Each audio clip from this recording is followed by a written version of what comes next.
In plain view, over and over. Speed up to it's far from over. In plain view, over and over. Join me to get me that over.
they doubted us.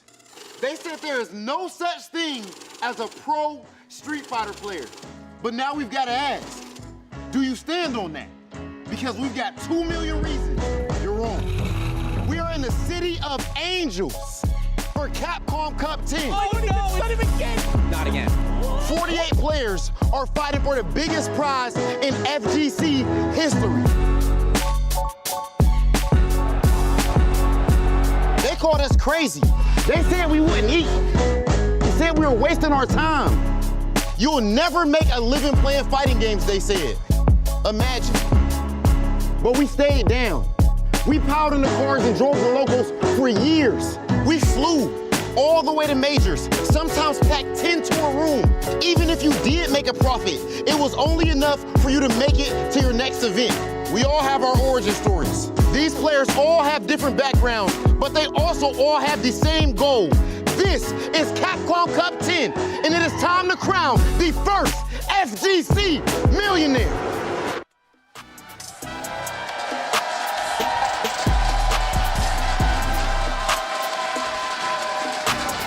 Ladies and gentlemen, and everyone in between, tonight, someone is walking out of this building $1 million richer than when they came into this building. And they're gonna do it by becoming the first ever Street Fighter 6 World Champion here at Capcom Cup 10. Are you ready, St. Cola? Yeah, I'm definitely ready. We're about to witness history. You at home are about to witness history. Somebody will win that hot guac on the dot, bro. $1 million, the biggest, and I do mean biggest prize pool for an FGC tournament in history will happen here. We will not be leaving this venue until we crown a champion, one worthy of all that money, and also that great trophy in the back, rotating like a beautiful rotisserie chicken. Look, I'm telling you right now, man, if you talk to me even just 10, 20 years ago, when I was first starting to play Street Fighter, you told me that somebody in 2024 is gonna win $1 million for playing Street Fighter, I would have laughed at you so badly because there was no way that is happening, but here it is. It is a reality. Again, $1 million on the line. It is a $2 million prize pool. If you take a look at this prizing chart over here, everybody got $2,000 here, but as you can see, $1 million to the first place, but second place, $300,000, third place, $200,000, fourth place, still $100,000. This is a lot of money here for a lot of these players here just for playing one of the greatest and most skillful genres of video games on the planet.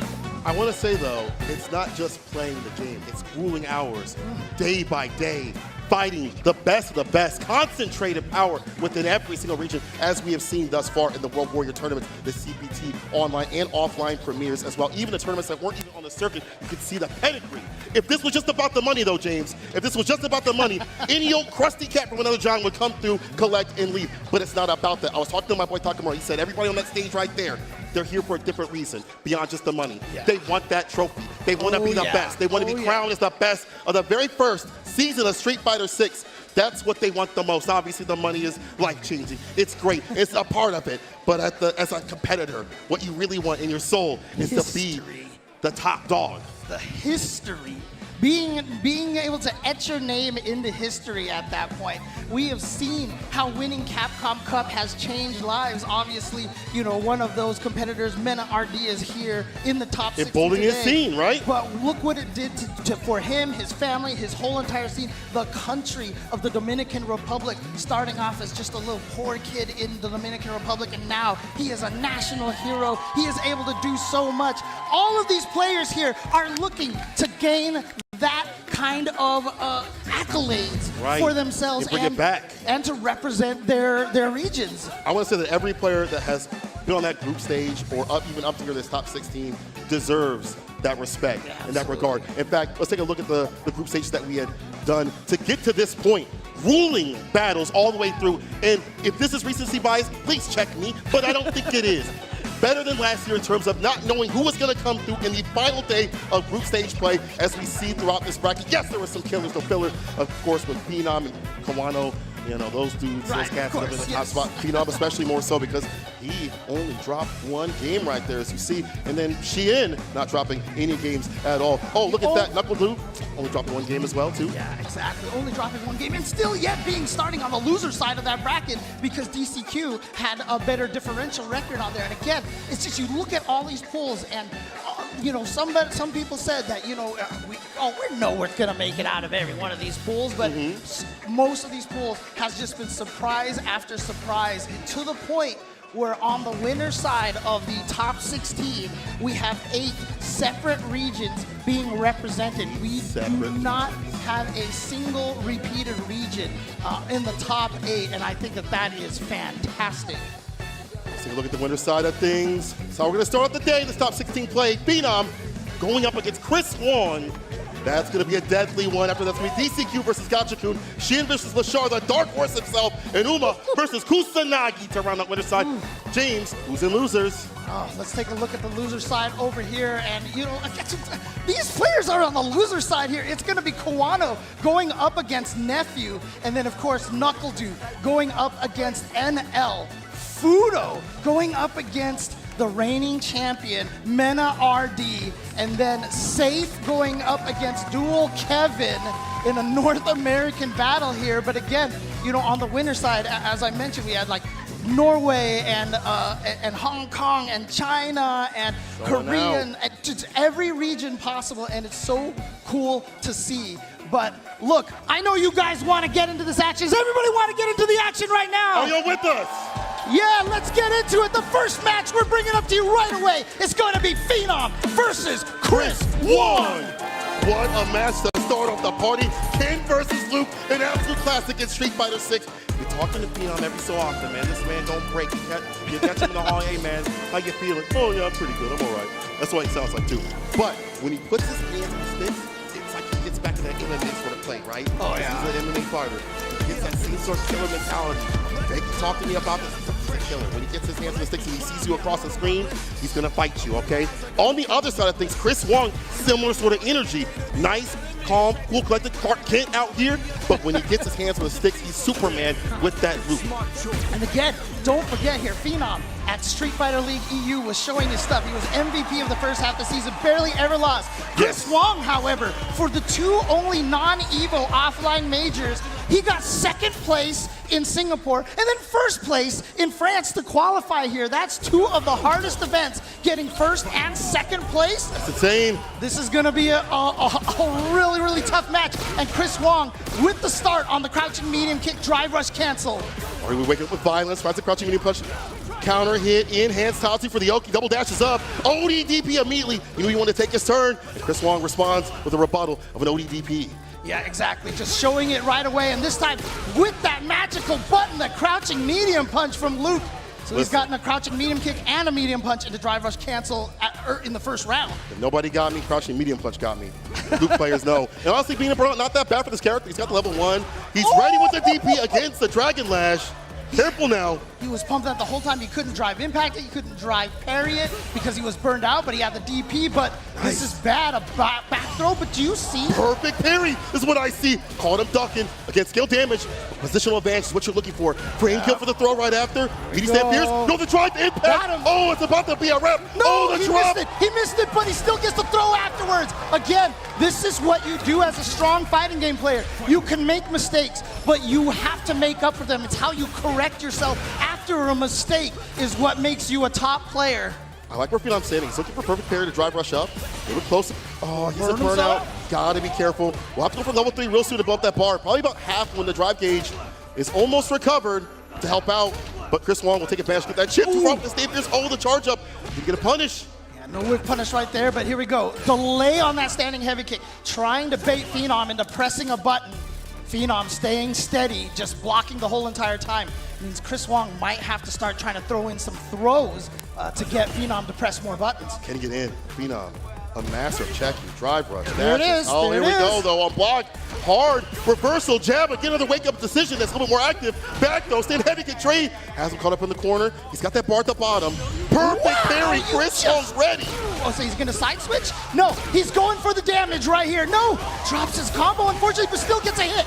he's gonna be able to kill off of, does he need a super? He doesn't even need any meter. So that drop actually helped him, and then he saves meter for this round. Just as you mentioned a little bit earlier, being able to have that mistake and capitalize leads to this. Yeah. Hits it with the super. This is bad. Ground and pound. Your health is going down, and you're caught up in the corner against the likes of Luke, who have good jailing buttons. Crouching medium punch, stand medium punch. You know the good deal. And shout out to the audience. I was waiting to hear that Memphis cheer. Oh, I man, heard I'm it. sorry. I didn't mean to cut you off. Here's the super. Oh, here's another one. Level 3. Not CA, so you can't say the usual it's stuff. true. Yeah. All right. So there you go. Both of them have spent their level 3s right now. As you can see, as a result, their lives are pretty even. But Phenom, of course, with a little bit more drive gauge, which is why Chris Wong playing a little more defensively right now. He wants to see if he can build it up. And now he has the advantage. Punish counter. Get the pickup here. Light knuckle. Chaser for the Yoki. The Oh, that's what he's looking for. When you grab it, your demons. Beautiful punish from the side of Chris Wong. First game to him, and it's a longer day. First to 3 all the way through. Yes, 3 More out to of 5. 3 out of 5, the entire top 16. So we're gonna make sure we give you as much amazing Street Fighter as we can. Chris Wong taking the first game with Luke. Phenom. You see right now, he's just thinking about things, trying to figure out what went wrong at the end of that match. He obviously took round number 1, but Chris was able to come back. Yeah. This is the perfect pair, I think, routing back the momentum continuously, being able to have a call-out. They played each other when Phenom went to Japan for the Faith Cup stuff, so I know that he has a real tendencies on both sides, but Chris Wong interrupting with the stand medium punch, target combo on the mark, perfect parry in the gap, and just like that, you probably see a side switch here. Yes, sir. Dragon Lash, enhancement, stand fierce, fist to face from that corner space. Didn't go for the DP, gonna leave that damage on the table so he can get better Oki, which worked, and now he has Chris here in the corner, trying to find a way to get some damage in. But as you can see right now, he's trying to stay spaced out because he doesn't want to let Chris Wong just jump out of the corner. But Chris gonna use that ODDP, and he has Phenom burned out. He almost trying to back off when he isn't burnout. Chris Wong taking advantage of that. Dashing up, being aggressive, saying heavy kick. Oh no, the counter conversion. Double all the damage back heavy kick. Can you see that? It's going to be a ton. It's almost done. Level 1. Chris Wong. That bar at the bottom for the finish. Again, just one of those really beautiful benefits for a character like Luke, and Ken has the benefit too. Yeah, that's Their true. combo routes lead them into whatever super they feel like using to finish you off. Luke on a day. Corner play, enhanced Tatsu right there. Backdash away from the throw. Chris Wong with the right reads on defense continuously. Let's see if we have any offense. It's a punish. Yes, with recovery. Yeah, just waiting, and Phenom not gonna go for the side switch because of Ken's excellent corner carry right there. Gonna basically take him to the corner no matter which direction he went. Isn't that great? Anywhere on the screen, you pick where you want to go. Definitely a nice thing to have. But look at this. Here we go. Goes for the frame kill right there into the throw setup that is intended to whiff right there. And look at this. Both of them are so scared to try to make the first move. But Chris is just trying to walk Phenom back towards the corner, and Phenom is giving him that. Phenom is trying to bait Chris into pressing a button. Throwing that fireball and like perfect parry to drive rushing up, right? He's in the right range to do so. You see the perfect parry right there, but not close enough to drive rush. Chris Wong, foot on the gas, perfect parry again. The 4 fierce, and the back conversion. He's going to scaling. I think this might kill. He'll go for the level 1. He's just going to go for the level 1. Yeah, he doesn't want to. He didn't believe it. Level 3 would kill, so he's trying to save the meter. He just goes for the throw loops instead. Here we go. Chris Wong is now up 2-0 over Phenom. Something changed in Chris when he wasn't able to get those victories in qualification in his region. When he wasn't able to do it in Singapore. When he hit to France, it became a different beast, bro. Most people would have given up, but look at him here. Game point against Phenom, who is the strongest in EU right now, clearly.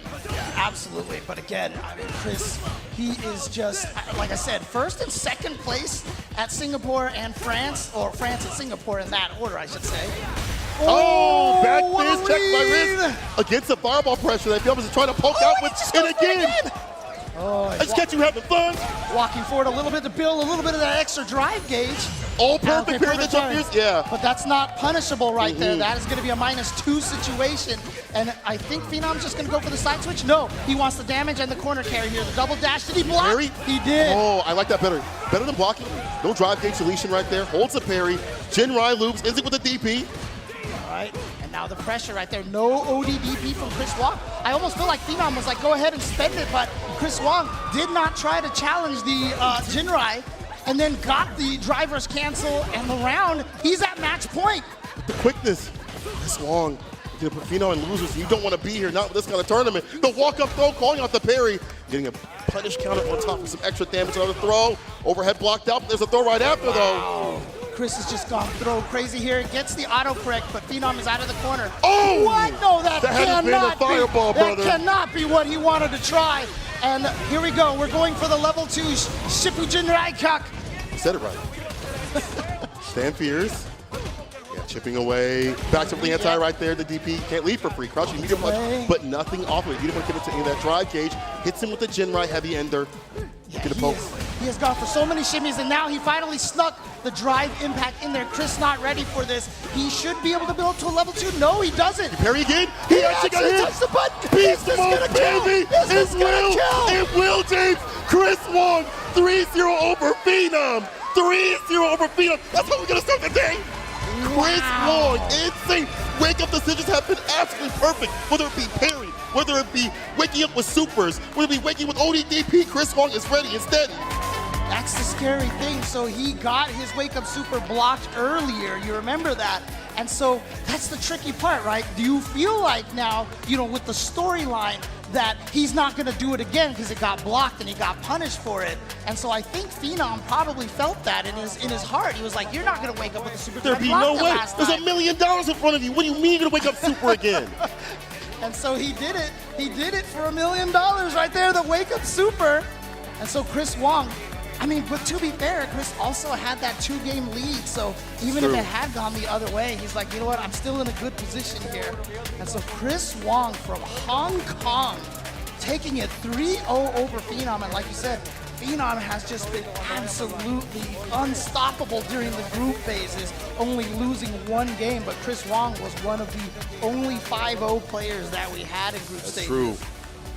And look at how Chris Wong is approaching Phenom. Gachikun walking back continuously when he wanted to gain his drive cage back, or when Phenom wanted to be in a range where he can like whip punish something. It didn't happen. We saw Chris Wong just drive rushing in with the overheads, the medium punches, things like that, catching buttons from Phenom. He's read the tendency. He's like, cool, you're going for that perfect parry fireball. Let me switch up the suppressor and applying a lot of plus frames. And all that comes through from having drive gauge to back yourself up too. And with the defensive decisions that we mentioned before, perfect parry on the wake up, blocking it out and wake up super as well.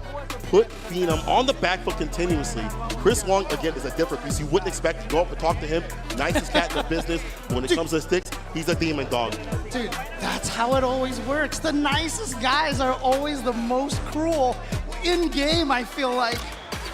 But again, I mean, a benefit that Luke and Ken both have, you know, they can save a lot of their drive meter for the drive rush cancels. Both of them have such good meterless combos.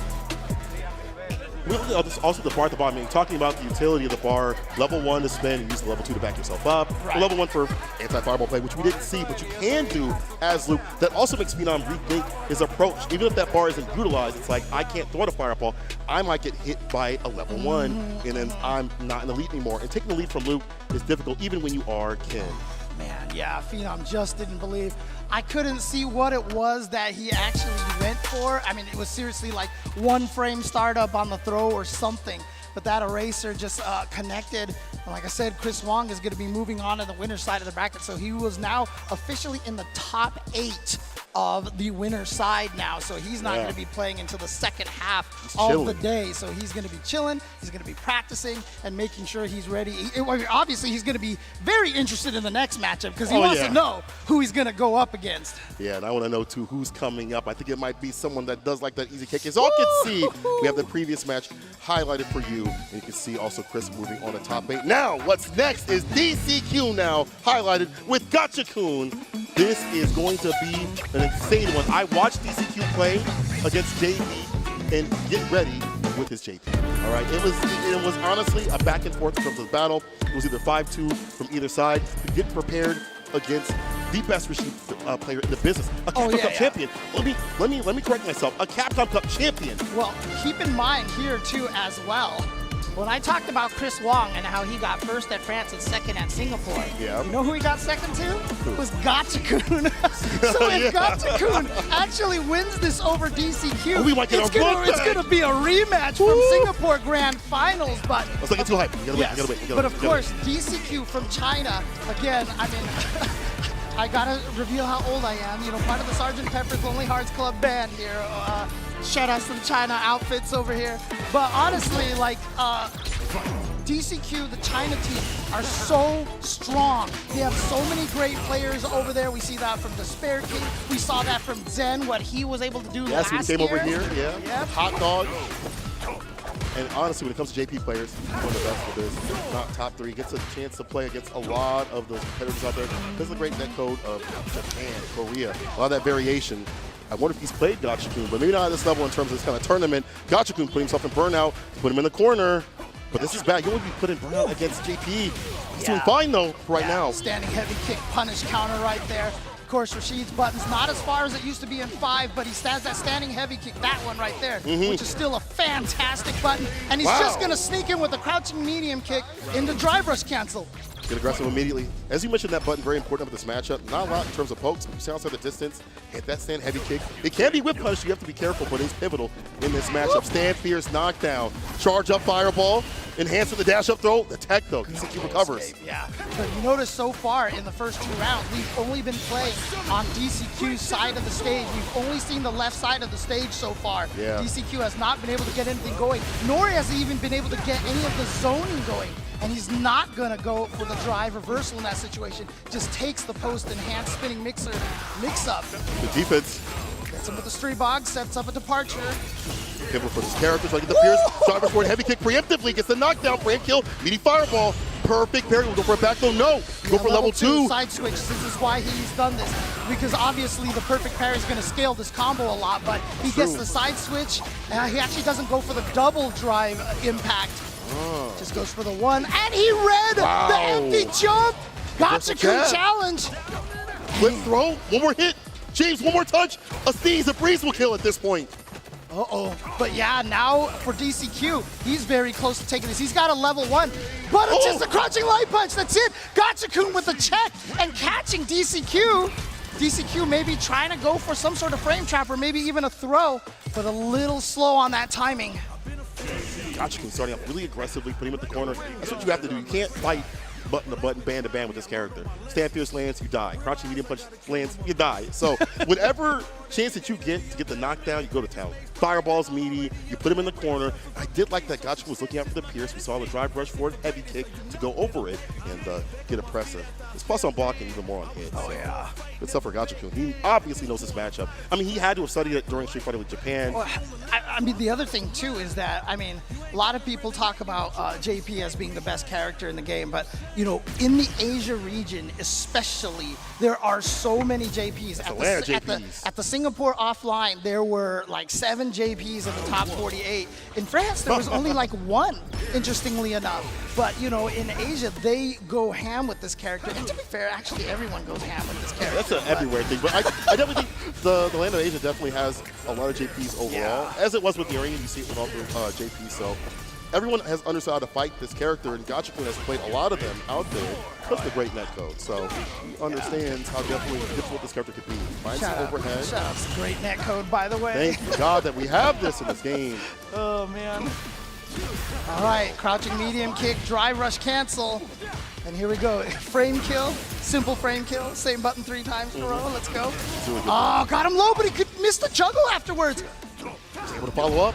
Crouching medium kick gets a punish counter. Nice whip punish. Pierce right after the departure set up.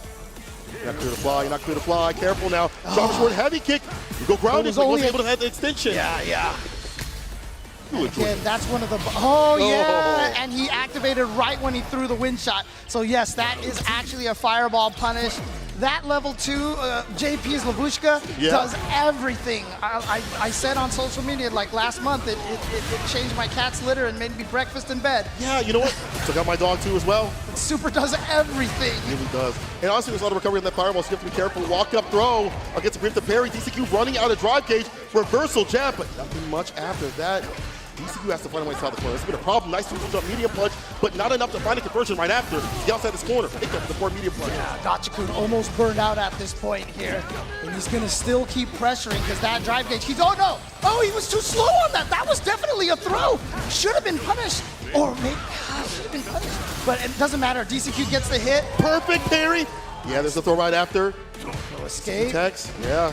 Oh. Gets the counter hit on the crouch light punch. Yep. So he's going to be able to link into the medium punch. Here we go. Side switch. I like this. And then he's gonna Fifth burn Pierce, him out. Attack on drive gauge. Meaty Pierce. The rumbling is coming. The overhead. Oh yeah, you're almost dead. Meaty Pierce again to get them with DCQ's defense in the corner as it's getting better and better. Reversal jab timings more on point, and now we see the best reversal in Street Fighter history, Amnesia. Y'all like Amnesia? I ain't hear any cheers. Yeah, again, remember that ground spike, the Triglav that JP uses over there. -2 on block, but in burnout it becomes +2. right. So then now all of a sudden you can use it as a pressure tool right in the corner over there. And if you get it meaty, it's even more plus than that. Micro walk back just to get out of the throw range. And so here we go, back to full screen. Can DCQ keep Gachikun out? It's so hard because we've already seen for heavy kick, we've already seen like the windmill shots and things like that. Even driver's crouching light kick is great. Yeah, again, that forward heavy kick off of drive rush for Rashid, one of his normals that maintains the most forward momentum. So that's why it's so good at sneaking into JP's range. Forward medium punch is really good too as well. If you're a little bit closer, Yes, of course. use them quite a bit, but Gachikun, long distance relationship right now with DCQ. Interaction with the stand medium punch, that as a poke tool to trade. DCQ with the lead. Can he keep it though? He doesn't have to overextend to get the win. Like, more these stand medium punches might actually work out. Oh no!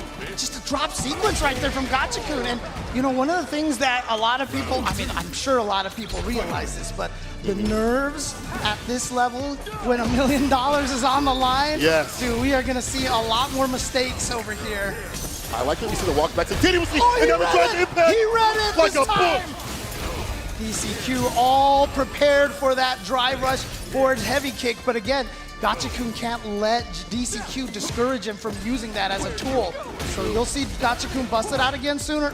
Okay, right now. But that was a bit closer though, so harder to react to. Yeah. And DCQ sitting with 3 bars, right conversion, can find the kill, the tech, so does not connect. Tag. Yeah. So risky. And Gachikun can't really throw out that level 2 just yet. He needs a knockdown. He goes in for the meaty stand medium punch.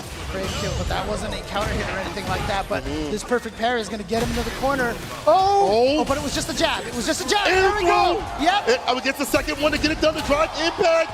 That's flat. Charge up fireball. Get that level 3 for that victory. He doesn't even need it. This character's corner damage is ridiculous. Rashid don't do damage, check him in the corner. Again, that is a strategy that you see from a lot of the characters that have air throws. Chun-Li. Right, so you jab on the meaty right there, and if you trigger the amnesia, oh, that was an execution error. That was a problem. Here we go. Level 3 incoming. Won't kill, but it will put him in a bad sort of way. Could be a lot of things here. OD departure to lock him down up in the corner. Could see dash up, frame kill, throw. Bad situation for Gachikun right now. Takes the throw, just keeps the pressure, gets the shimmy. DCQ is going up 2-1. Perfect KO.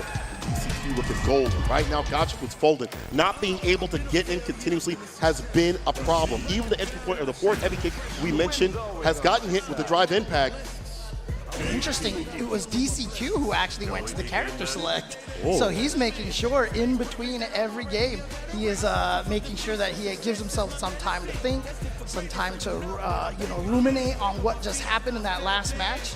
And here we go, DCQ not quite jumping in there yet.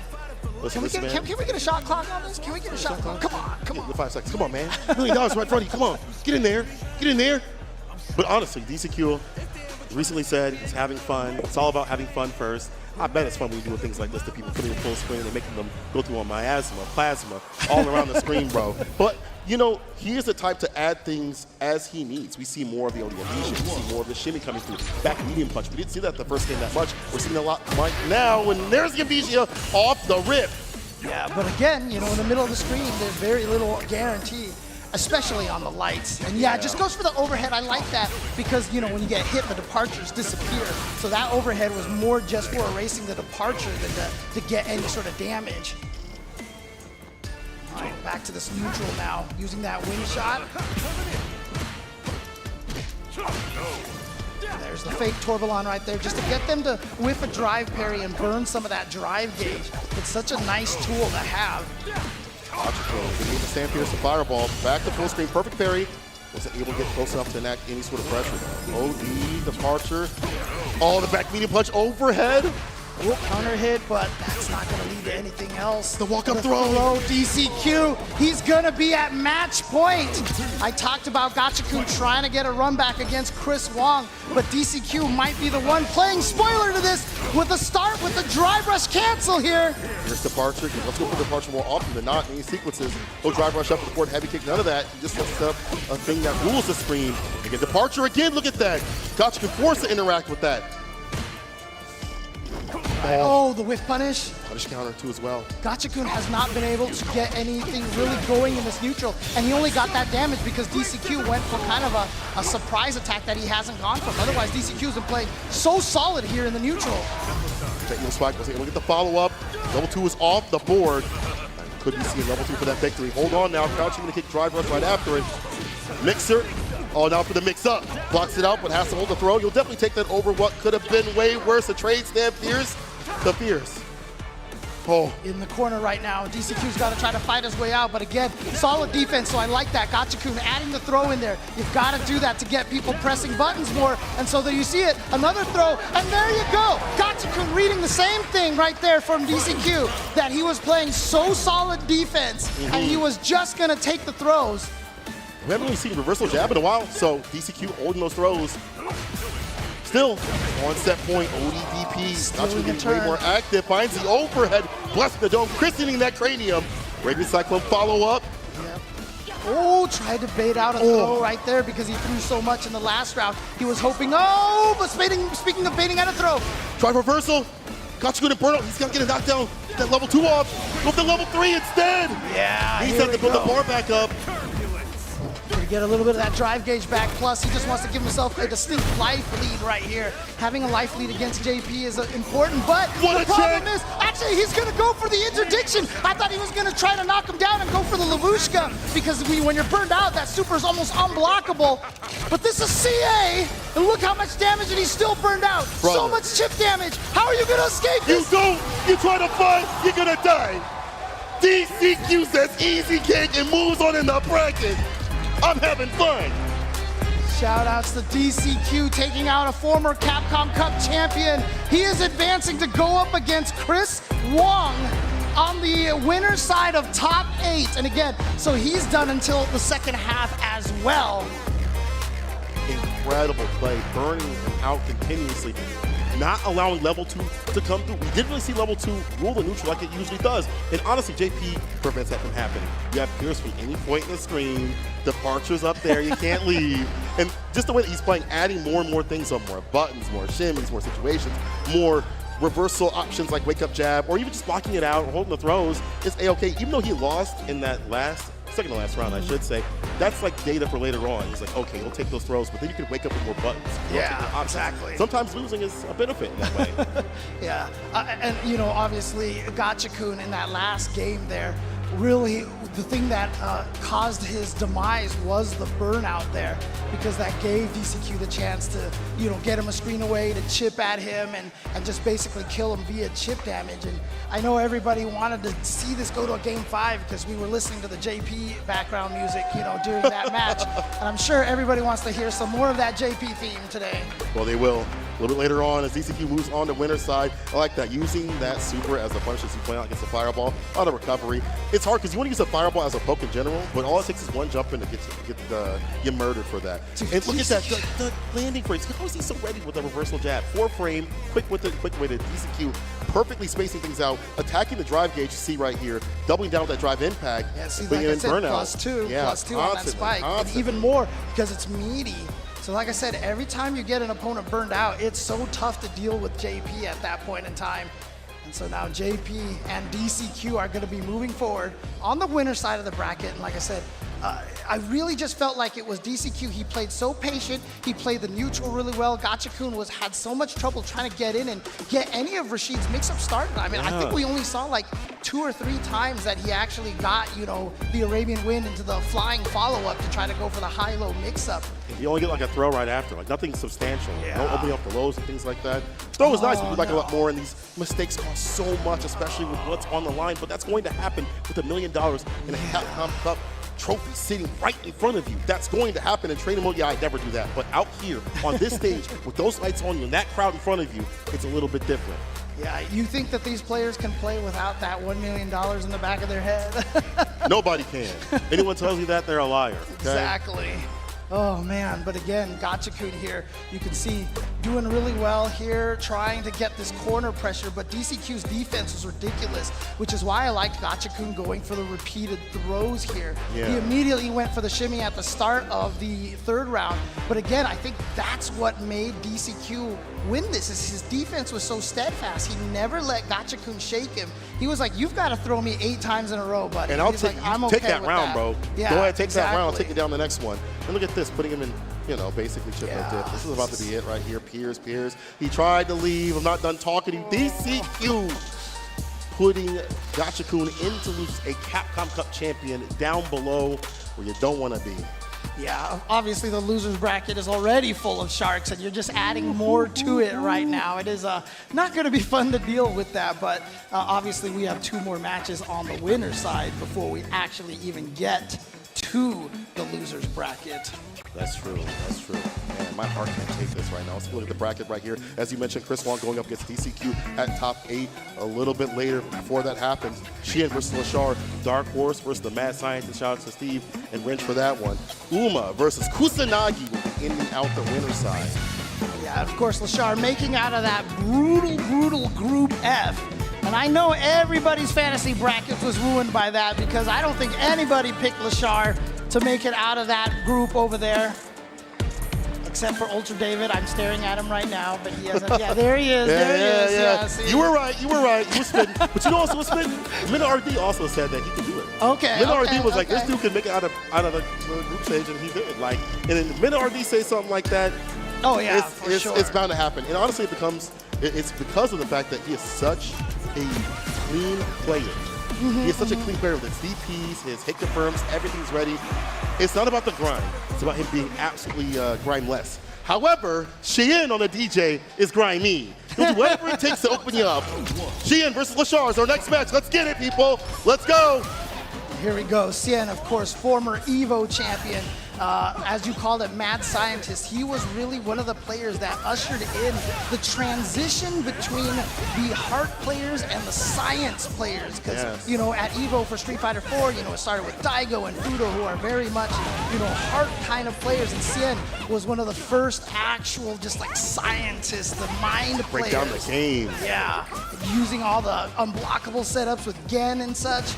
And so this is the way he's always been. I mean, even in 5 with the Zabuki, that little jump released the kunai tactics, you know, that I called the Sien.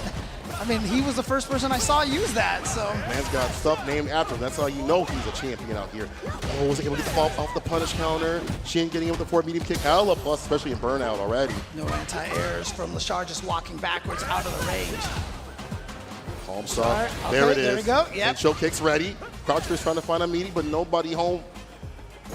Back to this, okay. That was Cancel just a fake. overhead. Gets him the overhead. Sien wasn't ready for it. He's got the level 2. He's not even gonna need it. Level 1 is gonna do it. Kikocho to finish this round. And Lashar, who was looking a little down, but again, this is what Chun-Li can do. She has such good momentum. She has good walk speed. Yep. That standing light punch might be the best standing light punch in the game. It might be. And she has swift thrust as well. She doesn't really have like the throw pressure up in the corner like other characters, but she does have that swift thrust to enact that, to make Yes. you fear getting hit. Oh no, you're about to get hit. Only DP did not hit a This is damn gonna hurt thing. so much right here. Oh, hold on now. Does he get oxtail? Does he get oxtail? Survey says yes. The man from Montego Bay, Sheen. Putting this man in burnout with sharp on the corner drive impact. Not much you can do. And in fact, if Lashar even was ready to bust out a Kikosho, I don't think he was going to do it. I think he would have just rather have just sacrificed this round. Yeah, just take it. I have 3 bars to my name at the bottom. I can spend, you know, a level 2 sequence, putting in the corner, Right. another bar. We'll see if that happens. Overhead lands again, left in the dome at level 2. Here we go. It's after this that she builds up that drive gauge. Watch the drive gauge. Already back in the green. You're caught up in the corner. Not going to go for the level 1 super afterwards. Instead, goes for the empty jump into the throw. Suspecting that Sien was going to try to perfect parry that safe jump. Driver's throw against the parry. Up the punish counter as well. Stand Pierce trying to find the overhead. He stands up with the parry. Fake out. Still the jab is there. Lashar with the reactions. People from other games said that he has like some of the best reactions in the business, and we've seen it throughout the group stage. We're seeing it right now. Tried to shimmy right there, but Sien being very patient. Whiff cancel on that drive rush, but burns out Sheen as well. So here we go, straight mind games, super turbo mode, straight mind games. It's one hit, just super. At this point, get that chip. There it is. Lashar just gets the hit. Speaking of, a couple of days ago, 30th anniversary of the release of Super Turbo, Super for real? Street Fighter 2 X. Shout outs to that, one of the first Street Fighter games out there to really start blowing it up in the global market out there. Still played to this day. What a wonderful game. You just gave me gray hairs. Well, he tried to get the meaty fireball. We'll drive rush throw afterwards, though. Take that damage for sure. Good defense from Lashar. We've been seeing this from both Lashar and DCQ. Just playing so patient, playing great defense, not getting opened up. Sheen's got to find a way to open. Oh no! Don't think he meant to do that neutral jump to land on the fireball. Lashar capitalizing. Gets that crouch fierce. Special cancelable. Look at what it leads to. Back heavy kick. Have more in the tank just in case. Lashar up a game and a round. Yeah, again, you talked about how Chun-Li doesn't have a true throw loop, but you see that actually pressures the opponent to try to challenge a little bit more, and that's why Lashar was able just to go for that meaty crouching heavy punch and then get the hit on Sheen, waking up with buttons. Slide. Plus. Yes. Oh, punish counter, say goodbye to 1/5 of your life there, and now you are in such a problem situation because you just have to hold all this chip damage and using the OD air slasher right there. Oh. The super had to do it to get some space for this place.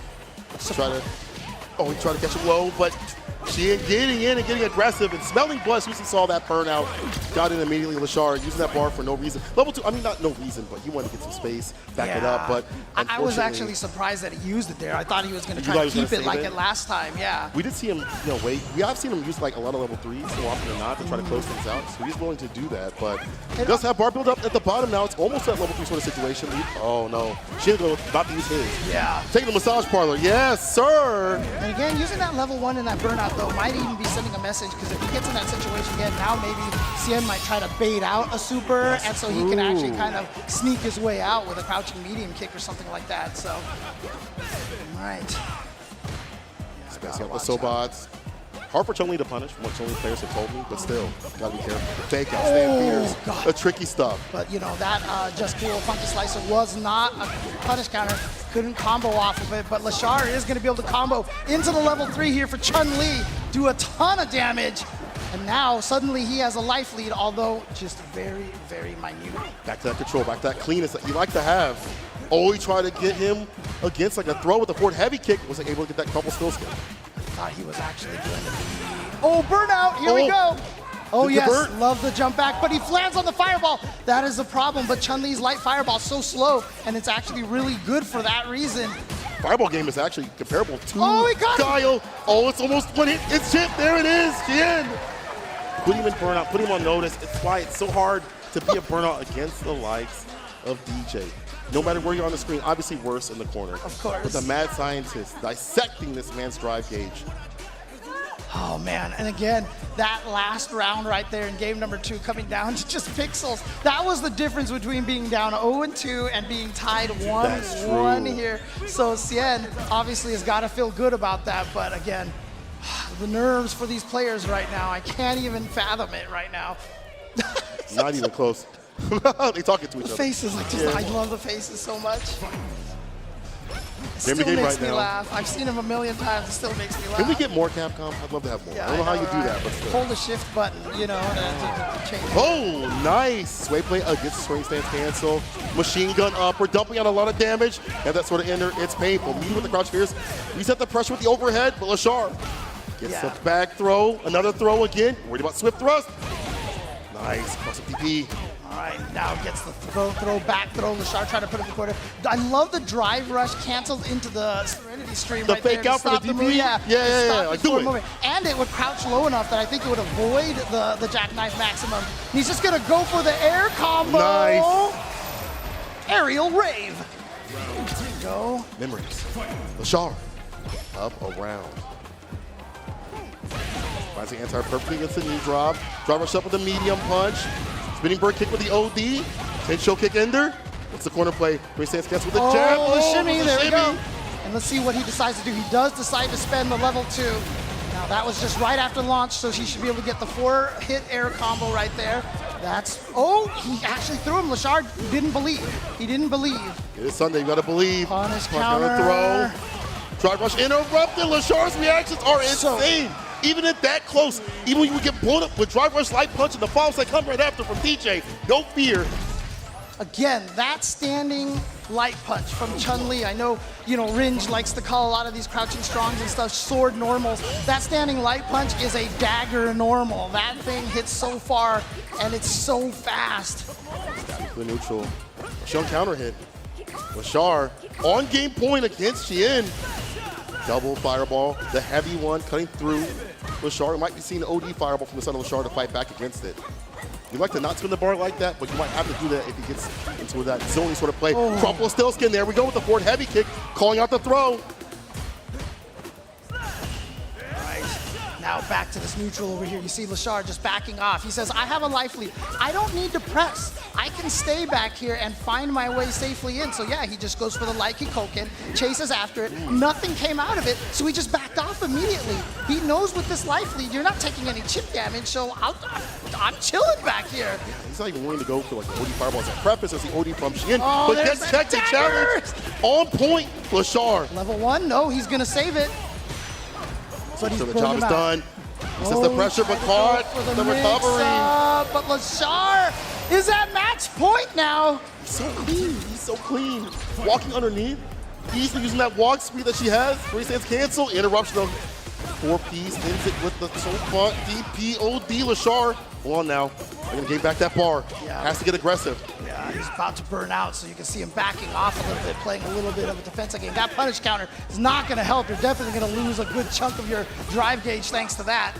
Like the Sheen smells blood. He's like, I know I need to get in. You might get be aggressive. dead. Just Oh no, pull. he's not going to go for anything crazy here. I thought he was going to try to max it out all the way into the level 3. But instead just goes for the level 2 here. Almost has the burnout. Baits Calls out out the the super. Kikosho! Okay. Sheen trying to stay in this. If he can take this round, it is 2-2. What's he doing? So the OD fireball, we drive rush up. Trying to find something over the Sobot. He gets a crushing medium punch, drops the pose. Now drops the sharp in the corner. Perfect parry. Yep, again, -2 on the safe jumps right there, so True. no guaranteed punish. Here we go. Fakes the throw, gets the hit into another level 2 here. My man has not dropped a single one. It's almost done. Sheen, can you tie this up? There's a throw. Sheen still in the perfect KO. The mad scientist dissecting this disciple, this new disciple of Street Fighter. Putting Lashard into that versus vortex in the corner over there. Shout out to them. Great content. See if Sheen can finish this job or if Lashard can continue this amazing run here at Capcom Cup 10. This guy's an Evo champion, bro.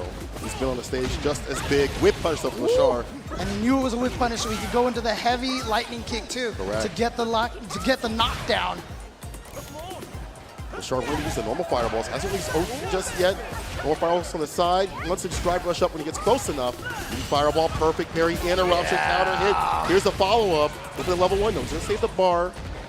Yeah, that perfect parry on the air slasher was key right there. Sheen wasn't expecting that. There it is, the OD fireball to cut through. He saved it for this round. Priority system with projectiles in this game.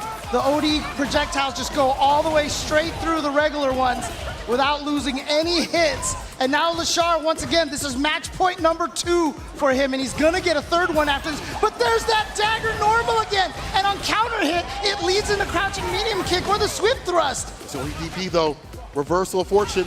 We throw, we fireball, we drive rush up though. Lashard trying to take the momentum back in his hands. But if he lands a decent sequence into level 3, it'll be his victory. He's looking for that option. He's looking for the double shimmy. Oh, but no commitment off that crouching medium kick. The Yeah, drive rush. he knows Sheen and says, you know what, he's gonna take the throw, so he gives that throw. Oh, it's a There it punish! is! Lashard takes it over. Sheen, the dark horse, riding further in the bracket.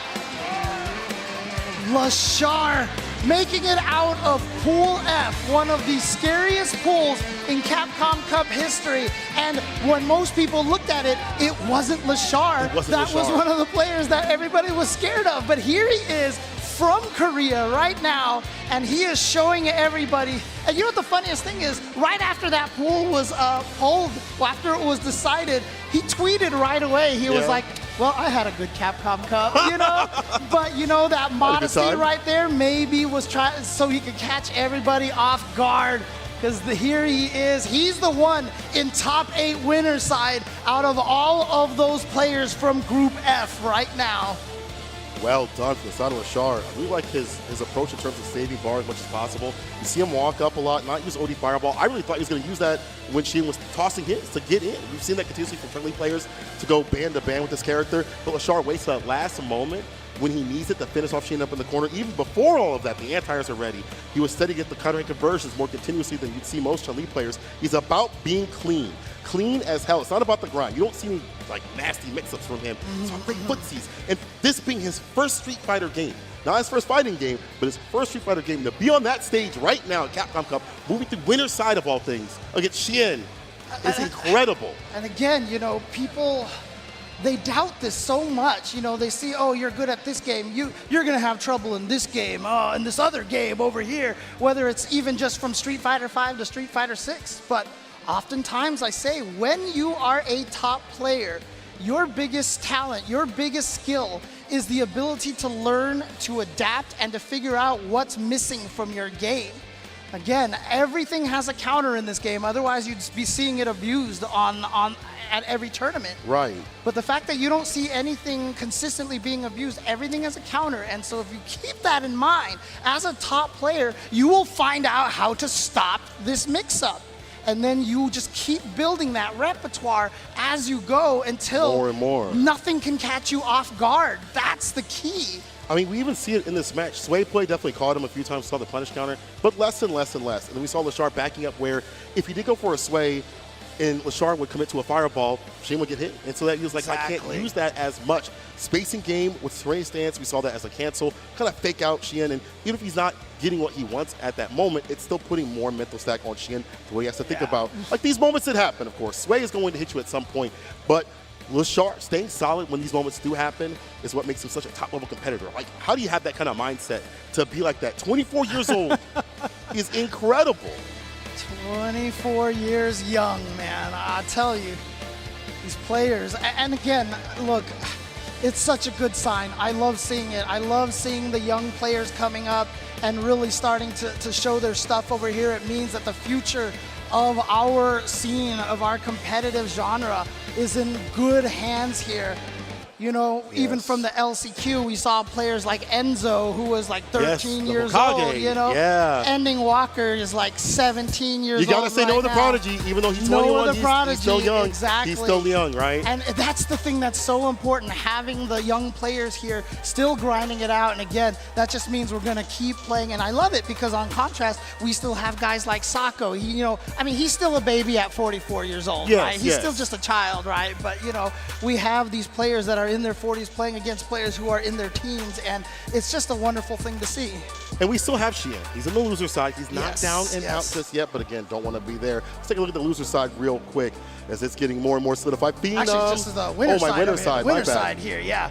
So Sheen, as we've already seen, losing to Lashard, moving on to fight the winner of Uma versus Kusanagi. That is a match right there that I don't think a lot of people were expecting to show up over here. At all. But again, Kusanagi, such a strong player from Mexico. And Uma, again, I've been watching him a lot during the ICFC Asias. He's very, very strong. But just as a refresher, who do we got in the loser side bracket this time? Kanano, Nephew. Then Knuckle do NL. The winner of that will be fighting Sheen. Fudo versus Mena RD. The winner of that will be fighting Gachikun. And Safe Cool Kevin, the winner of that mid-best bout, will be fighting Phenom a little bit later on. I can't believe I just said those names in loser side. But if you look at what's in the top spot, it makes sense. You know what I'm saying? Yeah. And again, some of it was just like because of like one game differential. Again, right, Knuckle out of their and hands. DCQ had the same record, 4-1, but DCQ just had that slight round differential. And as a result, Knuckle has to battle his way out of the loser's bracket. Knuckle has to battle his way out the loser's bracket. I even walked up to him after. He was not happy, bro. I didn't know. I knew that he got out, and I was like, hey, man, good job. He was like, yeah. But it's because he's in the loser side. Nobody want to be down there with $1 million on the line, only having one chance for that last dance right here at the Cup. People, I know you're hungry for some more matches, but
And we are back at Capcom Cup 10 with more Street Fighter 6 action. And we again will be seeing today who will get that 1 million.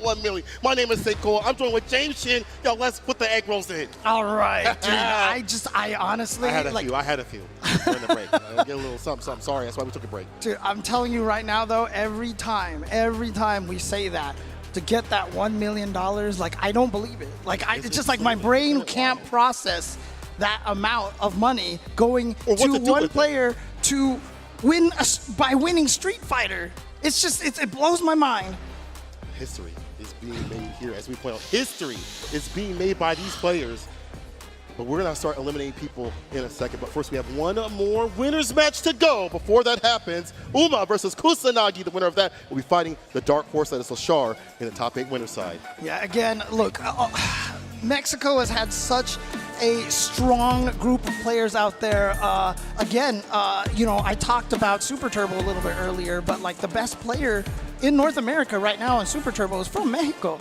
Hopto, amazing player, Mena right? player in this game too. Yeah. So again, Mexico has had so many great players for so long. They just really haven't had a chance to show their stuff. But you know, thanks to the great netcode and Capcom really trying to branch out to all the different regions over here. Right. And Kusanagi, I mean, a lot of people did not pick him to come out of the pool at all. This was the last chance qualifier pool that had Problem X in there, and Kusanagi is the one that made it out of there. Kusanagi even told me that he wasn't really expecting that to happen. He was just playing at his best, and here he is. But that's the kind of fearful person you want to fight. That person, no weight on their shoulders, just wanting to play whatever's in front of them to get the win. Kusanagi, dangerous proposition. But Uma, one of the best stream players I've ever seen. We've seen him grow and grow at his scene too as well. Now he's out on the stage doing work. And I think that's a person who could kind of pick to be front runner in his pool.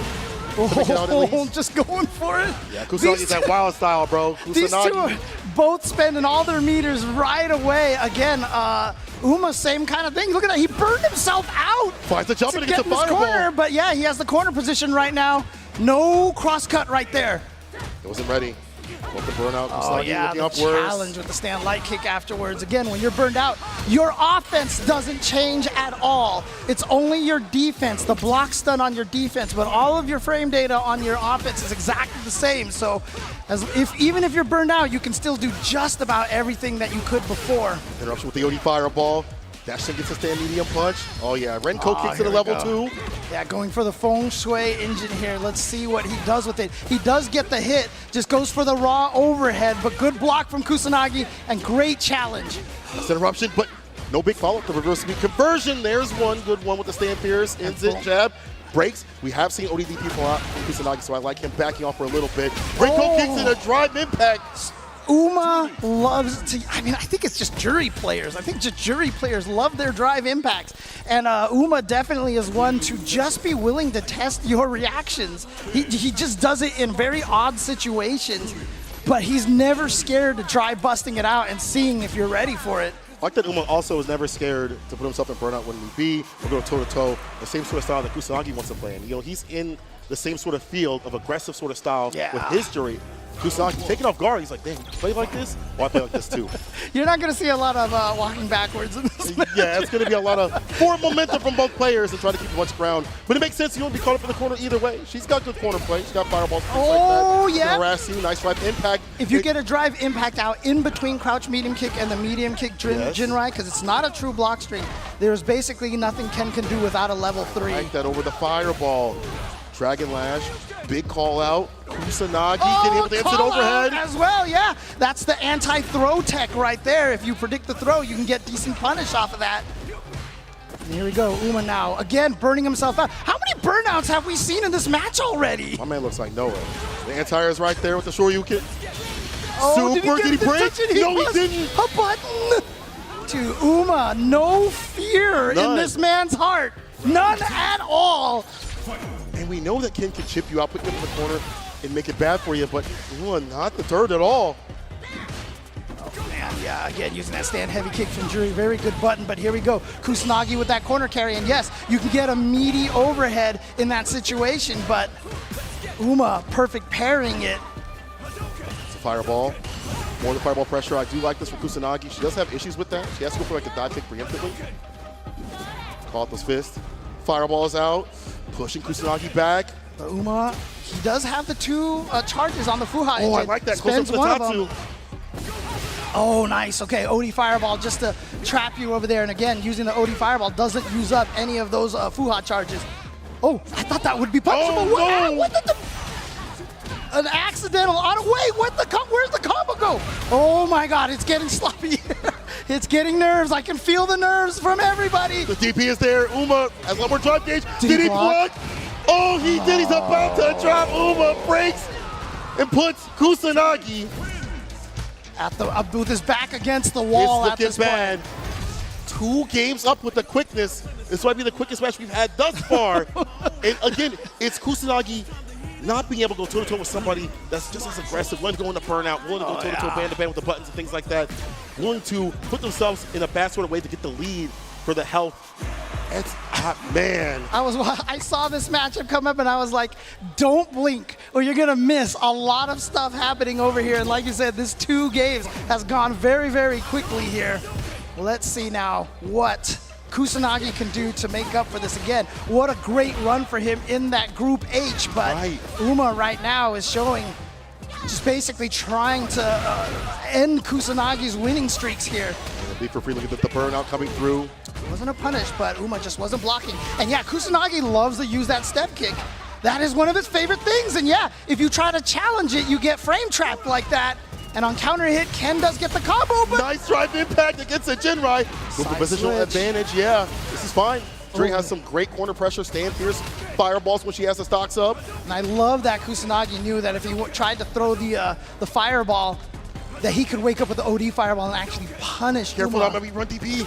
Yeah, that Oh, chip run damage, jab, that's but- all you needed. Yeah, I'm surprised he didn't just do the run Yeah, DP. I was hoping. That's a Kusanagi Yeah. special, I ain't gonna lie.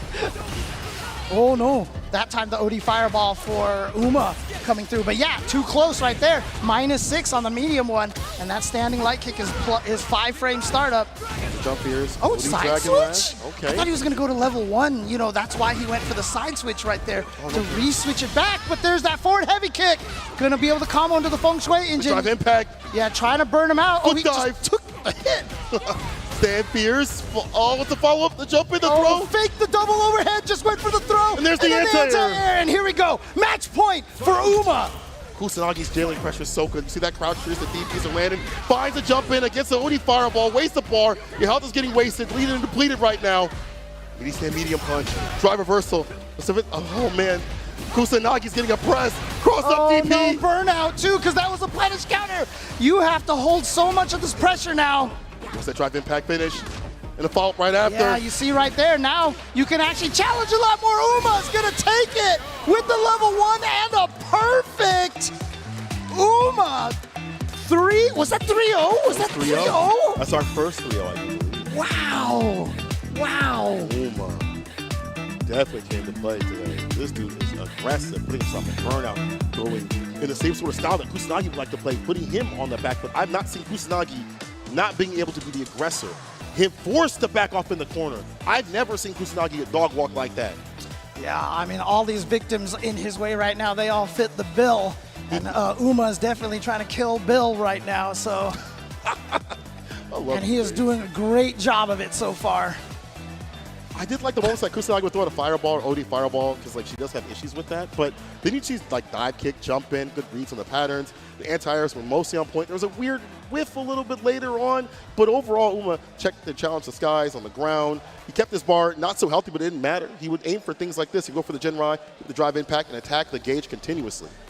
Yeah, and that was a beautiful Jinrai right there over. I mean, having a move that can hop over Jury's fireball is one of the important things to be able to fight against her. But again, just Uma, like I said, he just never discouraged. And the way that I've seen him play, this guy is just so aggressive. And he caught that was the drive rush, if I remember correctly, that he caught. And I don't even know what happened there, but again, DPs can't hit behind them. So. But I also don't know why, maybe, of course, nerves. Yes. Kusanagi wasn't able to complete the conversion that he had that may have been able to seal the deal or close to it. You see, even Kusanagi being a little bit safer than usual. I feel like usually we'd see a run DP right here. But in this sort of stage, he tried to play as safe as possible. That's not the play style that have known Kusanagi for. And see, again, that Kusanagi, he went for the heavy Jinrai follow-up, and then he went for the OD Dragon Lash afterwards, but he had Uma in the corner, and that combo actually took him out of the corner, so I feel like that was just like a, he forgot what combo to do in that situation, and it just kind of was just bad for position right there. Yeah. This is unfortunately bad for Kusanagi. He's going down the loser's side. Azuma goes up 3-0 and moves on in the bracket. The Dark Horse facing off against the best jury players in the business. I've seen them practice and play in the practice room, but today it's serious business. It comes down to this. Winner's side is all solidified. Now it's time to get sad, James. It's time to send people home. Oh, this is the worst part of the tournament here right now, but let's take a look at this winner side. I mean, again, if you looked at the groups and you knew how the groups were going to come in here and you were going to predict the top 8, how many people out there would have predicted winner side top 8 was going to be Chris Wong and DCQ and Lashar versus Uma? Unless you were from those scenes, probably not a single person. Let me see him chat at us. I'd like to see your predictions that you had previously, because I guarantee you did not have them on the mark. But now let's look at the losers side. Our first match is an EVO champion versus Dark Nephew himself. This is a wild match, man. Kawano, Nephew, loser side, top 16. Oh, both of them 25 years old. This is a similar age matchup over here.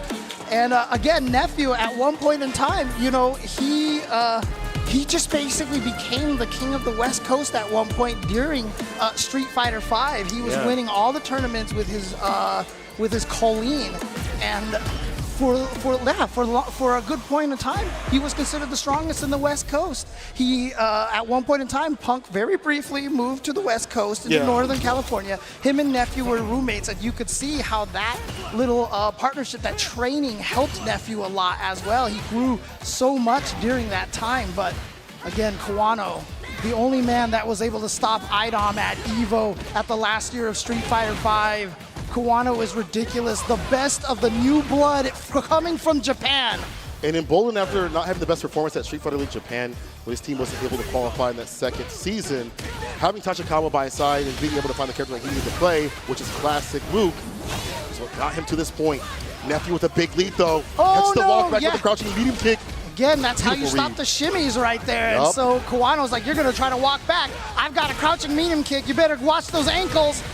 And there we go. Kawano's going to take round number 1 thanks to that one read. Breaking those toes like the end of those. Kawano routing it back with the quickness. This can happen. This matchup at any point. Explosive nature of Luke with better buttons lead to that. Nephew has to be able to stock up. Maintenance is key with Jury. Maintenance is required with this character. Drive gauge, the Fuha stock ups for things like this. Pressure with the fireballs, heavy kick shimmy and things like that. Yeah, lock him down.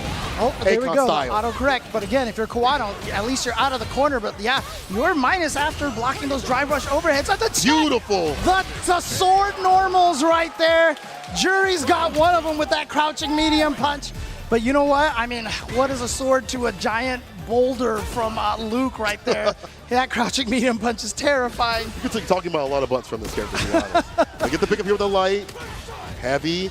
Has him caught up in the corner. Waits for a little bit. Gets the throw right after. Calls out the parry. Wake up soon. Did he parry it out? Oh, yeah, let's wait. Bait decimate. Check that bar at the bottom. Back heavy kick starter. You died. That's it. That might be it right there. I think that's game will over. It kill? It's gonna kill. It's gonna kill. Wow. I'm not even gonna ask. I'm not even gonna ask. I don't even need my signature line. Because as soon as I looked up and I was like, oh, you're at like 60%, you're dead. You're dead. With all that bar that he has at the top and the bottom, about to drop. And usually a back heavy kick starter, that's like the Chris Wong special that we've seen continuously. Yeah. Kawano utilizing the full effect. It's the first game. That combo was all heavy. It's a heavy, into heavy, into heavy, into heavy, into heavy. There's no scaling on that at all. It really isn't. That's the great thing about this character. He gets start off with such, those back heavy kicks. Such great conversion to leave him a lot of damage. Kawano with the first victory. We've already taken Nephew to the corner. We've seen this move before. Nephew, please change the channel. Do something different. But it's hard because the corner pressure, jabs, fireballs, hard to lead. As soon as I say that, Nephew does jump out. Yeah, he manages to get out of there. But Kawano, look at that, fighting out in the corner himself. Oh, space trap. I talked about that, instead of the sword normal, he's just got the boulder normal. Got some Crid Redfield action right there, punching rocks, except his fist is the rock. It's the opposite. Rock strikes back. Wong can take this back. Nephew, though, Only a good punish counter away. There's the play. Drive rush for a medium punch. Ooh, the throw escape from Nephew, actually. He was trying to bait something out. Kanano woke up with the throw. Perfect parry. He holds his ground. At that range, he probably wouldn't be able to drive rush up and do anything, so he just holds his ground a little bit. You see Kanano, he was walking backwards. Nephew walked exactly into the range of the crouching medium kick and he low blocked. But what a perfect parry by Nephew. He baits it out. Okay, can he kill in this situation? He's going for the feng shui engine. He only had the level 2 here. So this is gonna have to be a reset here. He goes for the safe Instant jump. overhead. Instant overhead. He should be able to kill after that. The fuzzy right there catches him with the fuzzy. You may be starting your crouch animation, but you're still tall in those first few frames, which is why you get hit by those fuzzy setups. So let's get the DP right after.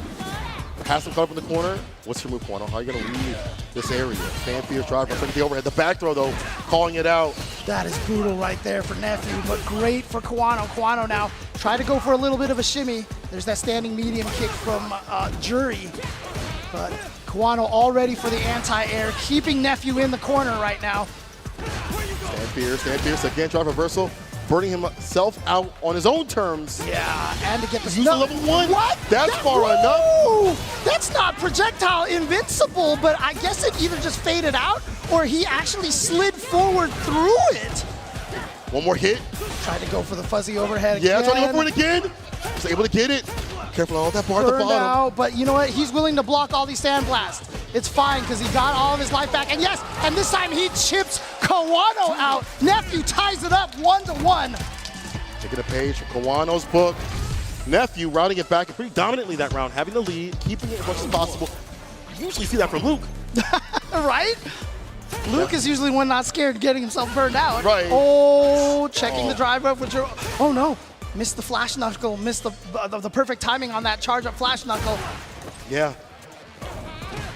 Drive rush. Oh, High yeah. kick sneaks it in. You see him throw, crouching medium punch. I like him switching up these options. Rotating the offense. He's got the 2 Fuha stocks right now. So he's going to be able to get activation into follow-up here. Oh, he found a way to build up a 3rd one and spent it right away. He spent them all right away, no Fuha stocks, and he's going to go right back in instead of building it up. He's going to build it up mid-combo instead. The tech. Nephew has him caught up in the corner. Does have a stock to utilize. Oh, but he Sends spends it, he spends it, Oh. and what a DP Too much from range. Kanano. Now Righty he's with got to find a way to build some Fuha stocks again. Sneaks one in there. Interrupts the drive rush. There he commits it a second time. More than enough to get the damage done. Nephew, see a little nod right there. He's starting to get into it. Dark Nephew starting to appear. I see the clouds in the skies. Dark Nephew, talk about that. That's dude when he has the confidence. He is hard to defeat. Exit. Turn to the dark side. Is that TFC? Crouching mini kick opens up Nephew. Caught him fast while it's landing. Now we get the heavy knuckle ender. Meaty fireball too as well to lock Nephew down. Now stuck a little bit in the corner. Can Nephew get himself out of this corner situation over here?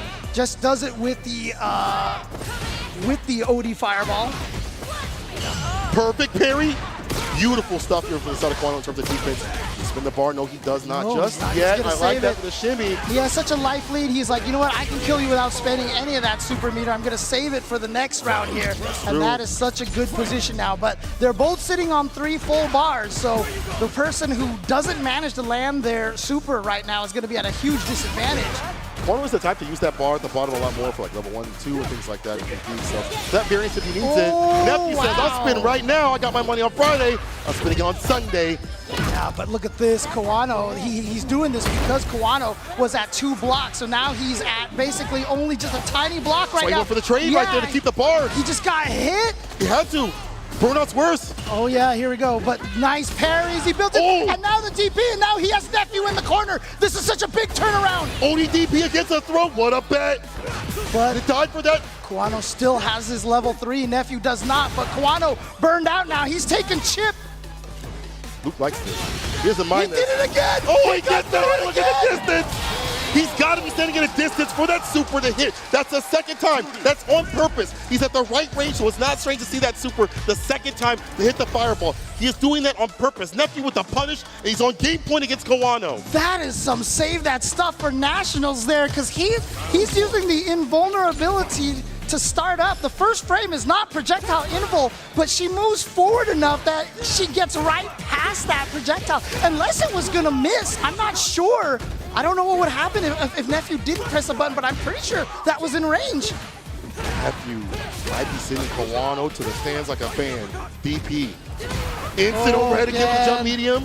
Yeah, It's the ball outside the read on corner, and the throw. shimmy. That stand fierce.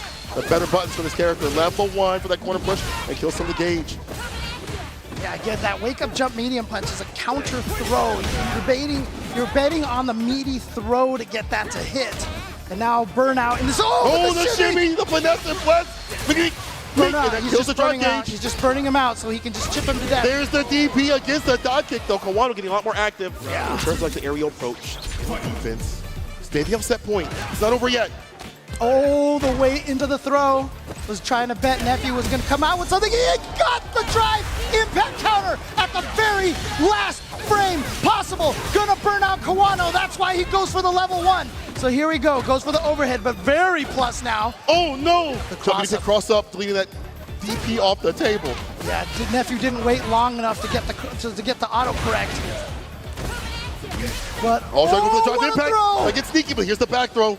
Yeah, that was drive rush light into the drive impact, and on block Throw there's that. enough of a gap there to throw it.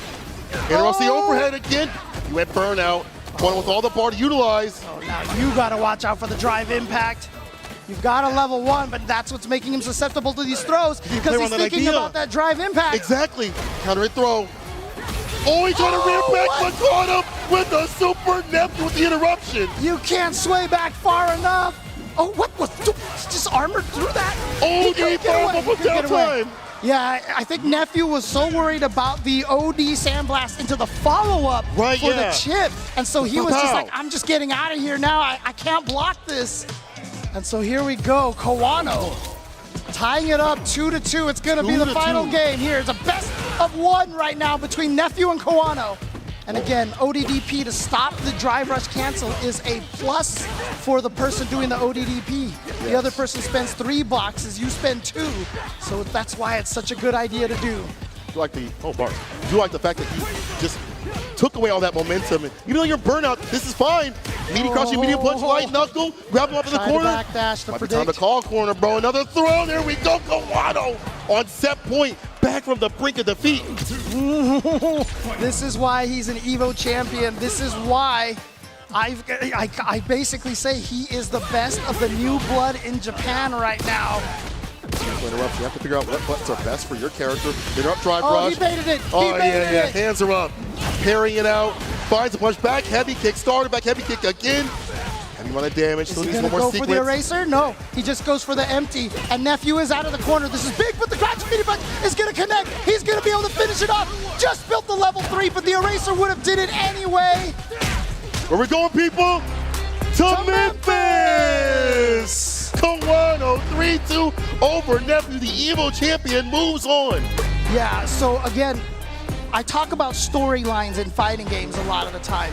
Whenever stuff is happening in a fighting game, you want to remember the storyline of a setup.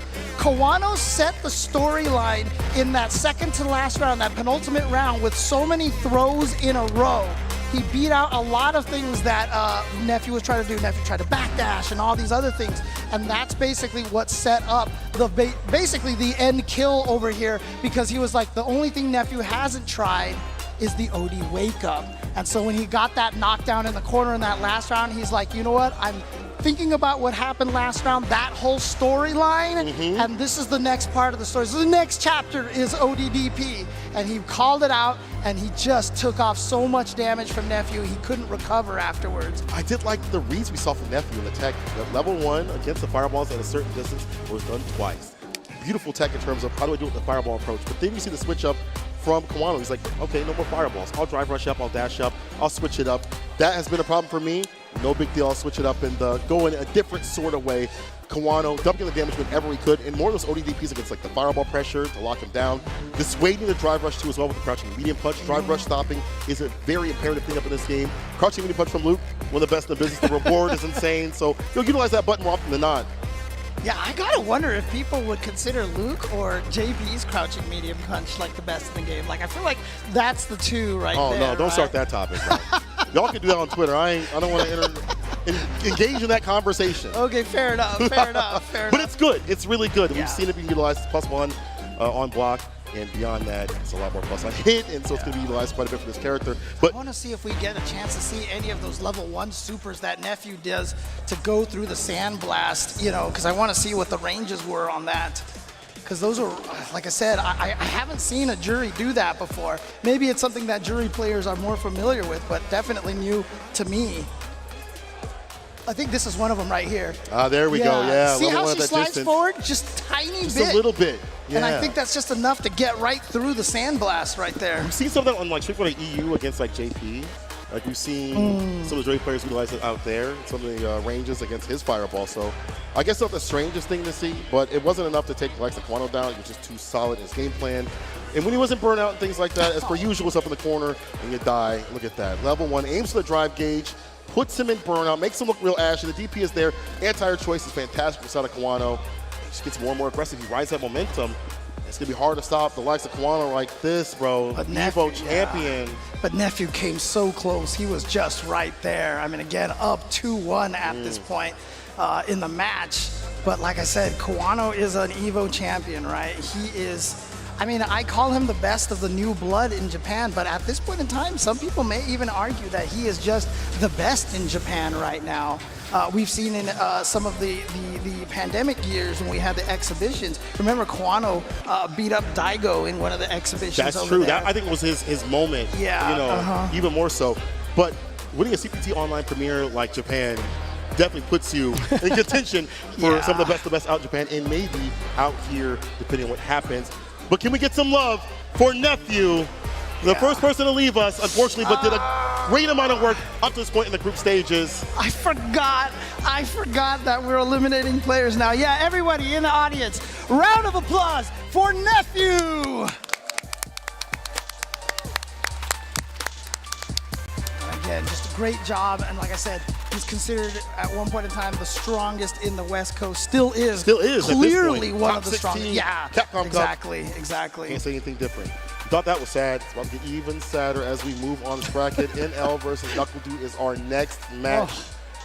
Man, and again, you know, Knuckle, they interviewed him yesterday, and he says that, you know, he kind of has that classic John Choi mentality, and as you can see, the next match being highlighted on the bracket here on your screen over here.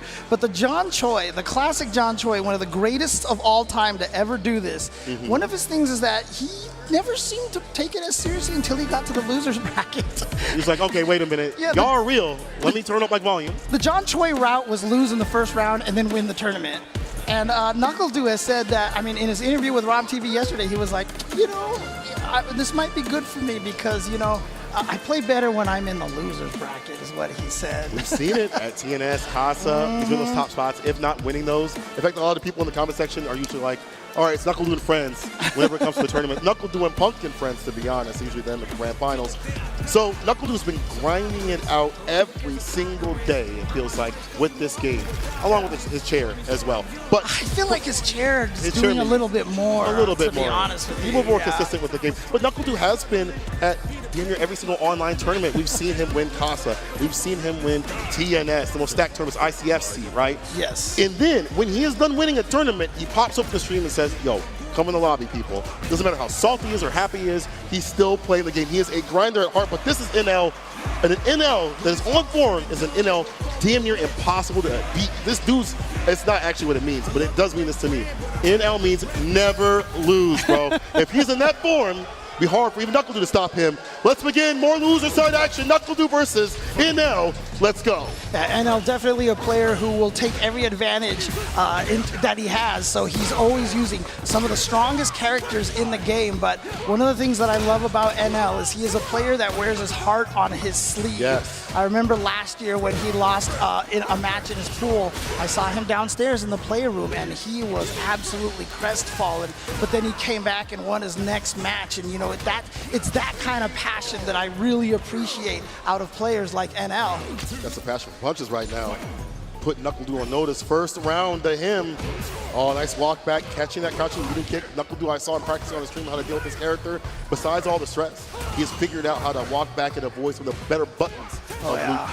But that crouching medium punch still so good. I think he thought he was charged up, wasn't there? Oh, what was that? I think he was trying to go for a flash kick, but somehow came out as a throw. I don't know what happened there. Might have accidentally tapped one of the trigger buttons up there by accident.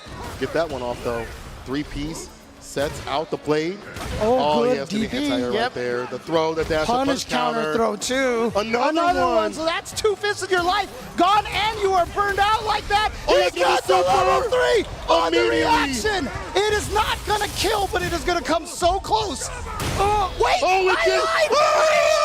It I killed lied! James. I didn't even ask the question.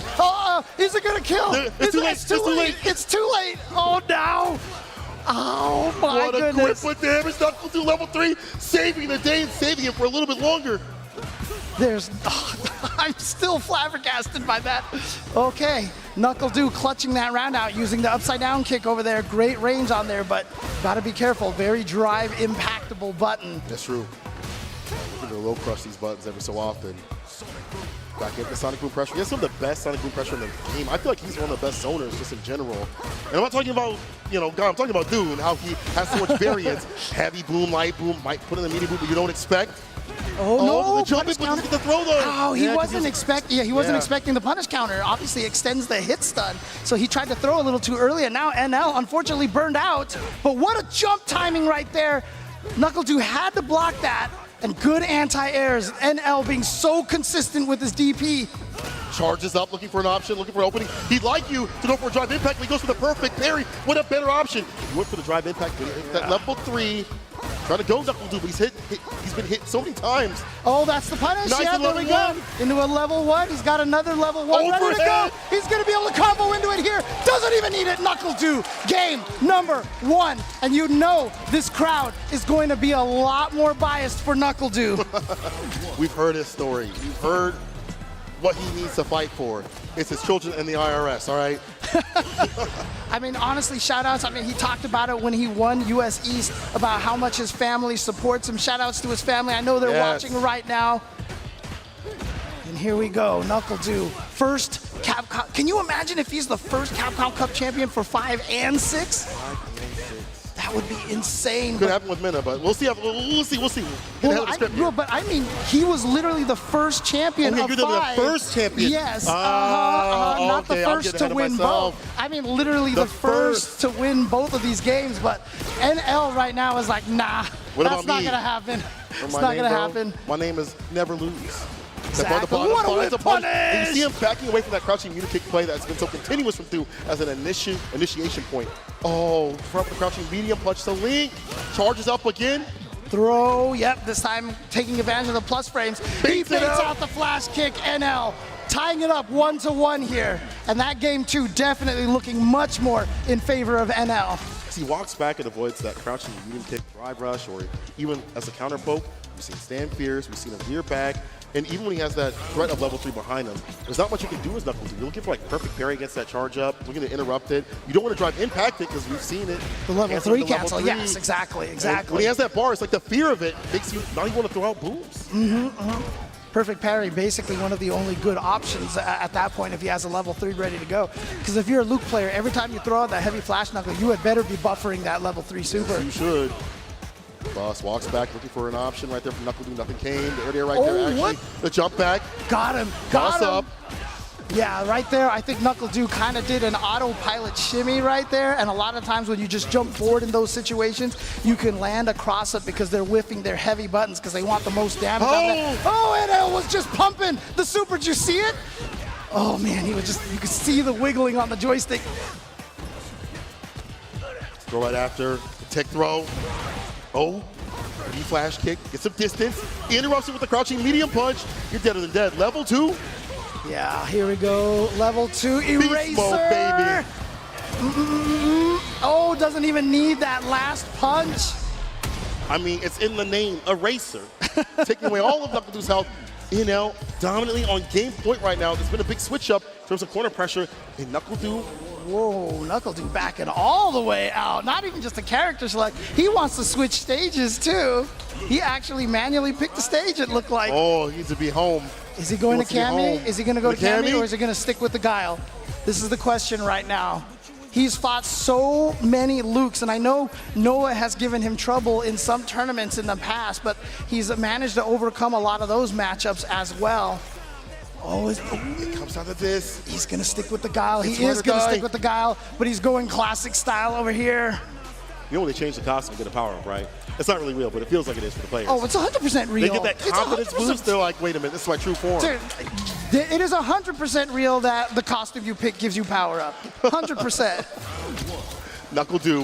If you pick the wrong color, I mean, it's over. You can't win. That's just how it It's works. not you, you know? You got to have your stamp on it. Oh, dude, NL. It's just pressing buttons, though. He says no costumes giving you any power-ups here. Oh, no. Too far. And Knuckle do responds in kind, finds a punish counter flash kick follow-up. I like that awareness here from Knuckle do. Yeah. Blade and the variants of Booms too as well, putting, oh, I thought on notice, but NL ready to go with that ODDP. Gets the overhead. Yeah, you see Knuckle Dude throwing out that drive impact, Great. knowing that he cannot counter drive impact it. He's just going for it again. Trying to find an opening, but NL is hit the back off. You'll just block this out to get your bar back. With that level one. It's not enough to get it done. One more touch. Okay, now you got to watch out for the OD. There it was. He was close. Wow, Knuckle Dude knew he was close enough for the crouching medium punch to still connect at that range. Extra awareness. Gotta watch out for that OD Sandblaster. It's so scary. No counter hits, nothing there. There it is. Checks. What? The trade, yeah, to help that transaction. Hit so far. That's beyond the fist. NL on set point. He's going to take That's these not a trades, sword, bro. that's a javelin normal right there. What the heck? That's here. All right. NL on set point doing fantastic in terms of jailing in. And Oh Knuckle Dude finds a jump no, heavy he kick. let go of the drive parry and then did something, and it resulted in a punish counter. Throw right after the back dash. He waits it out. The buffer, there it is. Level one Not of the fast OD enough, not interrupts fast it. enough. Yeah, OD, That's the quickest, OD. one of the quickest supers, but it doesn't Oh, matter. but the dive kick from Luke. That jumping heavy punch is so good. Wait till the crouching got heavy him. kick. He Wow. got him. He read the shimmy. He read the shimmy and he went for it. CA about to see a ton of damage done from the side of Knuckle do. NL, Still needs to do so much damage, but NL still in burnout, so That's this is true. a good situation. You can see, look at this. He is about to catch up in life. That thing is not stopping. That Sonic There's a Cross sweep. is still coming. he blocks it out though. Tried a perfect parry there, Try reversal. but he burned himself out. He burned himself out. NL can chip him out. Oh, what? NL can be a Baron to burn on an empty jump super. NL with the super to seal the deal. Empty jump super. He's going to go for that chip no dip either way. But what a play from NL. So smart, not extending his hurt box in the air, so it'll just miss the stand. The stand medium kick would just miss. He lands, throws out that level one. Listen, everybody out here in the crowd and everyone at home, I know you want to give a round of applause, obviously, to Knuckle Dude for an amazing performance Give over him here. love. Shout outs to Knuckle Dude, but it will be NL who is going to be continuing forward here on the loser side of the bracket. Well played to NL. Well played. Especially that corner pressure you see continuously. A lot of variants of buttons. He was willing to take trades when he has the help for that transaction. You see a lot more ODDPs. And then when he would see an option, he'd put that in his memory banks and say, okay, you like that crouching medium kick play? Let me back up and find a stand pierce, whip punish, and put you on those. There's not a lot of return. I mean, you do get some like this, a three-piece in the like full screen sort of thing. But NL, in terms of damage and dealing that out, the exchange is better for him. And overall, just calling out a lot of what Knuckle Dude wanted to do. You see a lot of punish counters coming up on wake up. And just adding into the stress that Knuckle Dude up in the corner. I This still was can't sick, believe though. this kill. This was I still actually can't believe insane. this kill. Look at this. Right, that last step? I just didn't think. You're kicking the man's face, so it kind of makes sense. Oh, man. Like, visually, it makes sense. Yeah. But, I mean, again, you saw some of the timings that NL had for the jumps, that there wasn't really much Knuckle Dude could do against. And, again, it's just the burnout situations. Knuckle Dude, I felt like, spent a lot of that match in burnout and had to be so scared of that OD Sandblaster. Honestly, jumping at Guile with Luke isn't the worst idea. His jump, fierce jump, heavy kick, the dive kick, as you mentioned, well, both the dive kicks, basically, as they've reached so far, are actually really good ideas. If he goes for a stand heavy or stand medium kick, he's going to get hit more often than not. You can trade with crouch fierce at best, and flash kick is great, but doesn't always work in some ranges. There was one match that I saw between Knuckle Dude, was it Knuckle Dude? It was a Guile player going up against Noah the Prodigy. And Noah the Prodigy just held up forward and just kept hitting jump fears. And he was just like, I don't care. Like, you can flash kick me, but I'll if you're take a not little bit of charged up, damage. Yeah, if whatever. you're not charged up, I might just beat you with a jumping heavy punch. And that's exactly what happened later on. And yeah, that loop jump heavy punch just deleted Guile's crouching heavy punch. And that turned that round completely around. I love the fact that NL had that lead, kept it, didn't overextend to get the win. He took the trade right there. Again, having the help for that transaction. I don't know how that reached. I'll have to look back at that a little bit later. So here we go, yeah. Hi-Fi, help us. Beautiful. Just, if he had touched a button there, I mean, to be fair, if he had touched a button there, it might have traded, but, and he would have still won, but there's still a chance that it might have just straight up lost, so that empty jump, such a smart idea. He does send Knuckle Dew home again. Shout outs to Knuckle Dew, shout outs to his family, shout outs to everybody who supports him out there. Wonderful, wonderful player. We love Give seeing him some him. love. Again, first champion of Street Fighter V for Capcom Cup and top 16 here at Capcom Cup 10. What a player. This is how you can tell that the pedigree that is available in this top 16 is insane. You see how dominant Dew is, but he is unable to move on. That's a good sign in terms of the level of competition that we have overall in this bracket totality. NL does move on, continues his motto of never losing. And now let's take a look at this bracket over here. So yeah, we have lost 2 players here. Unfortunately for you and I here, that's 2 of the US players here. Nephew and Knuckle Dew going out. Dual Kevin still in the bracket at the very bottom over there. But I mean, this next match coming up is such a huge one. Who would have imagined at the beginning of top 16, it's gonna be Fudo versus Mena RD to be eliminated right away. That is going to be a nuts match right there. Not a single person. Fudo coming through from the Speed Team World Warrior Japan. Absolute beast out there, and was actually one of the front runners in terms of points throughout the regulation play in Street Fighter League Japan. That should tell you something right now, how dominant he is on that DJ. But Mena RD, dog, that dude emboldened by DR, already just had his win from Street Fighter League EU. We'll have to see that a little bit later. Well, let's pull it back just a little bit though, James. I know we're hungry to see that. We gotta get some love for the sponsors above Steel Series.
And these matches have all been fire as well.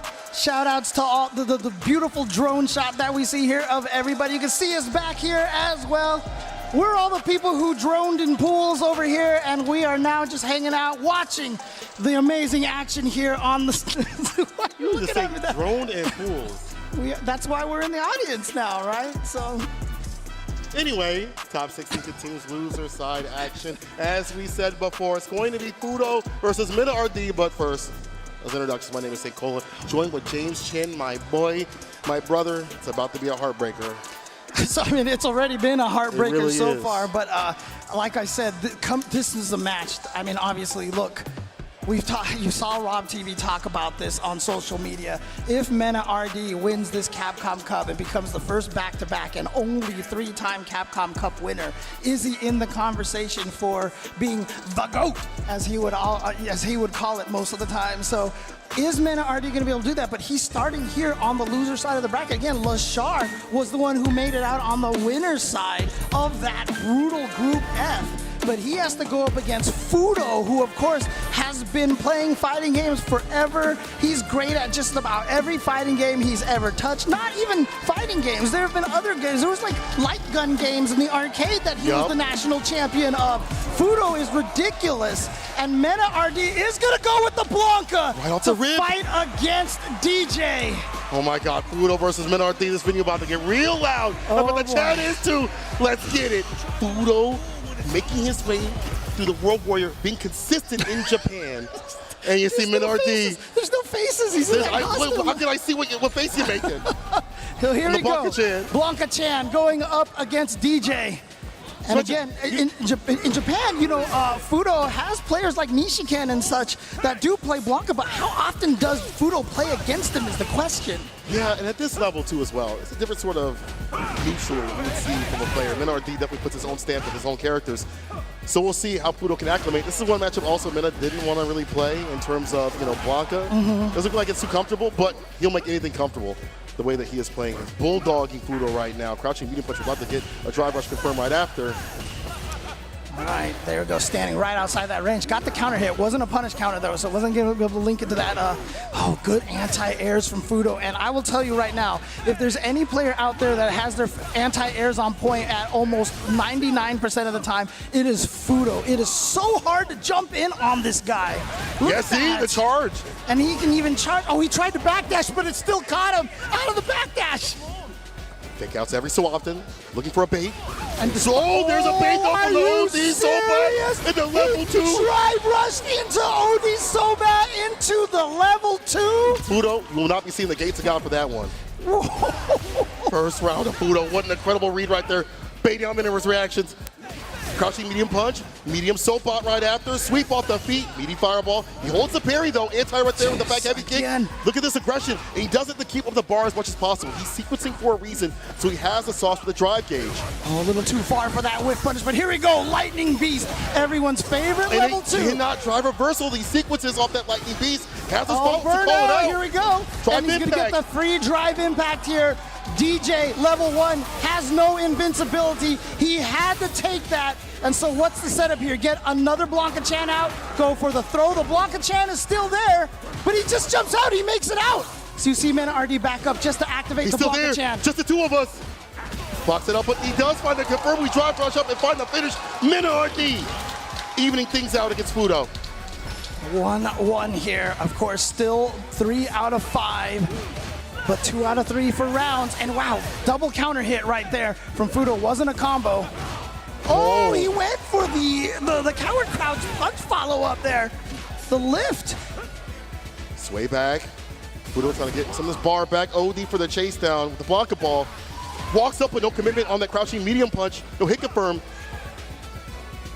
Just back to this neutral right now. You can see Mena RD trying to find a way in. And Has to be again, careful, the bar at the bottom is one interaction. caught him in the legs, caught him in the legs. I thought he was parrying, but he must have just let go right at that moment. Here comes the Blanca-chan mix-up. Again, the throw. Fudo's willing to take the throw. So that's why he's going to go for another one. That was a punish counter, and here we go. Activated. 2 mix-ups. Drive reversal. But He's he in burned burnout. He burned himself out, and Mena has, he has no meter right now. Okay. Goes for the drive back, close it out. What a jump timing. He read it RD gets the level 3 right over here.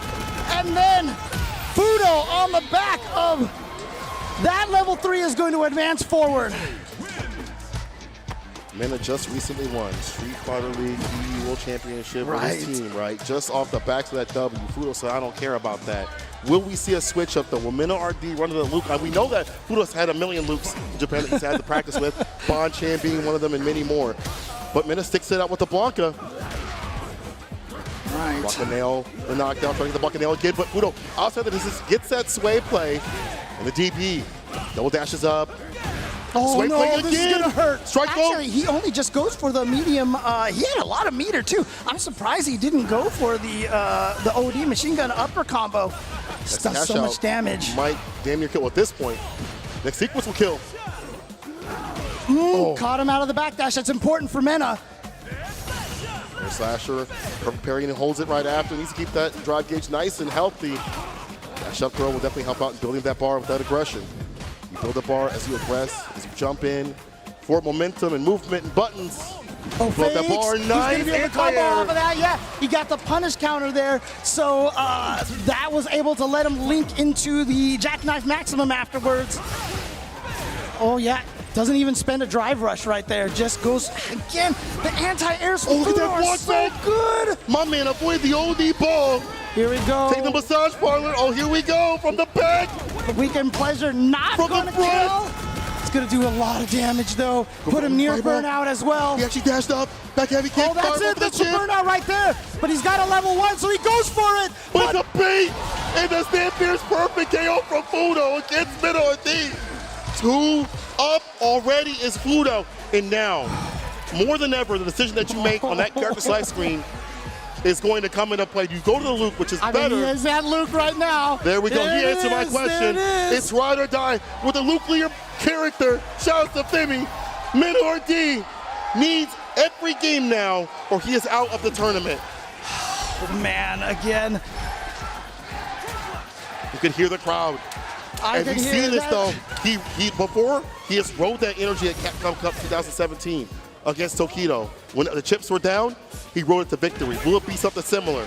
Beautiful start that crouching noodle kick. Yep. Yeah. Now here we go. Get a sequence started over here. Gets him into the corner. Yeah, and lands the median. It wasn't a true median. It was a delay. Getting Fudo to maybe touch a button or try to jump or something. The charge back against the medium so far. Fantastic option outside the distance. Oh, there's that anti-air, but again, now Luke has that jumping heavy punch, which might have a chance to actually beat that back heavy kick. Not this time for Fudo. Fudo's anti-airs are so consistent, tries to go for a shimmy, but Mena RD staying steadfast in the corner here. Stand fierce, cancel, drive rush, trying to find an opening with that crouching light kick. No whiff punish. Yeah, nobody home. Oh, what a tag. He'd love to get that back throw. Put him in the corner, finds a jump and calls out the fireball. It's 1-800 damage. Mena RD, staving up set point, he's still alive. I see a heartbeat. Oh, the crouching medium kick, he finds the hit. It's such a powerful weapon to have. Checking that back dash. DP, frame kill, text though. Fudo getting active on defense. All right, there's that standing medium kick. Oh, punish counter, side switch now from Fudo. So this is a dangerous position here. Can Mena RD fight his way out of there? He's gonna do it with that crouching medium punch. Goes right into heavy flash knuckle, into Pale Rider, and it's enough to kill Mena RD. One game on the board. I know you're in that audience, Dominican Republic. Let me hear you guys. You can definitely hear him on stream. I know you can hear him on stream. Feel the power, feel the energy. Mena riding that momentum, but here's Fudo striking right back. Crouching medium punch, DP, enter, double dash. Just takes the throw. Yep. You're not going to get blown up with crouch fierce. Oh, that boy. is dangerous. Corner That devious button. position. Look at this. The throw loops from Fudo finally goes for the shimmy. But Oh! he gets the punish counter. The back Should be heavy able to kick. kill off of this. I know a lot of people from Japan are watching this as well. I know they're cheering for Fudo. He's at match point. Can he seal the deal? Anti-airs are getting better and better, not leaving Mena RD. Let him leave the corner. The OD fireball, bar spin from the side of Mena. The fake outs though. Oh, he it's got on it, Mena there it is. though. The jump fierce. And he's going to spend the drive gauge right here to get as much damage. Charge the whole entire thing. Not sure if he meant to do that or not. Oh, the fake out drive again. gauge, do it again. We've been dropping us with buttons. He's been trying to check the challenge that. This time he goes for the OD soul pod. Once again, level 2 situation. Fudo is actually taking advantage of Mena's good reactions. He knows that Mena The is chase trying. down. He knows Mena is trying to check those buttons, so he just drive rushes into level 2. What? I mean, it's such a risk. If he does nothing, you block it and you get punished. But he's been right about it. The risk and reward here from Fudo has been next level in this match. And now Mena cannot get clipped or hit by anything significant. A punish counter throw might actually kill any sort of entry point into anything significant, even without bar. And there's so much to use here for Fudo. You see the OD fireball trying to lock Mena down. Where's that Guile theme? Dun, dun, dun, dun, dun. No, Oh, the but the back throw! Not enough to Overhit. quite kill yet. Dun, dun, dun, dun, dun. Dun, dun, dun, dun, dun, dun. Wrong Dun, dun, character. dun, dun, dun, dun, dun, dun. Can this happen? Mena touch. RD, pixels left. 30 seconds on the clock.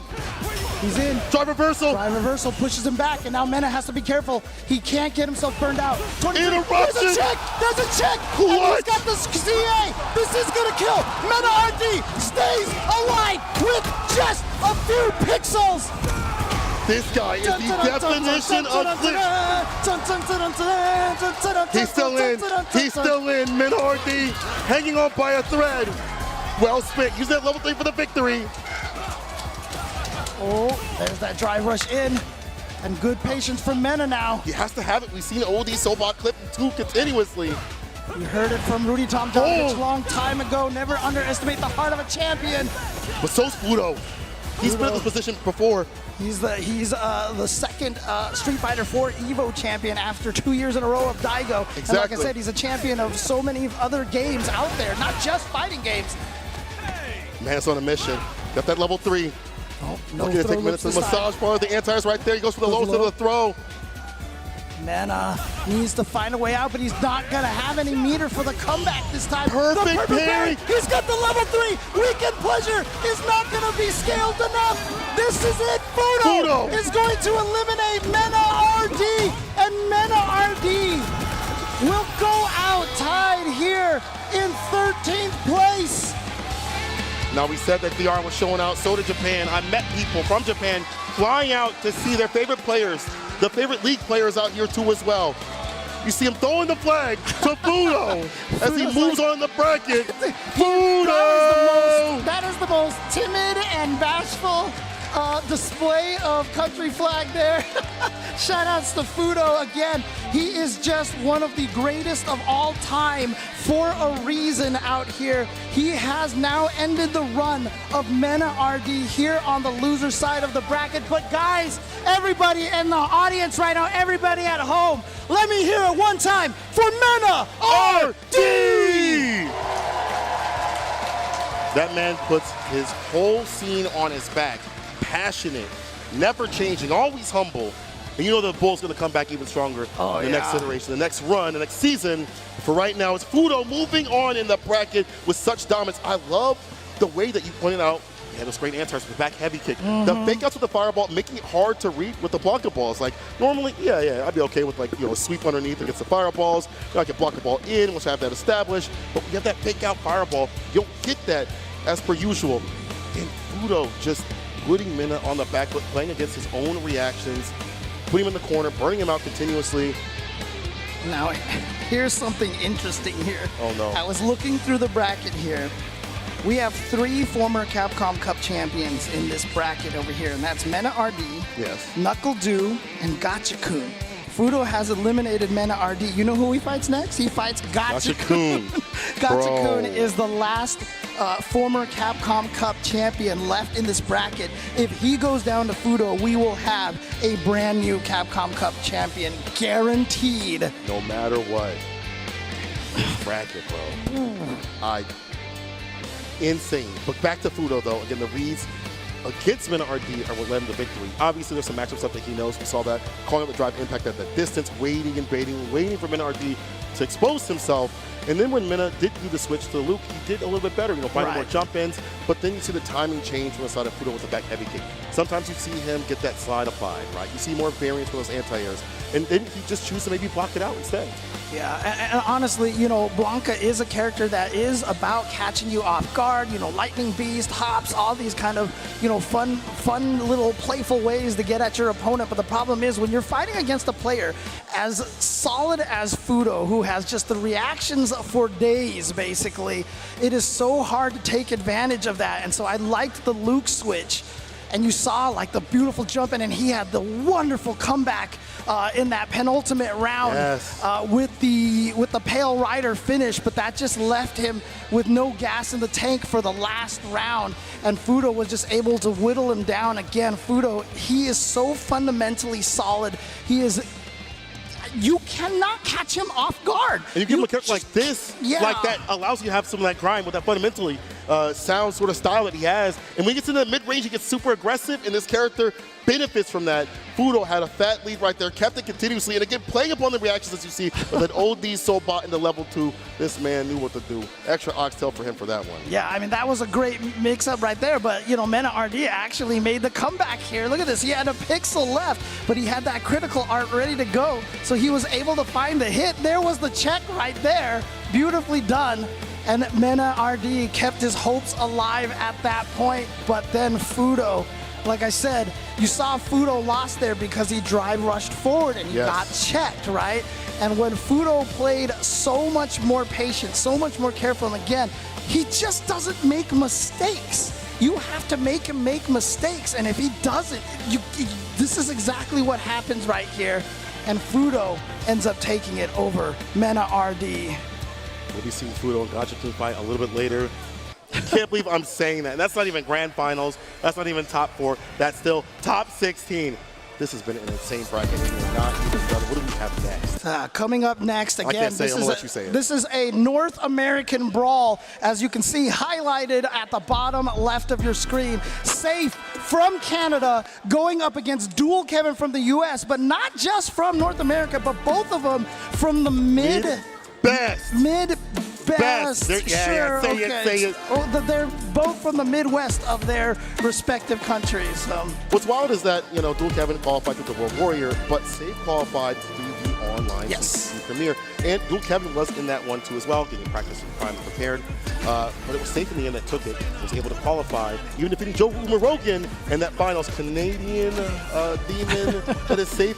He told me that his younger and older brothers are actually better than him at fighting games. Really? I hope to God, and I know y'all do, hope that he doesn't get to play, because they are apparently insane. That's what he had said, but maybe he's being humble. He's always been a great guy.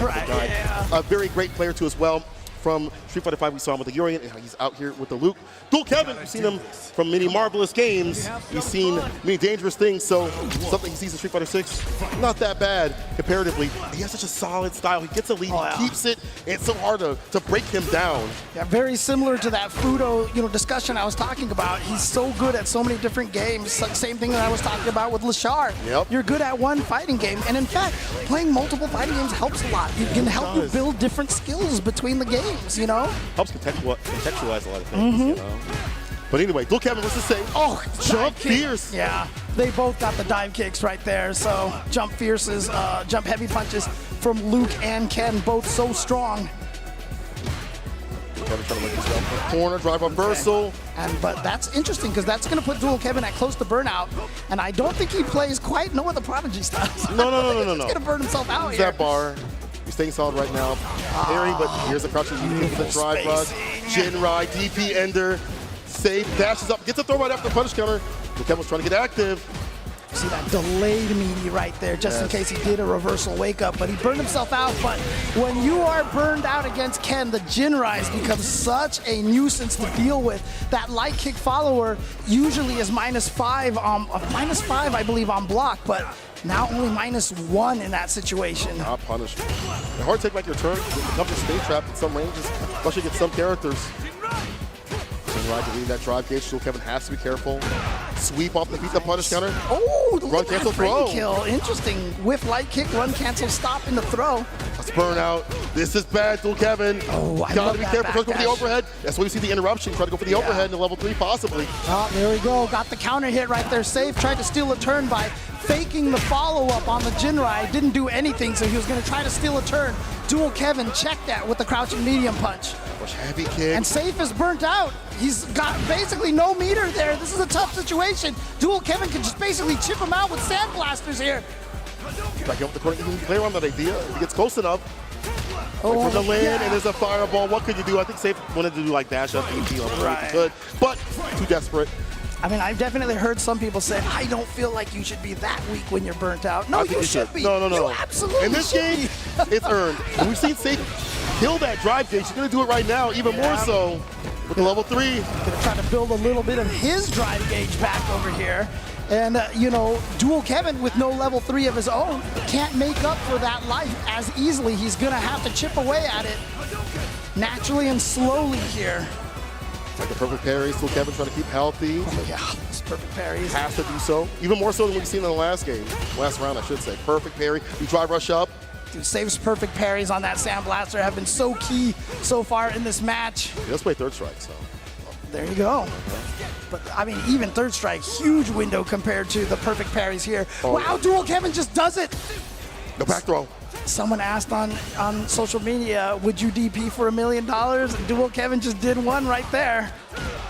But it's almost done. He's almost dead. Dash up, jab, jab. So walk back, overhead, blocked it out. This is scary now.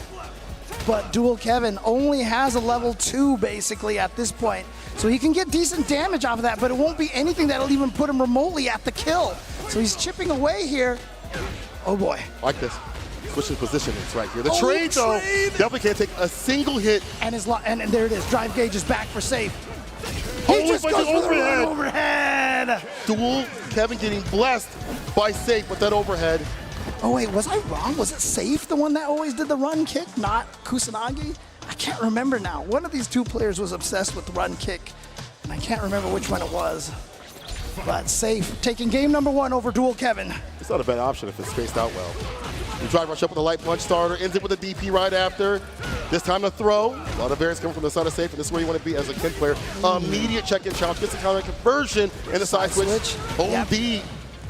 Safe right there saying, you know, I'm not going to give you any momentum, and guess what? You are back in the corner. What a perfect parry. And now Safe in the corner. You said that pressure, unfortunate. Oh, another grip. Go for another throw. Actually delayed a little bit. Drive impact. Safe was a little bit too solid. Did not react and gonna die for this decision. Dual Kevin striking back a little bit more aggressive, a little more active. Dual Kevin trying to tie this up 1-1. Again, all the matches until all the way through Grand Finals, 3 out of 5. Game to play. Gets the back dash. Yes, good jab. Throw right after. Goes for the throw. Goes Cross the for it crouch again. fears, and that's the mix. Am I going low? Am I going for the side switch? The back throw. Safe, backs up. Yeah, he knows he's got a big life lead. There's Doesn't have really to no. overextend. Yeah. See right there, that was a little bit of an overextension. If you do that medium Jinrai, you can always DP afterwards. What an interruption. Oh. Not level 3 just yet. I should say CA. Not It's even quite more burned damage. out. Both of them are on the verge of burning out. Those Sand Blasters are about to do it. Gets him the standing medium kick. He's not going to try to throw out an obvious Sand Blaster. That one missed it. Oh, back heavy good kick, hit. crouch fears, lift off, into CA. Let's wrap this up. Pale Rider definitely going to finish the job over here. Dual Kevin ties it up 1-1. I hear Rob TV saying it's mid-best. All right, mid-best. Game to game right now. Dual Kevin and Safe. But you can't shout out mid-best, because Safe is mid-best as well. We claim him. Actually, I don't know. Canada kind of claim us at this point because they were doing work at CP2 online. It's kind of a team kill. These two have played each other quite a bit. Comes down to this stuff for that melee. It's a little bit different. Again, see, there it is again, that ODDP that can blow up the Jinrai. Safe is just kind of autopiloting fishing for that Jinrai. He's going to get it here, and now corner position. Didn't catch the backdash of Dual Kevin, but he does have the DP. He's ready to go. Space, Burns him out. Fears. This is huge. Chipping away, there's a drive impact. Yeah. Walk up to build the gauge as much as possible. Another pip is up. Jinrai again, DP situation. No bar split just yet. The throw right after, don't need to. People don't know how fun it is to do those Jinrai It loops, feels man. really good. It feels good. If you haven't done it, go to Training Lab right now. It's cool. Perfect parry. Positional advantage. Back throw. Chicago Punch actually works out better this game. Positional advantage, very important. All right, you see him just back away, safes again. Oh no! Too But close. Again, every time I feel like he's got a big lead, he kind of accidentally pushes himself a little too hard, and then he went for the wake up. Would you DP on wake up for $1 million? Safe says yes. Of course I will. Put that $1 million in the safe, he says. Oh, bars. Wake up super. Nice. We get the side switch off that level 1. Drive rush, Safe Fierce. Yes. Safe trying to trade, go blow to blow. Now there's the heavy Jinrai right there. You cannot ODDP after that, because that one he can recover and block in time. You have to interrupt it before it gets to you. Drops it low with the crouching really kickstarter, and has Tatsu for the corner carry. And the Yoki run cancel, crouching like kickstarter. Sure, you ender. Run cancel again for the throw. It's gonna be Safe Fierce, and he goes for a bait. Oh, he's trying to find an I love opening. it. And so yeah, Dual Kevin's like, all right, fine. You want to take the throw? I'll keep throwing. Safe though with the throw tech. Don't get too close with those fireballs. It might be perfect. He actually walks up in front of his face. You got the reservoir dogs right there. They just stared at each other. Dual Kevin coming out on top of that one. That's it. Now JoJo, oh, you're approaching me. Safe on game point right now against Dual Kevin. I'm sorry, that was Safe that got that the crouching medium punch, right? Yeah. Okay, Safe's sorry, I up said the too. wrong name. I said the wrong name. My bad. The joke clears it up, though. It's okay. The joke was good. The joke was good. But there's no jokes right now. Dual Kevin sitting on the precipice of leaving this bracket as Safe. Have been so solid and doing things that you might not expect at this sort of reverence. You know what I'm saying? Like, as you mentioned, would you ODDP for $1 million, bro? Like, in his mind, the way he's playing, when I talk to him, he's like, I'm going to play the way I want to play. You know, I'm gonna do what I usually do, and not be third. And honestly, that's a very big strength to not deviate from your normal game plan. Yeah, I mean, just to be able to not get caught up in the lights and the thinking about the $1 million. The glamour. You know, I've seen it before. You know, when they talk about like World Series of Poker and a lot of those tables where they put the money out on the table when you go head to head. They tell you that affects you. Again, you know, these players, they're thinking about that money no matter how much they're trying not to. Safe, once again, putting in burnout. He's been aiming for that drive gauge continuously, and then he goes in. The fake out OD, chipping away, finds a confirm right there and ends it. Safe on set point. Here we go. Can Safe from Canada eliminate the last U.S. player we have here? Got him with the crouching combo, the reset into the drive impact. Is he going to go for a super? No. He's going to save it to try to finish it off with the Shinryu Repa. Toss up DP, trying to find a shimmy. No bite though. Crouching gonna kick drive rush, comes to the side of Dual Kevin this time. I mean, Knuckle wants to wake up decision. He gets hit with a counter, trying to do something. Only a walk up to the backdash, and that's gonna be level 3. Yep. Yes, sirree. Safe moves on in the bracket over Dual Kevin. Dual Kevin is gonna go out as the last U.S. player, is now eliminated. Safe from Canada continues forward here with the Ken. Congratulations to Safe. We have to give big love out to Dual Kevin for making it this far in this stack bracket. Can we get some love for Dual Kevin? That's what's up. Dual Kevin doing the mid-best proud as he has risen to the occasion. You've seen a lot of these players out here like Jack, Rob TV a few years ago, maybe even so if he played. He's retired, man. He's retired. But he'll still cook you if he wants to. They trust me. Here we go. Yeah, you see right here, Dual Kevin just having a little bit of trouble fighting against Safe. I just feel like Safe was, I don't know, it was just like the neutral was all in his favor. It's because he's able to get closer on the blessed buttons, right? Usually it's kind of hard. Like when I've talked to Tokido and the other Ken players, they're like, it's hard to get through those better buttons of Ken. So he stays as close as possible. He was allowed to be as close as possible. It felt like Dual Kevin wasn't really the ability to push him back continuously. Right. Fireballs, we saw the perfect parries from the side of Safe. We saw him also get these overheads and the wake up ODDPs. It's like, damn, he would really do that with this sort of stage. Will put anybody on notice. Like, this is the kind of player that's dangerous because the decision making, you may not be able to call because you might think they're going to be a little bit more solid. But decisions like this back people off. They make them second guess what they're going to do on the dash ups and things like that when they have the advantage, when they have the momentum in their hands. Again, you can see just the corner carry here. One of the beautiful things about Ken, getting those corner carries, the side switches without having to spend any meter thanks to the run special moves.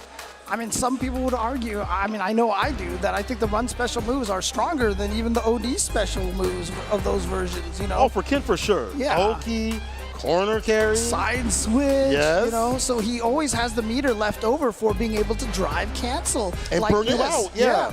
Exactly. And drive impacts. Oof. It's such a powerful thing to have because a lot of characters, to get the decision to corner carry or to side switch or whatever, they have to spend some have to drive choose. gauge. Yeah. And that's why Ken, no matter the matchup, maybe it's bad or good or whatever it may be, can still get the victory because his win condition is linked to damn near any interaction that he has.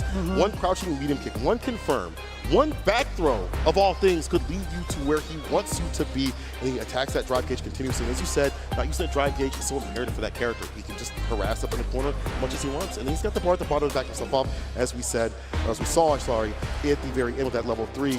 It just seemed like he was continuously putting Kevin in burnout and just chipping away, and Kevin did not look as confident as he usually does. Yeah, and just being caught off guard over there by the reset into the drive impact. Safe getting the autocorrect or the cross cut there as well. Even the backdash to avoid the throw. Safe, everything was flowing for Safe. He was making all the right choices. So beautiful stuff to him, and he is going to be moving on. Unfortunately, again, we have lost Dual Kevin here, and so I hate to bring this up, but that means all the U.S. players in top 16 are out. Heartbreaking, but it makes the drama and the action, the excitement even better.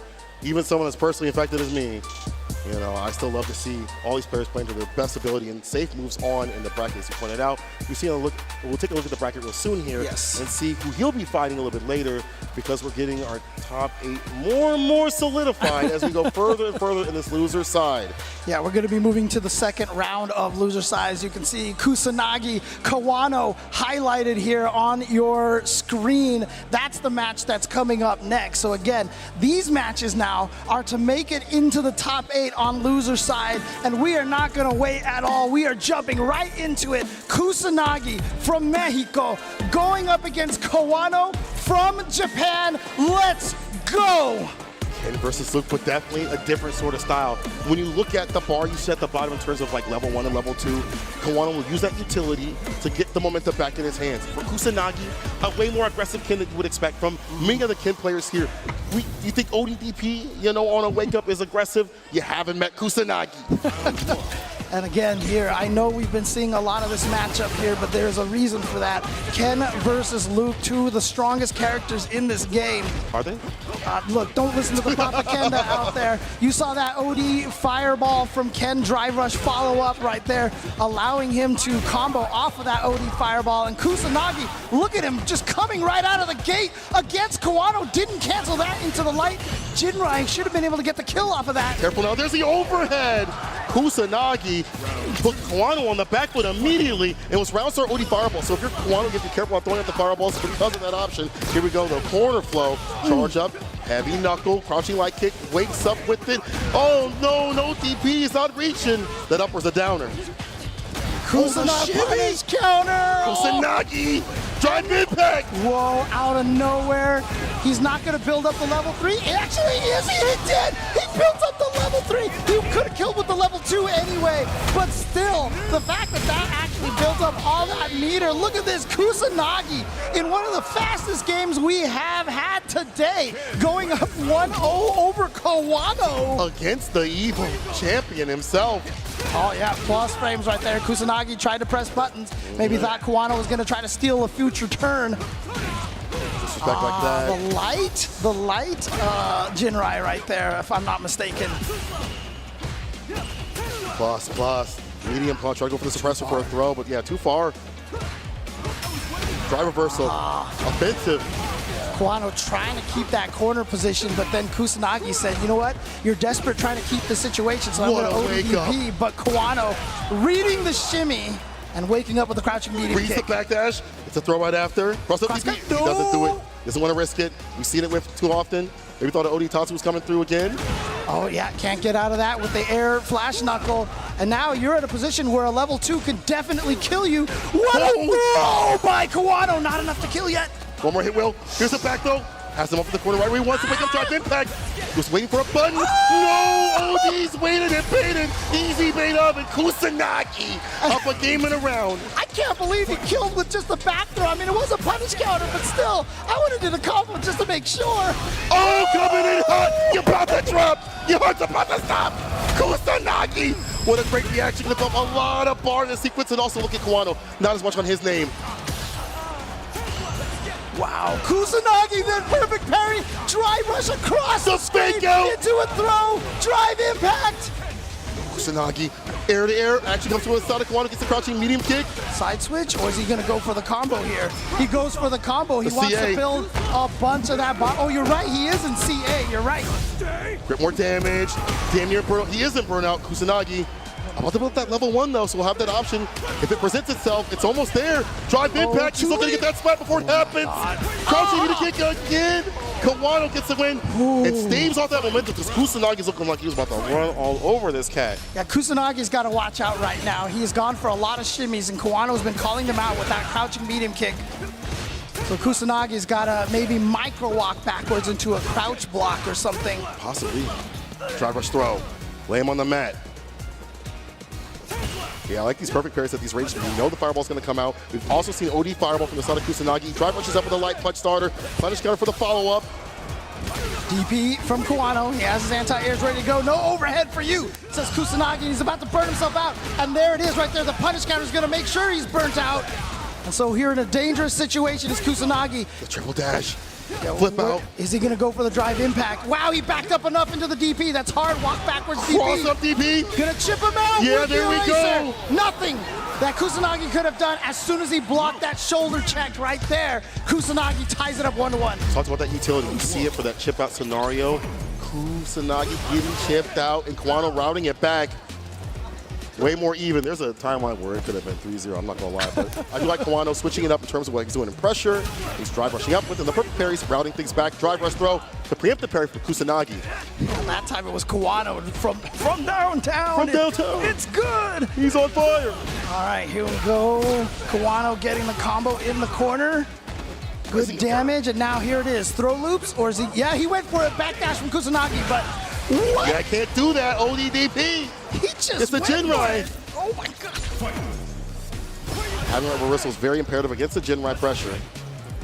Kawano up around now. All right, got the autocorrect or the cross cut right there. Aha, standing light kick to check. A lot of range on it. Sandblaster, and yeah, he gets the meaty. That's the counter meaty, so he's hit. going to be able to juggle off of that. I mean, continue the combo off of that. Stand fierce, trying to open up the door. That is Kawano. Gets him with the crouching medium kick. Here we go. Game to game, round to round. Let's see what's going down. This is the rubber band match right here. Who is going to go up 2-1? Such an important round. Drive rush DP, just to get that anti-air situation. Kawano backs off. Careful now. Oh, you see Kusanagi just trying to walk Kawano back. Wow, jump fierce comes through in the clutch. Drive impact, the leader defeated with that ODDP against it. Oh, OD! speaking of, is he going to go for drive impact again? No, he just goes for the punish, the throw. That's not meaty, so he's not going to be able to get the combo off of that. Kawano went burnout. Kusanagi's got the read. Wow! Oh, until the walk-up throw. Puts him up in the corner. Roll that in time. Timing has been fantastic here for the side of Kawano, but he has to stay alive. Kusanagi still has that lead. Both with 3 bars. Oh, was he going to go for the Tokido crazy run overhead into level 3? We saw that against Shuto at EVO. Please, I'll fall off this balcony. Oh no, here we go, throw. Is it going to be throw loops? Yep, here's a second one. How many is he going to go Careful for? now. He just Reversal walks up the jab. block. And yeah, Reversal jab. he burned himself out for that, and he put himself in the corner. This is tough situation for Kawano now. But who doesn't have the tools? Drive rush light. He gets it. Kusanagi gets his win. You know what time it is. Y'all know what time it is. Here we go. Shinryu. Sit down and shut up. Kusanagi up 2 games over Kawano. Wow. Kusanagi from Mexico coming out here and showing what he's capable of. Again, just drive rush from downtown, getting the throw. Here comes 2 throws in a row. He has no fear. The drive rush jabs, the throws. It's too much for Kanano to even handle. Look at that distance outside with the heavy kick, clipping the blessed limbs of Luke, and he is getting dusted the overhead. Cross up DP, you can't leave for free. Pay the toll, it's your life. Just gonna stave off the perfect here, but he's got so much room to go here to try to take off the rest of that life. And On the Onitatsu! Kusanagi on set point to move on. Point against Kawano, against Hitbox. Good 8 squad, Kawano. Kusanagi, as you can see, unsponsored, and he is definitely, people are gonna know him now. Oh yeah, Viva La Kusanagi in a second here. We'll see what happens though. Kawano goes well with the crouching leg kick starter. That jump back could get caught with a level 1 if he wants to utilize it, so you gotta be careful if you're Kusanagi. Too late on that sandblast right there, got hit by the fireball. You see Kusanagi just pressing forward against Kawano. Kawano's not hitting a lot of buttons, and now he actually snipes him with the crouching heavy kick. The jab, he didn't confirm it though.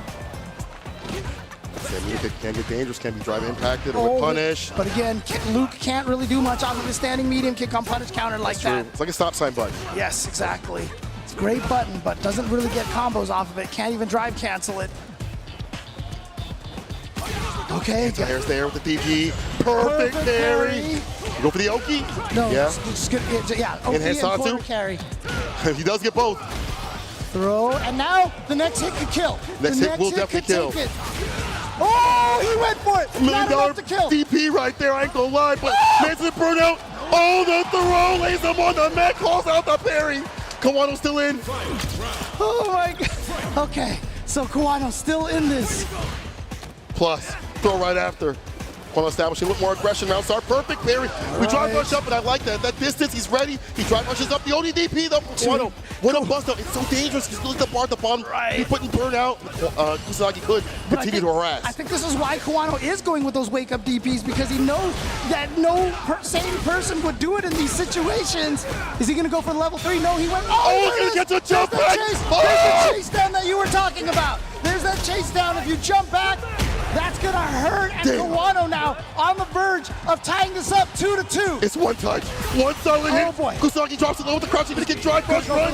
Yeah, level 3 immediately. Because you got to build back that drive gauge. Kawano's still going to recover his drive gauge before Kusanagi does, and so Kusanagi is still in danger of getting. Oh, he's trying to go for the What a sweep. knuckle. DP. Kawano with the anti-airs right there. Kusanagi had to go in. He had no health, no gauge to his name. He was broke as hell. But he was waiting. So many people like to run up to you and do the neutral jump, especially Luke and Ken, because they have those dive kick jump heavy punches, man. Those things reach so far down. He does so much too. Kawano with a better round start. Dash up throw. The bait this time. Oh, he actually goes for the crouching medium punch. Kawano now getting side switch. Dragon Lash DP. This is huge. This is important here. Gets the corner position. The corner is obviously someplace you don't want to be. Look at this.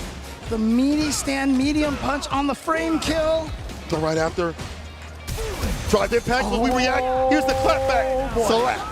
Let's see what he does. How does he decide to Suppressor. switch sides? Oh, he tried to. That is not what he wanted right there.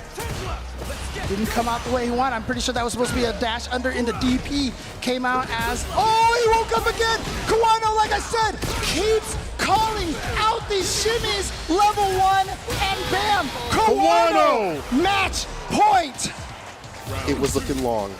It was looking peak for Kusanagi, but right now Kawano back in business, catching a lot of these walkbacks, starting off a lot more aggressively. Band for band to trade right there. OD fireball. Kusanagi trying to find an entry point, but where is it gonna be? Kawano, so fundamentally solid, down 1-2, has brought it back. He's the one that's at the first match point here. Caught him low. Kusanagi now runs in there. Gonna Nice. get the DP, beautiful off that backdash. OD, what's a goon to a goblin? The charge up, oh yeah, leave this man hobbling. Beautiful reaction right there. Back at him. I'll play with the bangs too, Watch buddy. out for the drive impact. He's trying to get that overhead. Nope, can't get out of the corner here. Can't get out of the corner. No, not that's for not free. gonna It's a be a true cutscene. juggle, but he's gonna be able to get the OD. OD. Oh, he I won't spin it. He won't spin it. I thought he was gonna go for the Dragon Lash. I off thought of so that. too. Yeah, exactly. That might have been able to kill OD Dragon Lash into DP. So leave this character alive. Don't do it. Still, but he's about to get his meter back. There it is. No more chip threat. And you clutch it out. Fireball. Didn't whip punish the stand medium kick. You know where we're going, James. Final game, final round. Couldn't write a better story, baby. Drive, rush, throw. Kusanagi getting real aggressive. ODDP. He's not stopping. He's just ODDPing all day. Kawano with no regard for human life. I love it. Waffle House parking lot style. Shirts are off. No shoes. It's all service with these fists.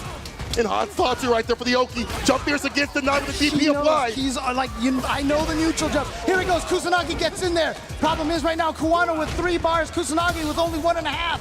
So that is the advantage for Kawano right now. He's going to be able to get a level 3 off of this for sure. He is going for the level 3.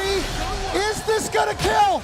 Oh no. This going to kill? Diddle Planet, all the fist land. It does.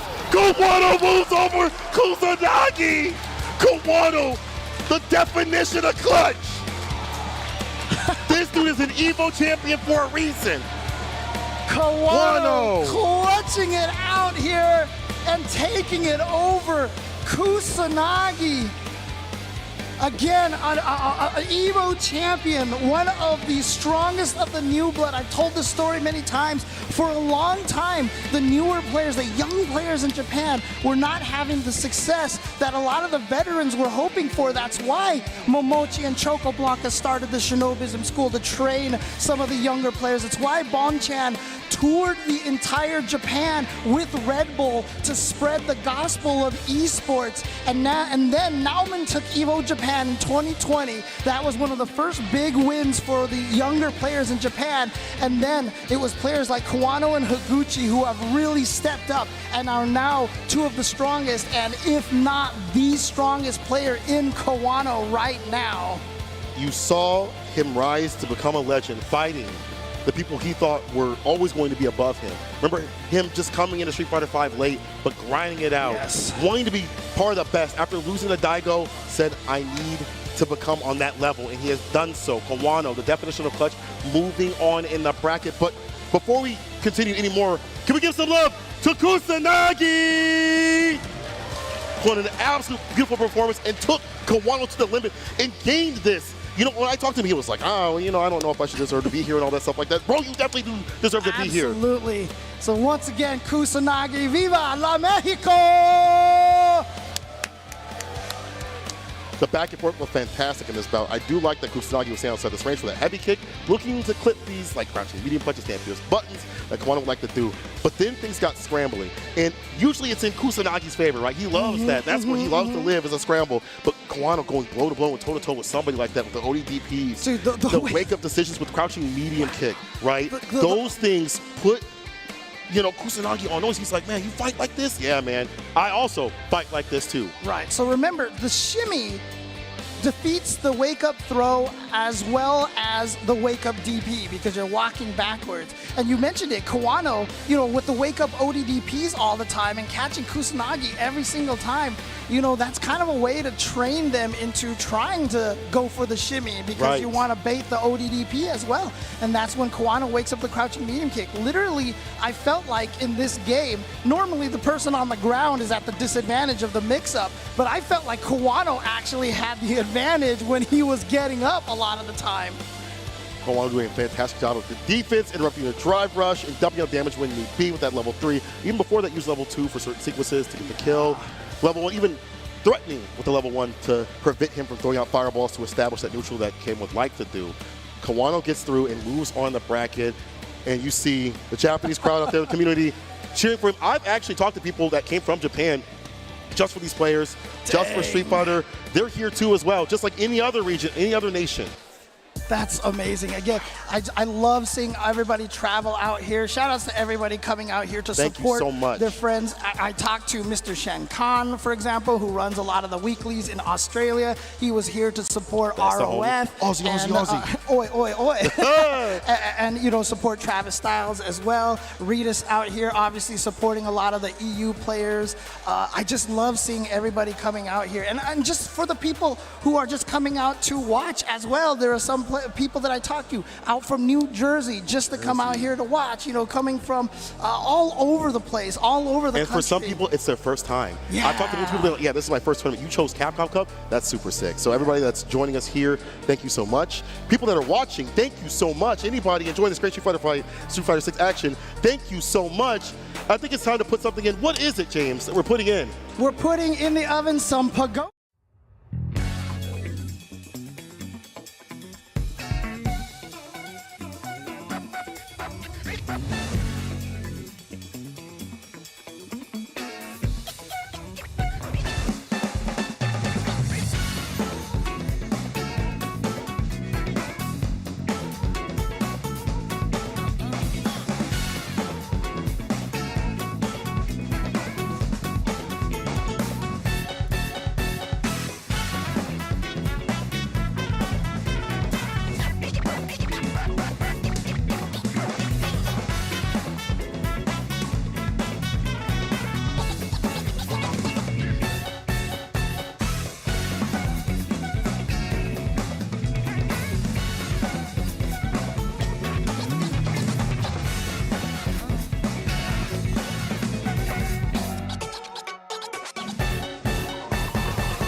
beautiful people out there watching the Capcom Cup Finals here. We are about to reach top 8. Let me hear you guys make some noise! Getting down to that nitty-gritty, people. We're about to conclude our top 16 and find out what 8 are left for that 1 million. Oh man, what's that to get $1 million? $1 million. $1 million. I mean, you gotta do it. You gotta do it. I have to do it at one point, right? There are only 5 people like us that know that. Me, St. Cole, and you, James Chin, are old as hell. Some of you don't know, you have to look that up. But right now, what you're looking at is the rest of top 16. As we have said, we're in the loser side, and now we see the bracket. Sheen versus NL is next. After that, Gachikun versus Fudo. And last but definitely not least is Phenom versus Safe. Woo, boy, this is, yeah, again, this is a brutal part of the tournament here where we have to watch everyone getting eliminated here. Again, CN, NL, two of, I mean, honestly, of my favorite players for over a decade now. I've been loving watching both of these players play for so long, and here they go. They have to go up against each other. They have to eliminate each other, but it is going to be CN, of course, rocking that DJ, and NL with the Luke. The mad scientist, shout out Syringe for that one, versus Never Lose himself. Let's go. All right. You see that right away from CN, just drive rush into nothing. I think he was just testing to see how NL was ready for checking the drive rushes. Long sets, you can get that data. No follow-up, though. Yeah, he just missed that one, unfortunately. Right, knuckle chaser, backdash away from the Oki. I like that. Where's the throw? Oh, I can't Punishes the believe- stand medium kick with a drive rush jab. Dude, I can't believe that standing medium kick missed. Oh, brutal. It's like pixels, but there we go. Punish counter with that crouching medium punch into the heavy flash knuckle, and now the throw. The fake up to the fireball. Definitely devious. The anti-airs right there, gets a knee drop. Against that knee shot in the air makes that jump a lot faster. So you need to react with an anti-air much sooner. And NL was able to do it and get the first round. There's a throw right after. Oh, the fake out. And we saw that previously, right? Yeah. Back heavy kick as an anti-air choice against his character. Do it early enough to not get deleted and defeated by that jump fierce. Oh, too far for the crouching medium punch, though. Wasn't able to get that follow-up. No, I was just about to say, it's such a beautiful thing for DJ that he can get an anti-air into a straight-up mix-up off of that heavy because he cancels into the Sobat feint. And so because of that, he actually gets a mix-up in that situation. He can get an OD just cool. We might be seeing that a little bit later on, depending on how NL tries to come through the skies. Sheen, he's got a lot of bar to work with at the bottom. Let's see if he can put this man in the massage parlor. On the table, drive rush, light here's punch. one. Here Is we he gonna go. do it? Crouch fierce.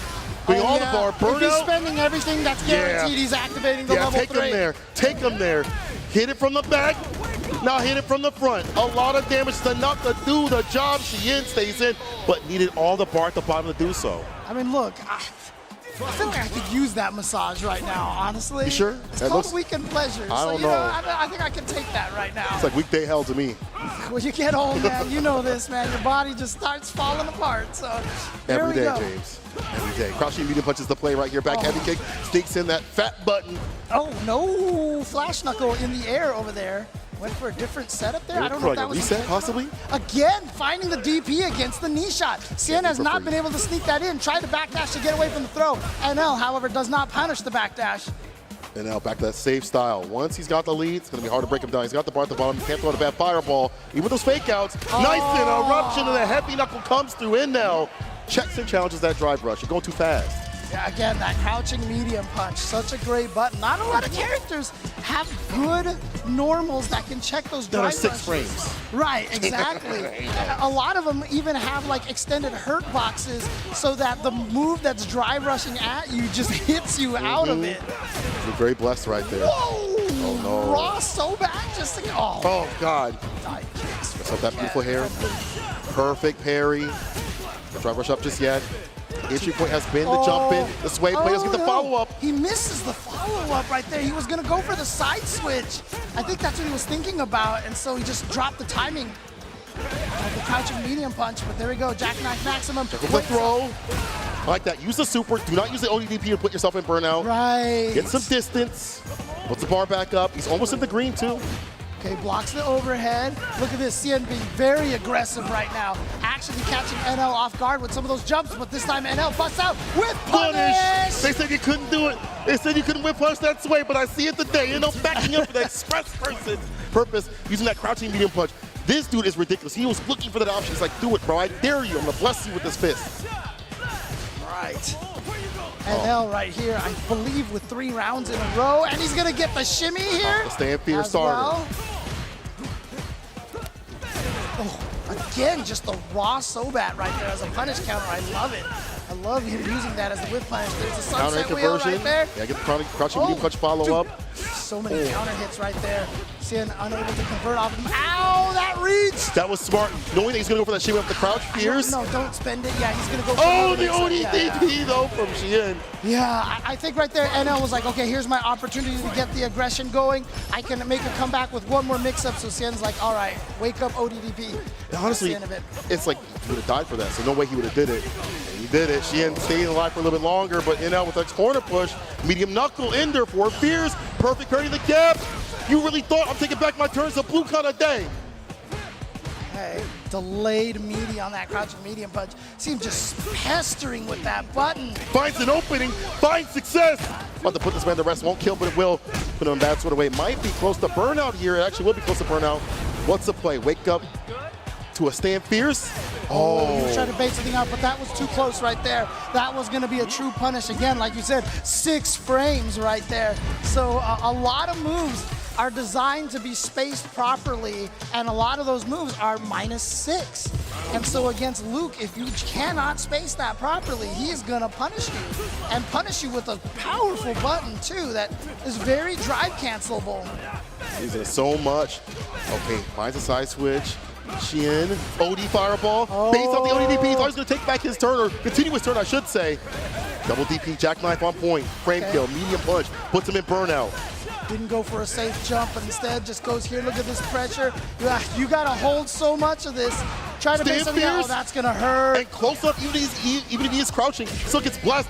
Oh my God, Sheen's back in the game. Staying on set point. Suffocation right there from Sheen. So hard to deal with in that corner, especially when you're burned out like that. Perfect and now parry. that's going to be a punish counter. So here we go. Yeah, combo into the drive impact to burn him out. Remember what he did last round with that burnout. That's true. Back though, a lot of room, real estate to work with right now. Perfect parry. Takes back the turn. Positional advantage from him. He's like, yo, let me just put you up in the corner. Shoot that drive impact. Big long limbs. Catch him by surprise. I was about to say, watch out for the back throw reset because you want that corner. That's a safe jump. And you know what? NL did a delayed ODDP. Like, cool safe jump, bro. I'll just wait a little bit. Dude, come on. Careful with that sway. I'm seeing him blessed with that crouching He's trying to medium level punch. 3. He's trying to level 3 right Wants now. You it. saw him pumping. Oh, he tried to do the went for Fudo. that. Yeah, Oh, he still finds an entry though. Level 3 again. What's it? Weekend Delight. Actually, you know what? Last time I said it's a risk because if you go for the OD so bad that you're punishable, but I forgot. You are not punishable. The OD so bad is not punishable. So now, I'm sorry, I made a mistake earlier. Sheen capitalizing on that situation right there, right after. And I'll try to press the button. You saw the counter hit, so Sheen putting a game on the board. Drive rushing medium punch starter. Strike throw, we're going for. We go for the low. And now blocks it out. Back walking, rolling down bad. Sheen trying to slowly make this comeback here. NL, however. Boom! Thought you could press the button. Crouching medium punch. Space trapped out from NL. And now you're up in the corner. What's your play? ODDP is the play.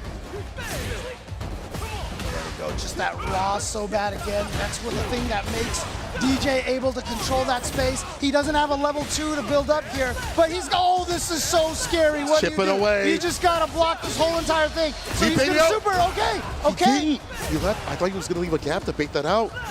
But still, it's one touch of the soap bot to seal it, the medium soap bot at that distance. A sword special. Here we go, Sheen.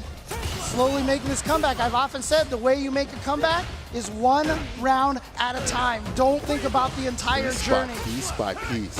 Exactly, but NL here looking great at the start of this round number 2. That's actually a very fortunate trade for Sheen. All the stand fierce again. We saw it whip. Really? You would go for that? Beautiful punch for the side of Sheen. Be able to get that stand fierce follow-up. I mean, the reason why I feel like he went for the level 3 here is just he knows that he can build it up again even if he loses this round for the last round, perhaps. I felt like it might have been a premature usage of that level 3, though. Take this round. Hold on now. DP, double dashes up. Still burned out. Goes Fake for the out. fake. He should You be able really to get the thought? kill. He's got the level 1. He won't even need it because DJ's combos go on for days. And Sheen has brought it all the way back. It is the final game here. It is a best of 1 now between these two. All comes down to this, the dance of death coming from the side of Sheen. These mix-ups, these feints every so often, catching NL off guard. Interruption, both of them. Now we drive rush right back in Sheen. Hitting with that light punch starter off the drive rush. Like Jab, I said, jab. one of the scary things about this is I know NL is a very emotional player, and this kind of a comeback thing could really weigh heavy on him. He's got to remain focused here. 2-7-9 gets a Sheen. burns himself ODDP out. immediately. The walk-up throw against that sway play. Cut that out. Oh, the backdash crouch fierce. Strike though, we go for the back throw. He goes for the button instead, the fake out. OD, Oh yeah, chipping you away. gotta deal with that. You can't do anything after you block that and burn out. Oh gosh, here comes the chip. He went for it. But you know what? If you're Sheen, I think you're okay with that. Now he Cool. doesn't have this for the next round. Waste that and bar. And you're still in a position to take this round. Although you are burned out, it's very scary. He does have a level 2 though. So Sheen's gotta get that level 2 ready to stop the drive impact. You saw that neutral jump. He traded Oh, it. but he commits to the stand medium kick and got hit with a drive impact. And this character DJ definitely falters the drive impact. A lot of his things get clipped and hit, and that's it. Make him up in now on set point. What a perfect timing. That's all Sheen was trying to bait was the drive impact. And he just decided, let me throw out a standing medium kick to just kind of check the situation. And NL just hit the button right there. Standing medium kick, not cancelable for DJ. Below. Let's get up that strike throw. But NL gets a 3-piece. We drive rush throw. Up in the corner, blade jab, 4 fierce. Ends the turn, stand, fierce finds fist to face from this corner space, even more so. Gets the pickup, sits the pressure. No anti-air, Oh, he he's does trying the to go jab. for the empty jump. He tried to go for the empty jump. That so was a here good we go. call out, yeah. Yeah, so Sheen gonna go right into the weekend pleasure here, get as much damage as he can. Try to tie this up a little bit, but NL sitting on 2 bars. One combo could still win it for Luke right now, but he's gonna get the drive rush dash in, and he can do so much damage here. It's not gonna be enough to kill. Yo, look at the damage. He The went backdash, what a read. And on burnout, she with bar. He found a jump in. A solid jump in would definitely help out here. And a buffer, he's got the bar at the bottom. He's buffer for damn near life. There it is, level 2. Beast mode, baby, NL, never lose. It's in his name. with the reactions.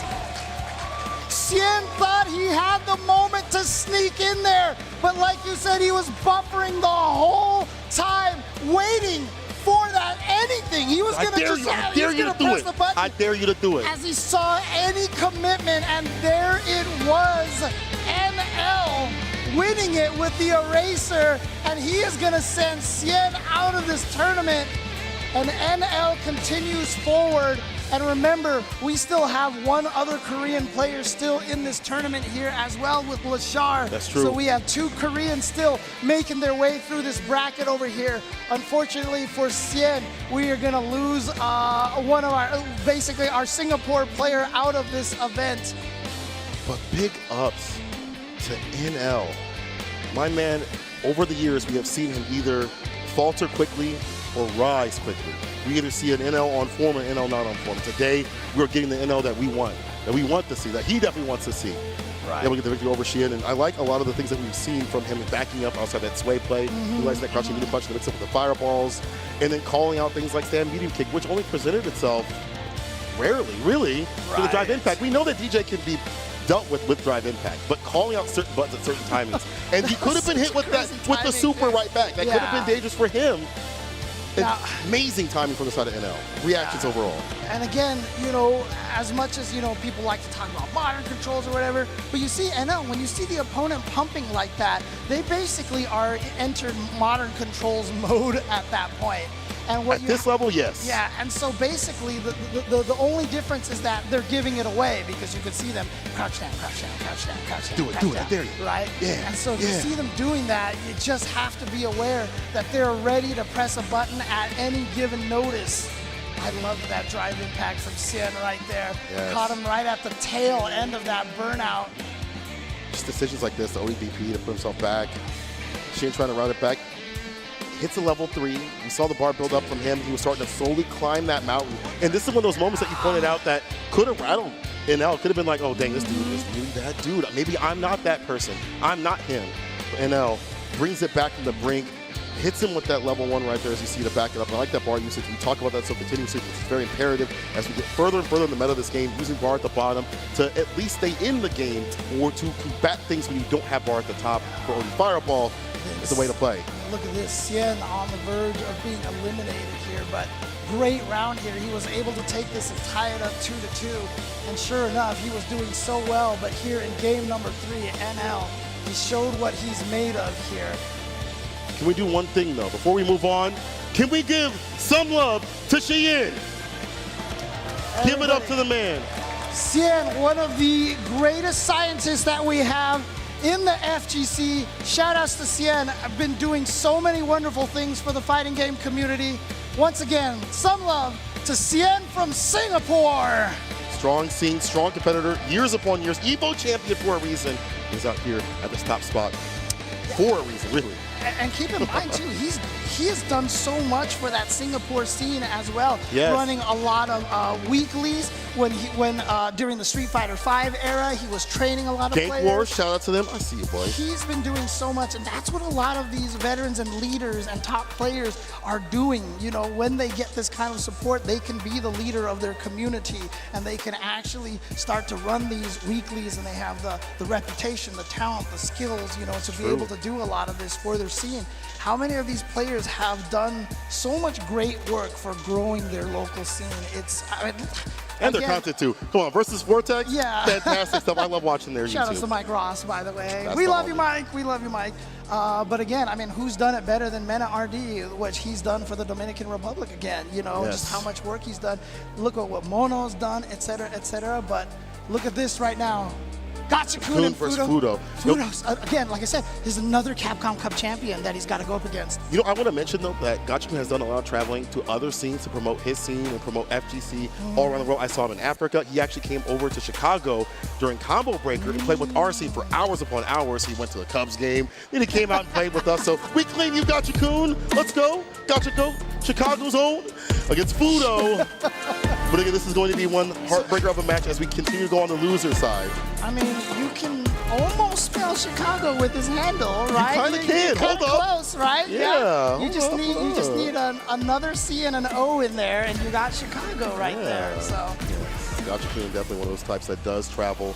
He does make his own content, except you see on his YouTube. Fudo too as well. He's also been one to promote the scene. Now these two have to go against each other to see who's going to qualify for that top 8 spot. Loser side of all things that I did say. Loser side. Yeah, this is a country kill right here. Obviously, Japan versus Japan. Got to imagine these two have experience against each other. Probably fought each other in a lot of tournaments out there, but here it is. Gachikun and Fudo going up against each other, and Gachikun drawing first blood. Throwing the fireball, got the pickup too as well. Overhead plus.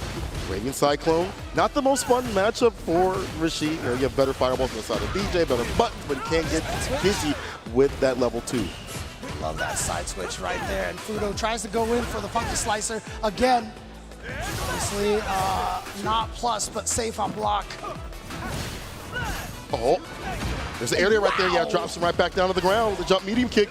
Now, once he starts that air movement right there, any hit will drop you to the ground. So as a way to punish having that option. Beautiful. Nice check from Gachikun. Great snipe. Gets some distance, sends up the fireballs. Careful now. Nice interruption. Gets the drive rush. Crushing him to kick into Raven Cyclone. Perfect parries the fireballs. Gachikun with the anti-air works out for him. That medium mixer, only fireball though. Drive rush, boy, this is gonna hurt. Machine gun upper. That's a downer. Okay.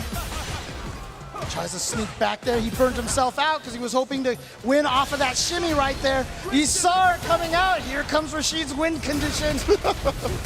Just gets the chip. Look how much chip damage he's taking. The shit. Nice! The finesse and bless that stand fierce, crouch fierce will send him to rest. Good stuff from the side of Gachikun. I like him checking and challenging drive rush with crouching medium kick. A lot of Rashid players haven't really found the right button. I think crouching medium kick is like the best for that, and we're seeing it work out for Gachikun. And keep in mind too, I mean, everybody knows that DJ's drive rush is one of the hardest ones to check. It's the fastest. And Gachikun has already checked it a couple of times with that crouching medium kick. Oh, he tried no. to chase him down. Couldn't quite get him. Meaty stand, medium punch, Raging Cyclone, walk up throw right after, punish counter, extra damage. This is where Sheep wants. It's up in the corner. The most damage comes from this character. Oh no, the Funky Slicer, punish counter, boy. OD. We're gonna actually get the level 3 follow-up here and equalize quite a bit, if not more so on the side of Fudo. Yeah, but Gachikun still has that Isar ready to go. He just needs to find a chance to activate it. Oh, and you know what? He doesn't even need it. He's gonna go for the Super Rashid kick! Gachikun! He has been preventing all the things that DJ would like to do. Drive rush up, he's interrupted it. The fireballs, he's found a way over those. Again, our last former Capcom Cup champion here, Gachikun, trying to see if he could become another two-time Capcom Cup winner. Fudo, obviously not a slouch here, standing in his way. Oh, he tried to go for the Just Cool anti-air. Didn't work out for Saza caught in the corner. Stand light kick. Sobot right after. Crouching medium punch in the OD fireball for that extension. Strike throw. Oh, the low from Gachikun of all things. He read the shimmy after the medium Sobat. Wow. I'm sorry, the heavy Sobat. With The $1 heavy million. Sobat. Yeah. I always forget, I'm so used to Super Turbo. I always think the single hit is the light Sobat. That was chip right there. Okay. Still taking advantage of that burnout situation. Anti-air, perfectly done with the back heavy kick. Punish counter doesn't advance, but he does dash up and get a throw though. Plus frames, yeah. Can't do anything about that, but Gachikun does catch Fudo pressing buttons. Air slasher. Great He sounds fireball. like he says adventure to me. Adventure. Adventure. No. Gachikun trying to find a way in. He'd like to get that level 2 off too as well. That'd be great, but he's a knockdown. Trade again with the crouching medium punch. All right, getting in there and gets the throw. Here we go. Oh, he's going for level 2. He doesn't activate it. He said he wants to save it for the next round. Yeah, he said you're going down. Don't worry about it, bro. Second the bar at the bottom for this final round between this match, I should say. Not these two just yet. Yes, yeah, Gachikun up a game in a round though. Yeah, the way he's playing though, it might be like that. Oh, crouching medium Stand kick. fierce knockdown. And there it is, the Isar saving it for this round. Got to deal with this pressure. It's still coming. Oh, do something. I dare you. Good patience, good patience. Mix up. And look at this defense. What a defensive sequence for Fudo right there. And still has the anti-air. One of the hardest players to get in on. Still up in the corner though. Gachikun makes something of his own.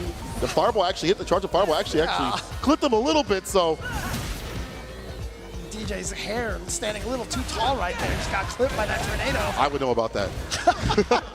There. Bar at the bottom. Love to get a funky slicer. Definitely at this point, any conversion with the OD behind it, you'll definitely die that level 3 for the victory. OD DP Gachikun bets it. And so then level 2 again. Yep, here we go. What's the mix? You see Fudo's like, I don't want to deal with this. And Gachikun actually doesn't do it. He just uses it to build drive gauge. He catches with the crouching medium kick. And because it's enhanced, he'll be able to combo out this. Can he kill? Not That's yet. enough.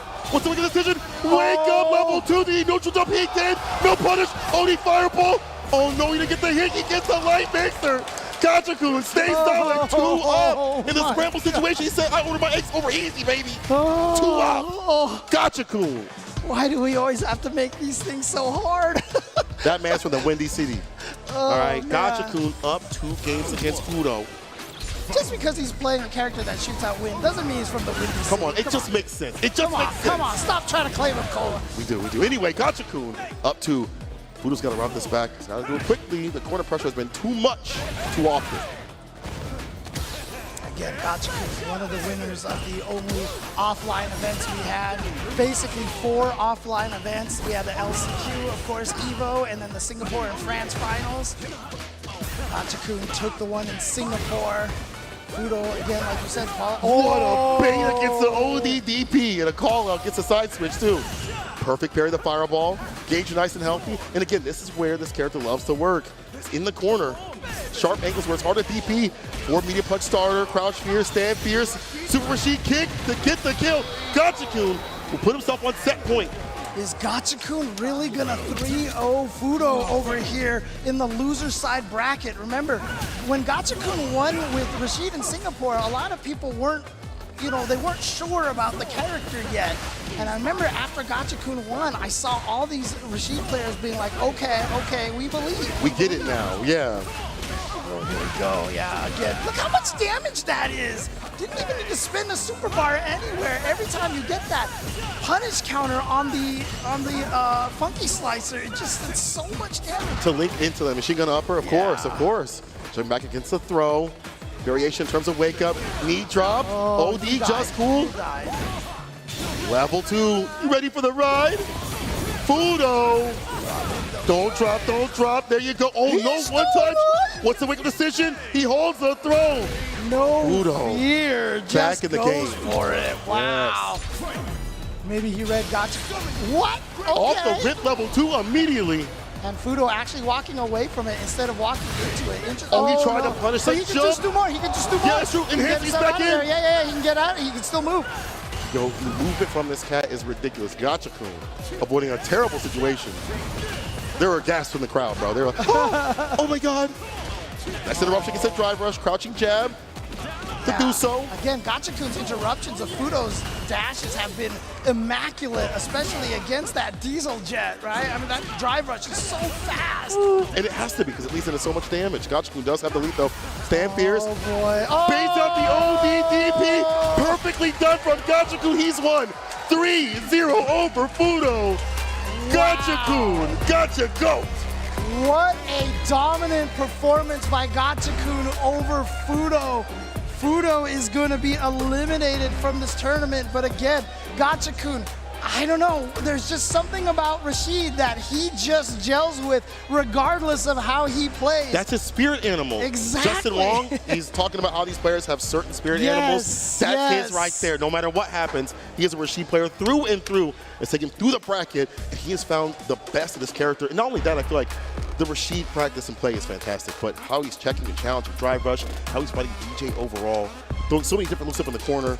It's fantastic. And staying solid in scramble situations where DJ thrives in, I feel.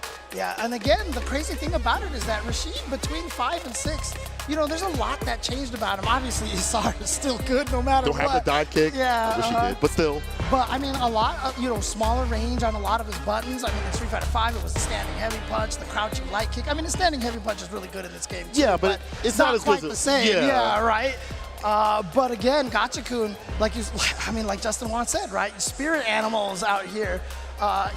Would Snake Eyes do better with another character? I don't know, right? Because that's not his. It's not his character, right? Like, that's not what he wants to play. And we saw Gachikun maybe not reach the expectations that he wanted at Street Fighter in Japan because he was playing Manon first. Then when Rashid dropped, it was a little bit too late for them to bolster up their team. Right, yeah. But I gotta wonder if Rashid had dropped earlier, we see something different out there. It would have been huge. It would have been a big difference. It would have been a big difference, but... Just look at what's happening on this screen right now. How great it is getting Yasar out, level 2, making the most. Maybe he had one bad Yasar, but making the most out of the rest of them. And even when things got a little hectic, he was able to jump back, reset the pressure, put the other person in the corner, get nasty.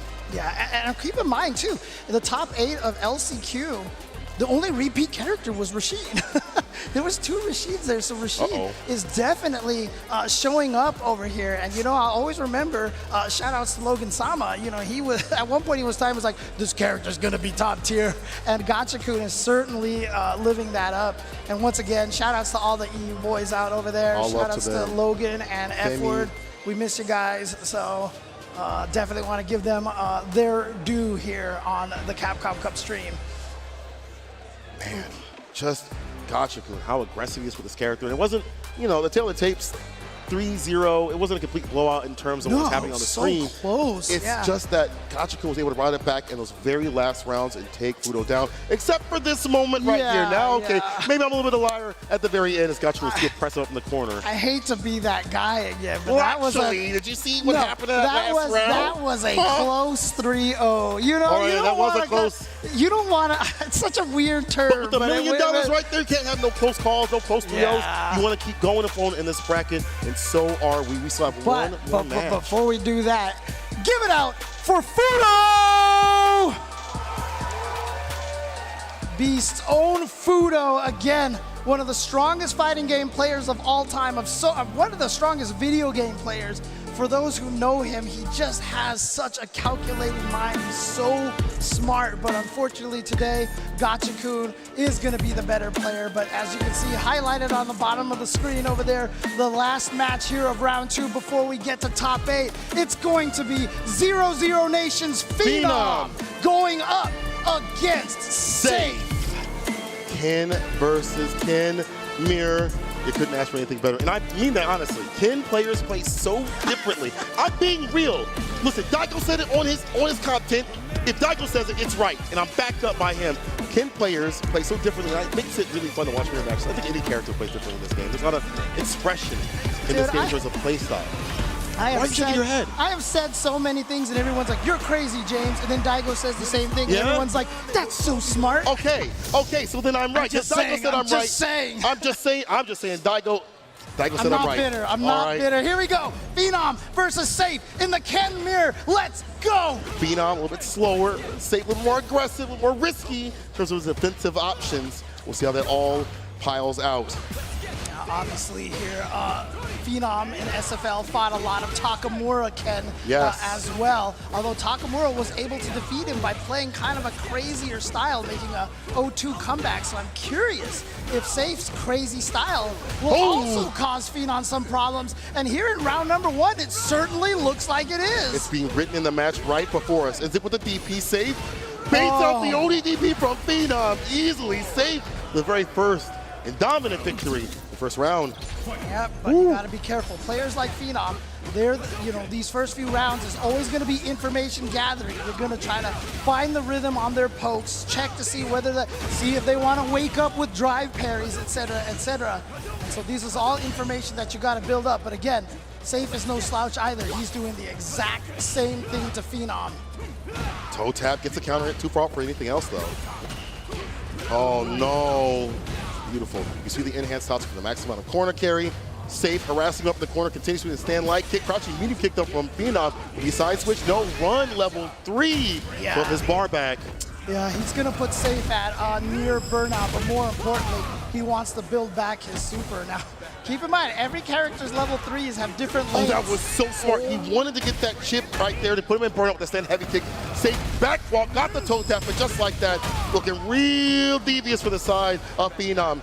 Yes. No bar to his name, the overhead lands. And he's gonna be able to link off of it because I think that was a counter hit right there. So yeah, he gets the link off of that, and that would have led straight into the stand medium punch. Oh, here we go. This is huge now for Phenom. He's gonna go for the run Tatsu to get the corner carry. Just goes for the meaty. Nice 3 light confirming to the DP, and the air Tatsu going to escape from the corner. They're not going to overextend too much. Phenom now gets in. Target combo in the hand, Tatsu. We're going for a throw or jump. Oh, he does jump out with Tatsu. Yeah. Twice now that he's gotten away with that. And yet somehow he still has more drive gauge than Phenom does. His use is pretty good. Caught him on the way down. Stand fierce. Heavy kick Tatsu overhead. More that chip pressure coming through. He backed up for the DP. Cannot leave. This is such a problem. You can't leave. Couldn't quite get over his head. There we go. The drive impact. Safe coming out here even in game number 2 looking strong. What's he going to spend? Nothing right there. He's going to save the meter, get the throw. Just needs one more hit. There it is with the grip. That's it. Safe. Up a game and a round.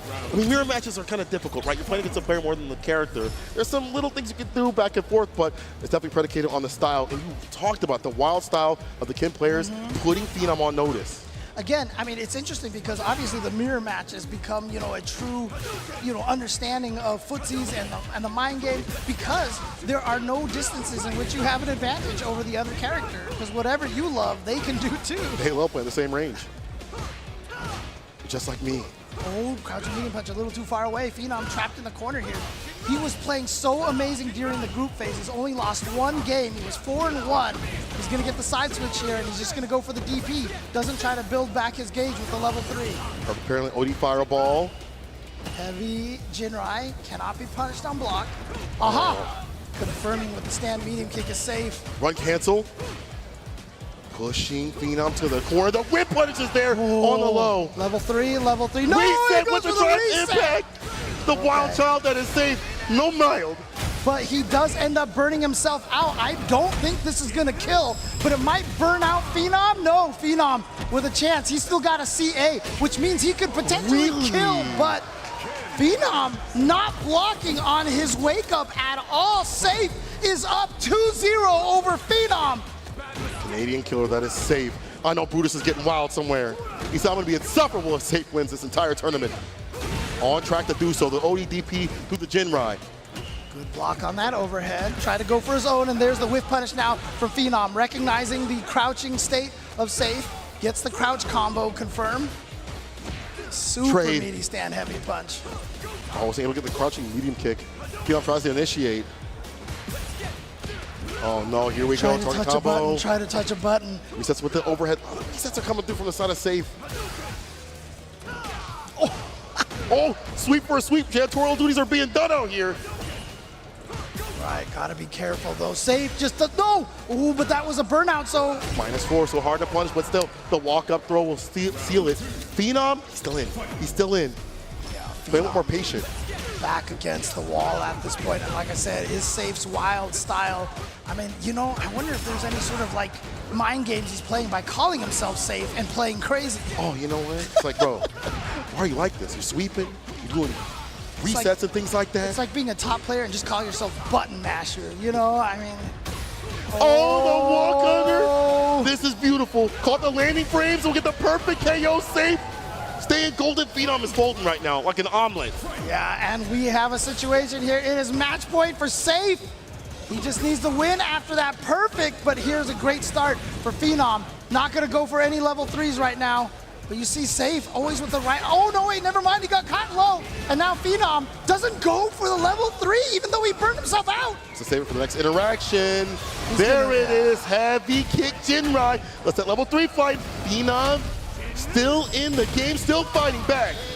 As I said, first half of the season MVP of SFL EU. He was playing so well, almost unstoppable.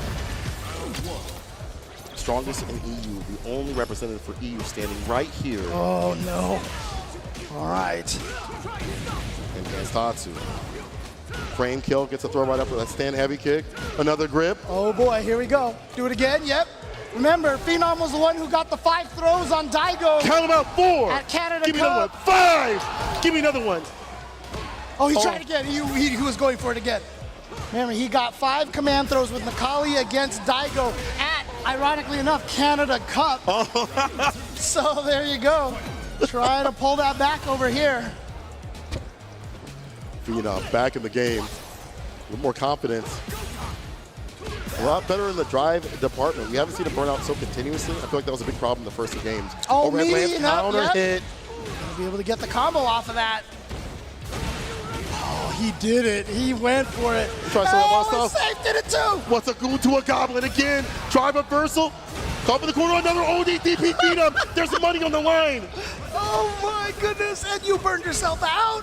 Oh, this is so scary for Phenom here. The OD, oh, he didn't drive rush because he burned himself out. Otherwise, he would have been able to combo off of that. The sweep Safe. on the feet, Safe on set point again. I can't take this, my heart. Oh my goodness, but they're both, What? Wait, where's Phenom? He just was just standing there, and Safe is just gonna go into a level 3 right away because he's down to 2 bars. He wants to build some of that drive gauge back. Phenom does have 3 bars as well, so if he actually gets a hit, he can tie it up. That's could. important. Just want to side switch off and confirm. Safe. Frame trapped off of that Jinrai. Here's the throw Take from throw. Safe. Dash up, jab, DP ender. Safe not spinning any bar. Gets the drive impact, and that's that. Safe stays down with a perfect KO. Takes down Phenom and moves on to top 8. The Canadian hope, the Canadian killer. Safe. The last thing anybody was thinking of at that moment was a drive impact. and Safe busted it out all of a sudden, out of nowhere. Phenom, who I've often said has some of the best reactions in the game, that tells you how much that caught him off guard, how much that was not in his mental stack at all. Safe is advancing forward into the top 8. It's that wild style. It's these resets every so often, putting these players on notice. We've seen like reset with overhead and the drive impact. There's going to be a completed combo. Nope, let me hit with that drive impact to reset the position and get the damage in the deck. And then just starting off so aggressively where you think it, even like moments like this, let me go back to this. Backdashing away from that stand heavy kick because he knew he wanted to get that chip out. He avoids it, gets a toe tap, gets a fault right after that. Safe, just putting on so many different looks. And Phenom, with that solid style, was not able to get going until like the very end. We saw some lights from him, but it wasn't enough. Damn, I can't. Phenom was right there, but yeah, I mean, look, you mentioned Phenom. You said he's the last EU player here in this top 16, did you say? Let me take a look at That this is the really last. quick. That's the last EU. So, I mean, so yeah, we have one player from Hong Kong, a China player, Korea, Taiwan, Japan, Korea, Japan, and now Canada. Yeah. The only hope for the U.S. lies. For Canadian. the only Maple hope for Monster North himself. America, you should say. Yeah. For North America right now. But there you go. Safe takes it over Phenom, and I would say probably a shocker for a lot of people. But again, this is exactly why we do things the way we do here at Capcom Cup. You got a player like Safe coming out here, and he is showing up, doing the damage from Canada. He's in top 8. Wow. One step closer to that $1 million Safe. Moving on in the bracket. Words, and this is no offense to him, I can't believe what I'm saying, but when you look at the pedigree, when you look at the skill level, the players that are here, you can't really call anybody moving on. You really can't. It could have been anybody in these positions. Absolutely. And so you see right here, Safe has Phenom in the corner here, caught him with that drive impact out of nowhere. Honestly, Phenom was in a position where he was trying to make that comeback, didn't quite do it. And you can see the crowd over there cheering. Wonderful stuff, and shout outs to everybody watching, shout outs to everybody at home watching. Let everybody know that we are having some amazing matches over here, but we now have our top 8 for Capcom Cup 10. Let's take a look at the winner's side of the bracket. First and foremost, Chris Wong versus DCQ is that first match in top 8. Lashar, the dark horse, against one of the most aggressive trade players I've ever seen in UMA. Who's in losers, James? yeah, if we go to the loser side over here, Kawano and NL, what a showdown that is going to be. And then Gachikun, who has taken down Fudo. So Fudo took out one former Capcom Cup champion, couldn't do it to the second one, but Gachikun is going to be going up against Safe, as you see on the bottom of your screen. And this is our top 8 bracket. Ladies and gentlemen, we are halfway there to find out who will be the first $1 million winner here at Capcom Cup. And these are the guys who are in the running.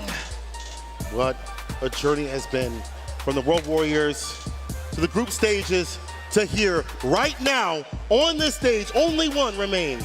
$1 million. Brother. Dude, when they announced this at last year's Capcom Cup, it was just like, what? That's insane. Like, and is that now real? we're here. We are here. We are only a couple of hours away of finding out who is going to be the $1 million winner here at Capcom Cup. I know I keep saying it, but it just doesn't sound real to me. $1 million, It doesn't sound bro. real to me. But at the same time, it's also the Capcom Cup winner. The first person to win Capcom Cup for Street Fighter 6 in a truncated season, in a season with new killers, new faces, old heads coming back in the fray. Absolutely. Could write better stories. All right. So again, you know what? Capcom.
they doubted us.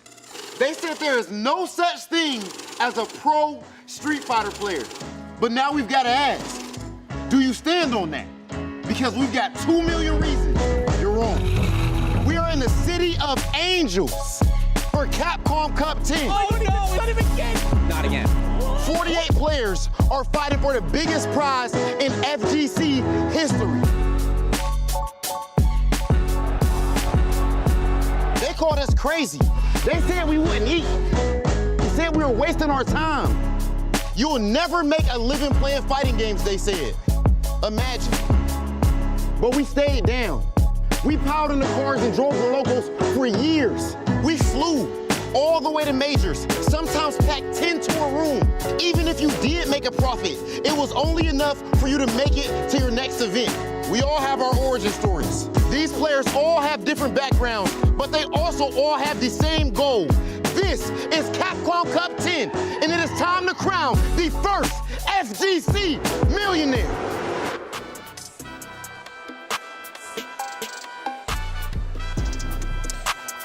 Make some noise, ladies and gentlemen, here at the Avalon Hollywood for Capcom Cup. We are now here at the top 8. I see it, an electrifying audience here. We started off with 48 players. We had a fantastic top 16, but now we have boiled it down to a final 8 here. And we step into the realm of what I like to call the terrain of champions. And this is going to be one to call for the ages here. Myself, Jammers, Ambitious, calling action here. Talk to me, man. How you feeling? Bro, we're about to crown our very first millionaire in the FGC for Street Fighter 6. I think you can make a little bit more noise than that for that spectacle. Who's gonna walk away with that big chunk of cash and the prestigious title of the very first Capcom Cup Street Fighter 6 champion? Looking at what's transpired thus far with the top 16, man, it's been an absolute bloodbath, but one thing is for certain, it's unpredictable. I know it sounds a little contradictory, right? But I'll tell you what, taking a look at what's going on in the top 8, Chris Wong to start things off with DCQ. These guys have been looking unstoppable for very good reason. Lashar, what very much so everyone has been talking about, they were considering him the dark horse. Well, guess what? He's still riding on up there, facing off against Uma, who's also been surprising a lot of the folks everywhere. True indeed. But if we drop down into the losers bracket, we're going to have an all-Luke affair. Japan versus Korea, Kawano versus NL. Some of the scariest in the Luke mirror, so I can't wait to see that one. And then we have the Red Bull Good 8 squad, Gachikun representing Rashid, going up against the Canadian Warrior in Safe. Fantastic to see. I don't think he expected to come this far, but he's got nothing to lose. So I'm looking forward to each and every match here. And like Vicious said, we're crowning our first $1 million champion for a Street Fighter game in history. This is one to write down for the ages. Now we're getting set up for our first match here. The embodiment of humbleness, respectfulness, but absolutely dirty and powerhouse in gameplay in Chris Wong. Don't worry, I've been watching and it's first-hand experience, but he is going up against one of the biggest tricksters with JP in DCQ. Had a little bit of a shaky start against Gachikun, but he picked up, made amends with that 3-1 victory. Chris Wong decimated Phenom. He kept it there, he kept it earnest, but now he said, I said, are you ready? He said, JP, Luke, 5-5. He said, either way. Went right into the statistics. Like, are you ready, like, mentally, emotionally? And all I did was tap on the shoulder. I said, good luck blocking. Yeah. I think that's the sentiment for everybody when they face off against either of these two characters. Now, I did get to talk to DCQ, a man of very few words, but I was talking to him with Zen, and you know what? He's feeling as confident as ever, as he has been throughout the span of his lifetime in the FGC, right? So one of the things I did take note of, they were looking kind of shaky right out the gate for top 16. All of that now out the window. We are getting the full and utmost potential here in our very first game of top 8. It's Chris Wong versus DCQ, Luke versus JP. Two of the strongest characters in the game. These guys had amazing records in their group stages. Chris Wong with 5-0, keeping that clinical performance. DCQ made it out with a 4-1 victory, having a better round ratio against Knuckle D. But now they kick things off here by pestering with that crouching medium punch. Chris Wong trying to adjust that space to get the whip punish. Oh, you saw the startup of a medium perhaps from DCQ. Chris Wong stuffing it out completely. Opting to go for the damage, and the corner carry is still going to be very nice off of that flash knuckle sequence. Hits him with the down forward heavy punch there, try to get frame trap, but Chris Wong's defensive choices is the epitome of optimization with this character. On defense, on offense, in neutral when he knows how to challenge. This is a perfect parry, unfortunately. shy for DCQ to retaliate from that standing heavy punch. Chris Wong gets hit with a spike, departure of above. What's the defense like against the teleport? Good. He just waits patiently there. He lows on dry gauge. He doesn't want to actually burn himself out there, and he just said did. it. Commentator's curse there, burned himself out by his own admission, but he's actually in a super beneficial position and baits the first amnesia from DCQ. That was just to test the waters to see what happened, and even Chris Wong responded accordingly.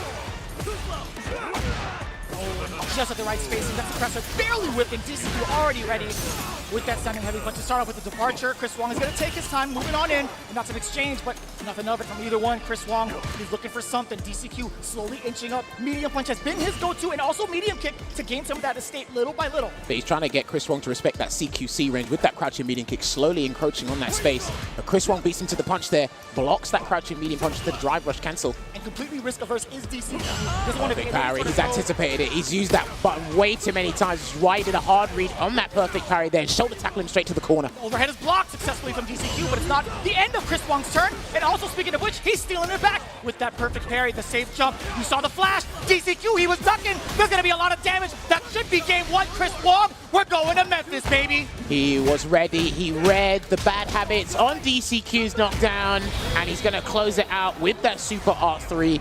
Now, DCQ, he really has to think about it because sometimes he can be a little bit shaky. His fluidity in his neutral and set play is amazing, but where you can actually really target him is his defensive choices. Amnesia didn't work, so he automatically resorts to plan B, which is the tap parry, not even just the holding it, tapping it there. And Chris Wong, what did he do all the time? He just neutral jumped. So it looks like it beats both if you're not too careful. So maybe DCQ has to firm a throw, maybe look for the neutral jump with the crouch fierce. Maybe he might have to implement backdash this time round. He needs to change up and be less predictable, less obvious with his defensive choices. Looking at the overall offensive decision-making from Chris Wong, most of the time when it comes to Luke's gameplay, you want your opponent in the corner as much as possible, but he was doing a lot of decent damage within the neutral space, exactly where DCQ would like to fight it out. So this is a very interesting one. Most of the players, I got to talk to them about DCQ's mental, and I got to say, he is one of the most elusive players to pin down in any scenario. So just seeing Chris Wong outplay DCQ in neutral thus far has been phenomenal. Starts off with a drive rush there into the crouching medium punch, but again, Chris Wong gets that punish there. Beautiful. A lot of heavies tackle that down forward heavy punch there because it is -14. And the throw bait.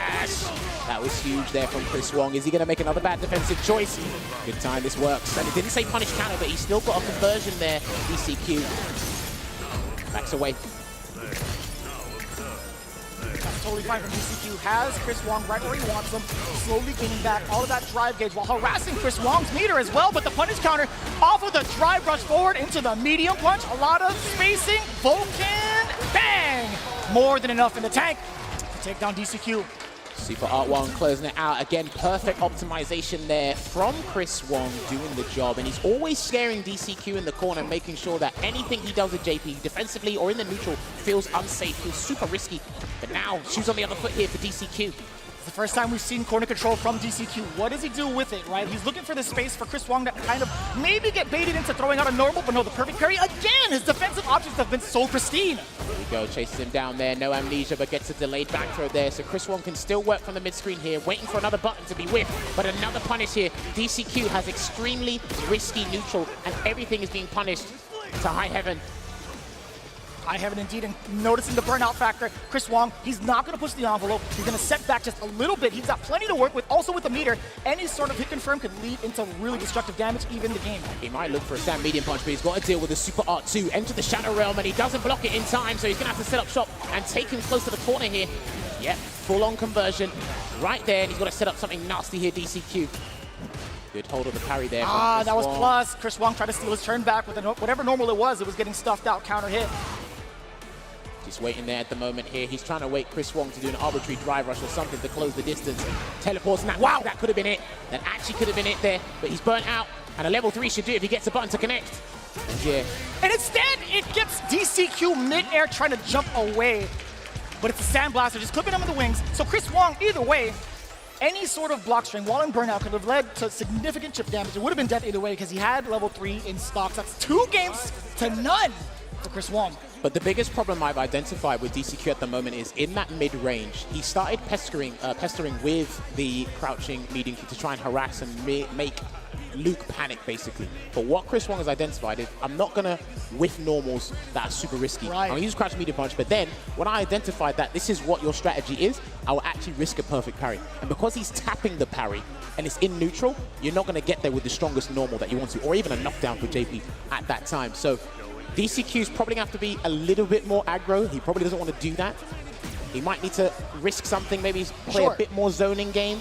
Right now, Chris Wong has actually got him in the palm of his hands. He's made this whole cup thus far his stomping ground. Let's see if he can advance to the winner's final. It's really up to DCQ to turn up the heat on offense, but it's so difficult when Chris Wong is looking for every single option via projectile. And that suit's going to be everything for DCQ. Forward throw. He's willing to double setup. risk a down forward heavy punch, even if he gets punished, just to get that knockdown. Oh, that is Generates some space. significant. Yeah, drive rush cancel. Try to back off there, baiting a throw bait or even an amnesia. And you can see the priority for Chris Wong, right? He wants control just in case DCQ wants to jump out with a normal and also build up that drive gauge jet again for possibly an approach with drive rush for DCQ a little bit more active. No perfect parry there on the charge. Heavy flash knuckle. There's a crouching hard punch anti-air because we seldom see Chris Wong go for that jump. When he does land it, it pays off big.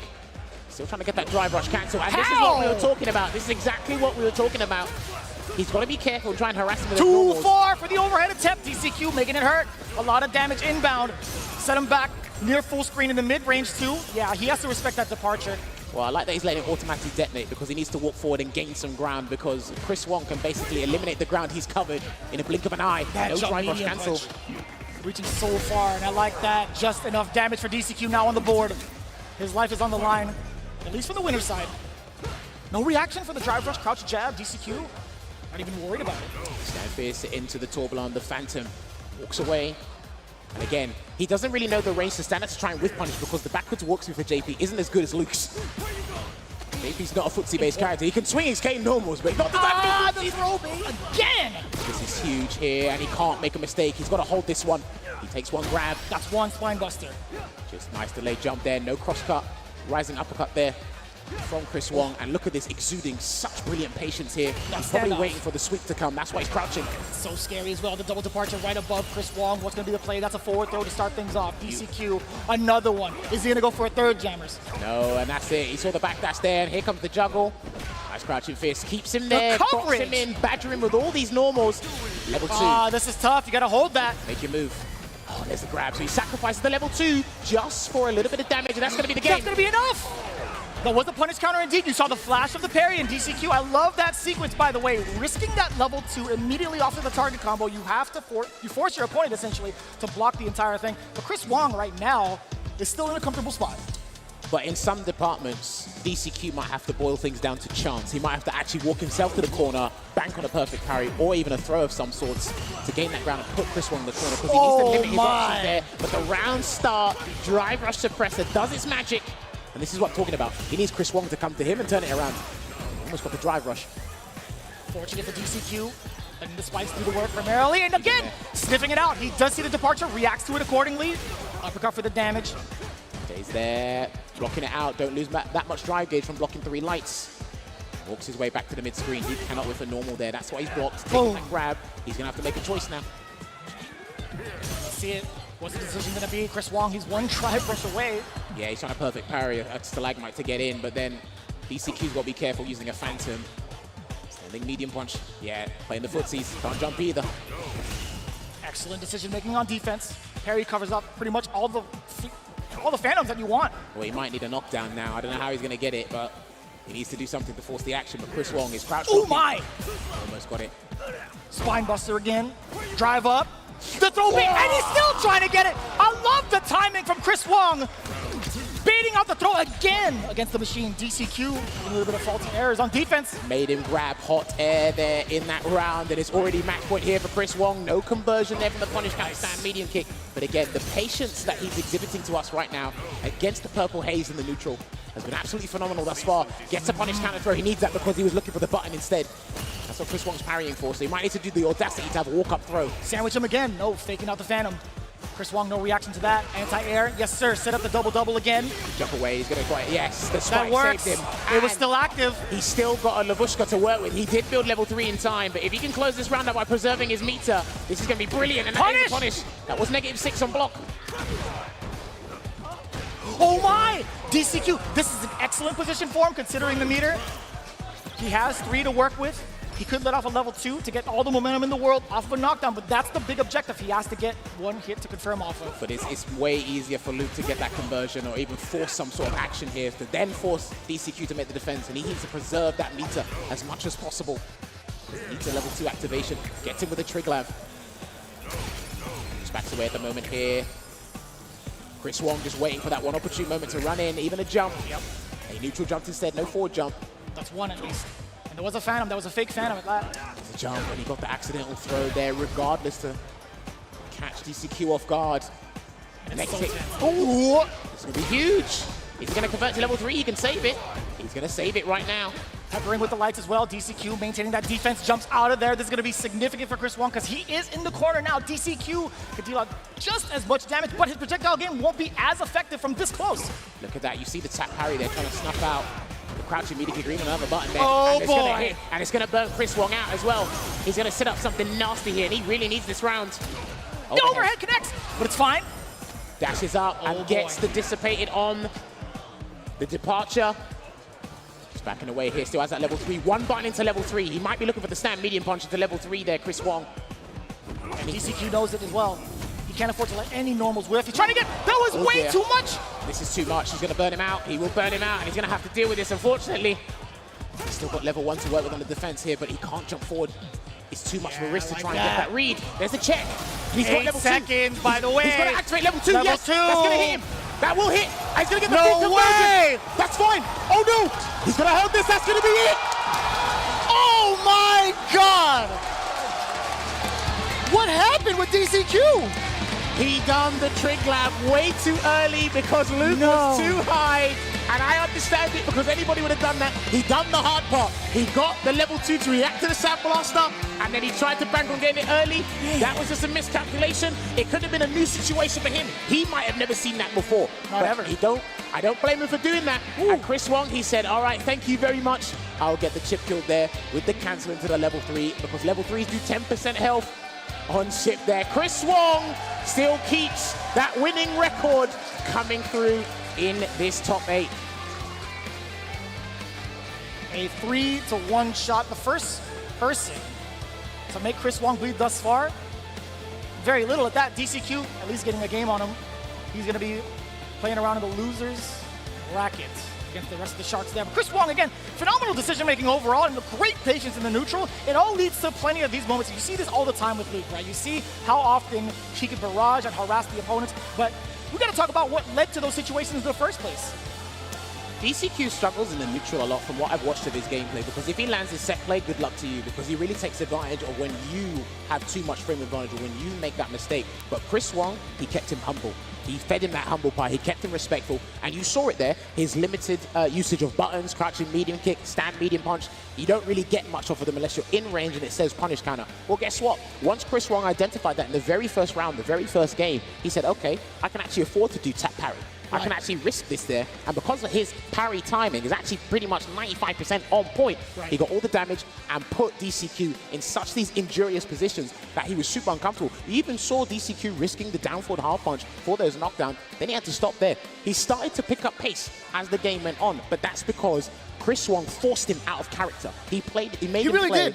Yeah, he made him play in a different style that he's not comfortable with. And it looked like it worked, but this is something he might have to work on in future for JP. So really looking forward to how that first out, but amazing stuff, brilliant stuff there from Chris Wong. Yeah, it's so surprising to see DCQ kind of play out of the element that he's so used to, right? He will take those big risks. He loves to kind of encroach on that space with a lot of the normals, as we have seen in VODs time and time again. But man, this is the first time I feel like he's been reluctant to even try to throw out those normals. But to be fair, Chris Wong has been a whiff punishing machine. Now, you had mentioned this in the group stage. Chris Wong, sometimes he would be susceptible of himself throwing some of these heavy punches to try to gain some estate, or at least try to catch a normal as well. But we also haven't seen a lot of the crouching medium punches that we really know him for, and I think that's really what threw DCQ off. Because he's just super patient. When I've been playing him and watching play other people in that mid-range, he knows that you want crouching medium punch to come out, even crouching medium kick. He says, no, I'll wait, and I'll play patient. And then he waits a couple of seconds just for you to think you can do something. And that's why his timing's on point. This is why I think his defensive decisions, he's just the epitome of optimization no matter where you play him on screen. And he's literally showing you why Luke is one of the best characters in the game. And we're going to see it right now. The level 2 connects And because he was too high It was too from early. the third Phantom, it was too early. He actually did the right thing, which was really unfortunate there for DCQ. Judging by his facial expression, Brother. maybe he has seen that. I don't know. I want to give him the benefit of the doubt and say that's a new situation for him because he did the right thing. It wasn't wrong. He did. And sometimes this just happens in fighting games. You have a new situation, a new juggle scenario, and you're not quite used to it yet. And then after that, you've exhausted all your options, and your opponent just gets free pickings. I think Unfortunate this is there. the first time I've really seen Chris Wong show emotion because as soon as he saw that drop, his eyes widened up. He's like, oh my God, I'm in there. He was already like really ecstatic to get that drive rush, and as soon as it popped off, it was so beautiful to see, man. Again, excellent work either way from Chris Wong and DCQ. We're going on to the next one, Lashar versus Uma. Well. I'm going to hold my hands up high. I did not expect Uma to make it this far, but it's been a pleasure watching him. And you know what? Shout outs to James Chen and Ringe because they've been talking about this guy for months. Same with Lashar. You know, Ringe is the only one that actually picked Lashar to make it out. Yes, that's true. So did David, didn't he? I think David did as well. I think, yeah, you know, David probably. I'm gonna look. I'm gonna find him. Well, I mean, yeah, he's shaking his head. He's shaking his head. The moment he qualified, I was watching him and I said, there's something about this Chun-Li that people really need to keep an eye on. He's one of the best Chun-Lis in the world. And I said to people, and several people said it as well, you need to keep an eye on this because his understanding of neutral, his understanding of burnout, the whiff punishing, the amazing set he had against Zhan as well, closing down DJ and really making him struggle. He's got an easier matchup now. On paper, I actually think Chun-Li beats the crap out of Jury. It's actually pretty She dangerous. has the tools to counter against the far-reaching normals that Jury has. Her walk speed is tremendous, and also getting around the fireball easier, in my opinion. I think she's the complete package for this match, but Uma, But here's he's my been thing. shaking up everybody this far. Here's my thing. One thing I know about Lashar, he's using Kokokens now, but that's not the reason where people land big damage against him. It's his defensive decisions on wake up. When he does Tensho kicks, when he does supers, those are the things that really get him in trouble. And there, gets a jump on a Kokoken there. Good stuff there for Uma. Uma uses all the tools in the toolbox there for Jury. He gets the punish, counter, DI. And what's the first defensive choice Lashar will make? Look at the damage off of that. Oh, and he walked under Instant that. air legs, but Uma, he was ducking under. Here we go, gets a throw, and And there that was will still a beat punish it. counter. Yeah, just a little bit extra recovery on that. Uma with plenty of damage on that. And you see what I mean with the defensive choices? Again, we're spinning the wheel here most of the time, Yes. but when it doesn't work out for him, it really doesn't work out for him. Trying to get that forward throw here, and because, again, Jury has tools on the ground, but only if the Chun-Li player whiffs. Oh, just like that, that could have been it. But it's a large amount of buttons that you don't see, and I don't see Lashar whiffing things unnecessarily most of the time. He's got to find another way, and he can't just use drive rush. He can't use crouch and media kick all the time. See? Backlash there to avoid that even drive rush cancel scenario. That's totally fine. He's caught so many people trying to like move forward or even jump in the skies. He has so much control and just good awareness, good game sense to even back off. But the punish counter is there, catching the landing frames. We're immediately going into Ryokusen.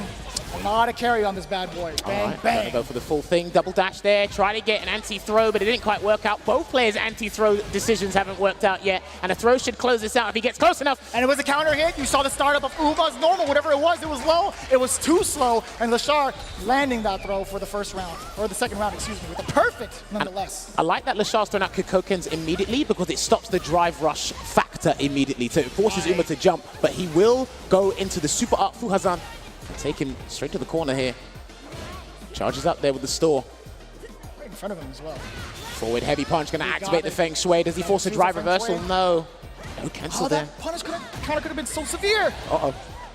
That was not too good there. And there's a Tensho Tensho kick. kicks, my God, the risk. Well, he's in the amber there, and he needed the space to get out. He still has 2 bars to defend himself, trapped in the corner here. Oh, this is severe. But no conversion. These guys are not Good getting drop. the cancels. Hold on a minute there. Still low on drive gauge. He might need a roundhouse to connect if he gets close enough, but that's why the fireballs are coming out. There you go. Gets a full conversion here, and he will get the knockdown. No, he's going to go for the level 1 here. Maybe. Let's see if he gets it. No, he's going to end with a Tenshin Rin uppercut. Try to bait something What? there. There was an attempt. I think he might have tried a Tensho or actually believed in that medium kick hitting. But that is way too shallow of an angle to get that. Well, we saw that Uma was cognizant of some sort of defensive choice that didn't work out. Stalls up the fireball again. I like that Michael Work standing light punch, or By light the kick, way, sorry. Uma's defense and being ready for Serenity stance mix-ups has been pretty on point. We only seen it one time, and Uma technically 1 for 100%. We do like those odds. Oh boy. There you go. There's an OD uppercut. Goes full screen, and he noticed that Lashar's pulled the brakes on these Kokokens at certain points. He's going to have to make a hard read with the jump soon again, Uma. Jesus, that Fierce was so far away. Oh, there we go. There's a throw. He can dash up and bait something, and he tried, to bait He out. did try and bait, but the Tensho kicks moves suddenly forward enough to clip the backdash. I think this is fine for Uma. Level, oh, Koken, okay. not too bad. Thought you could have tried level 1 back, but he's preserved the bar, that's fine. Still burn out, here's Lashar, he can build a level 1 back. Oh, nice and easy. Stole the turn there. I noticed that. I like it. Too scary of a situation there. Well, to be fair, actually, that was 0 and block because she was in burnout, so. Yes. All right, I respect that light kick. There's a forward throw there from Lashar. Walks up and gets another one here. Backs away, no dice. Better trade for Uma. Still in the life deficit. Handling those air-to-air, the anti-air situations from Lashar have been phenomenal, and he's going to open that up with a safe jump here, maybe. Nope. It's the first time we've really seen a stutter with the lights as well. Again, covering that option just in case they want to jump out. And I like jump back jab as the option from Lashar. Make sure you're ready at that point. He can't drive rush cancel, and that will be a punish counter. That is not as safe as maybe a Ken sweep Not even when the close. opponent's in burnout, my friend. So you have to try something else. And I've noticed Lashar is not afraid to put himself in burnout in early stages of a match, or even where he really needs to get the corner positioning. So I've noticed about him. Just backing away here at the moment here. Still within normals, but I'm not seeing like a crouch medium kick drive rush cancel as a whiff punish from Uma. No conversion still. And he's so anti. That forward heavy kick. Oh, and the reset. Uma, you dirty dog. All right, he's going to go into the Super Art 3 here, replenish as much drive gauge as possible. And will he go in and try and bait again, or will he wait? It looks like he waits. He's going to burn him out the safe way, and the perfect parry turns things around, and he's going to side swap. He might have to cancel to his level 3. He's going to have to. He's going to build up that gauge, but This look at is the good. setup after this. Do you know what? This might be checkmate, because if Uma doesn't wake up with a reversal, he's going to do a button into D, and it's going to cause a stun. No shot. There we go. Gets the perfect parry there. Even bigger The risk. jump in two. Pristine timing. Uma with the read as well. Getting the Kikoshi. Dude, Excuse me. every time he's jumped a fireball, it's worked. Like, he's jumping Every with purpose. Kikoshi has been punished. He's been jumping with purpose, and it's worked out here. And he's actually 2-0 against one of the favorites that remain in this tournament here for Capcom Cup 10. Taiwan representing. Listen, man, the Asian players we have in the winner side of this, they practice with each other all the time online. Word. Dude. Yeah, no official record, but it's all on CFN. These guys play the heck out of each other. Oh, he doesn't block the air lightning legs. He didn't say punish counter, but he gets the throw anyway, Lashar. Still trying to get that. Oh, if that was That's forward so medium punch, dangerous. that would have punished it. I And like that. The delay on the dive kick, catching the Tencho kicks towards the later end of that. dude, he's been doing that against Rashid players, Chun-Li players as well. It's been working out for him really well. The perfect parry on the store, and he gets the burnout here. Lashar chases him down. Trying to bait. That So was plus. tricky. That was plus on block. He's trying to bait something. Hits him with the stop and bop. You already know what it is. Look at the damage incoming, more than enough for the tank. But take a note. Having 2 bars to your name, if you get that confirmed into Hyoku-sen, it's going to be a gang of corner carry. Oh, that could have been it too. Almost got the whip punish there. He's been using forward HK in interesting areas, not to kind of counter the fireball, because Uma hasn't been liberally throwing out that fireball. He finds himself trapped in the corner again, Lashar. Kukoken again, good check. Beautiful check. And it was a perfect parry on that Kukoken as well. Oh, he tried to catch the landing frames instead of opting for the autocorrect uppercut. Backs away. I've noticed he's backed away after Again. certain situations. Lasar's backed away, and Uma's always done crouching medium kick. I wonder if he can go for a hard read on the forward dash at some point. Ooh. Got What it. an interruption too. I love that counter from Lashar. Level 2, it's going to cause that burnout. But more importantly, the switch. Good No block way. there from Uma, but he gets hit by the down forward heavy kick, and he still has some super to work with, but so does Uma. And then he gets the How? dive kick again. He's testing the reactions.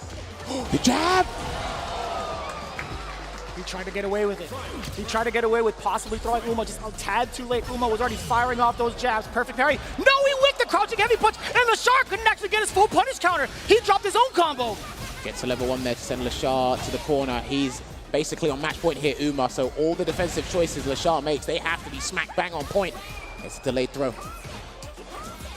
He's trying to, create some ground, gain some ground there, but the check, and he's going to Beautiful. put him right back in the corner here. Lashar, you've got to make a choice. And he's going to deal with the Feng Shui engine. A slight delay. There's a throw. Dash up. Still plus. Hold up. No cancel there from the medium. He's got to do something. Tap parry doesn't work out. His drive gauge has literally been attacked. Harassed. His drive gauge Good damage is block. nuts. Block. That's punished. It's too far. He even tried to do the handshake of death. That is 3-0 for Uma.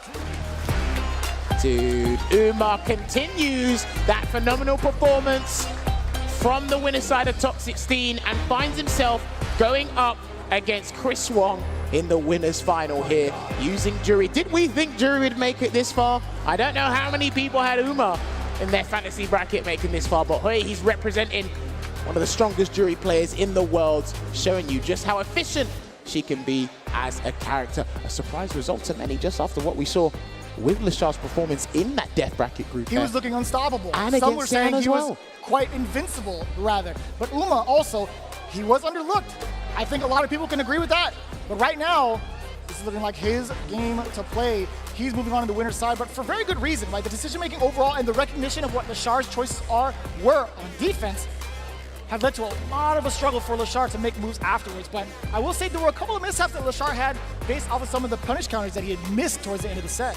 I noticed when I watch Lashar play a lot of the time, he does land a lot of hits, but there's special cancelable buttons that not canceling that can change the situation drastically. I don't know if that's panic or it's just being fat-fingered. But then when we talk about Uma, right? Uma literally dismantled Kusanagi earlier. He's literally dismantled Lashar now. He's very good at applying pressure with Jury. He utilizes the Feng Shui engine, even on block as well, to scare you. He uses every tool in the book, like I said, just to reiterate here. And Lashar just couldn't really get that groove going and find that round of adaptation that could turn this thing around, because I could see him drawing it out to 3-2. But Uma was just on point, and he was much more ready for this matchup than Lashar was. It seems like, again, Uma just making all the right decisions that you were pointing out. There were just so many intricate decisions that he made against Lashar's defense that really excelled him above and beyond. And again, trying to sneak out that drive impact, I think that's a risk he was willing to take regardless because of not only the life lead, but also the game lead, right? But Lashar trying to get antsy after that. You had mentioned that, the only way that Uma could get out of this mix is Lashar guesses correctly on what normal follows suit after that super art. There you go as well, and then closing the gap here. It's just we were fighting on this left side of the screen way too much. More so Lashar was trying to defend than it was for Uma. And then you see the stun there. Again, he was showing signs of life, but maybe, and I noticed this in the SFL World Championships as well. That was a huge thing as well, by the way, because every time he jumped, it was either a fireball that won or his dive kicks beating the Tensho kicks. And he integrated empty jumps as well, or regular jumps, just as he get anti-aired as well. So those dive kicks, those delayed dive kicks were actually well placed because they're actually pretty good against several special attack anti-airs in the game.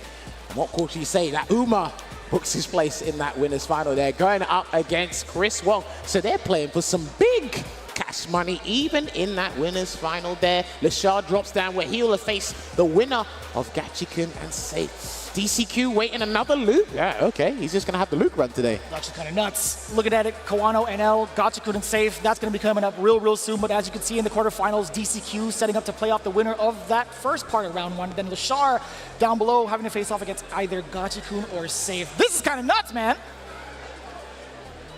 Man, this has been crazy stuff here. But hey, listen, we are hungry. You need.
Welcome back to Capcom Cup 10. As you can see, I have something in my hand that truly I don't even deserve. The aura is too strong. My biceps are shaking right now. And I'm also shaking because of the aura of the man standing next to me, Angry Bird, a fan favorite. First and foremost, can we please make some noise for Angry Bird?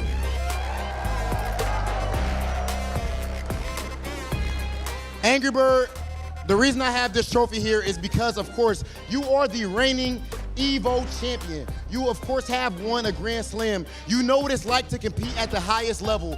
What's on these players' minds right now in this top 8? And what do you think they should be focused on? Since I'm not in this top 8, I don't want to be giving advices all around, since I'm not in that top 8. But when I was in Evo's top 8, what I was thinking about is that only the tournament, nothing else. Just focus on playing your best. Don't double think your decisions. If you want to DB, DB. If you want to level 3, level 3. If you want to do whatever you're thinking of, just do it. Because if you think twice, you might find yourself out of the tournament immediately. So do whatever you think immediately. And just trust yourself and don't be nervous. Because if you're nervous, you're going to be destroyed. Trust me. So you're the Evo champion, and as a champion, how is it like looking at these matches, choosing the number one, finding who's number one? How does it feel like as a champion watching these matches? It feels really good actually watching and learning from these amazing players actually playing. And like every match, I see a new scenario that I haven't been exposed to before. So it's really amazing to see this type of skill in this tournament. I wanted to see Mena in this top 8. As you can see, I'm rimming the bandits here. Yes, sir. Yes, but sir. unfortunately, we don't have Mena in here. And so now, in terms of who I think is going to win the tournament, I'm going to take a hot take and say Gachikun from losers bracket. Angry Bird, it's always a pleasure hearing from a champion. Ladies and gentlemen, soon we are about to see who is officially going to become the Capcom Cup 10 champion and the first FGC millionaire. It's time to get deeper into this top 8. We're going to send things up to Vicious and Jimmers.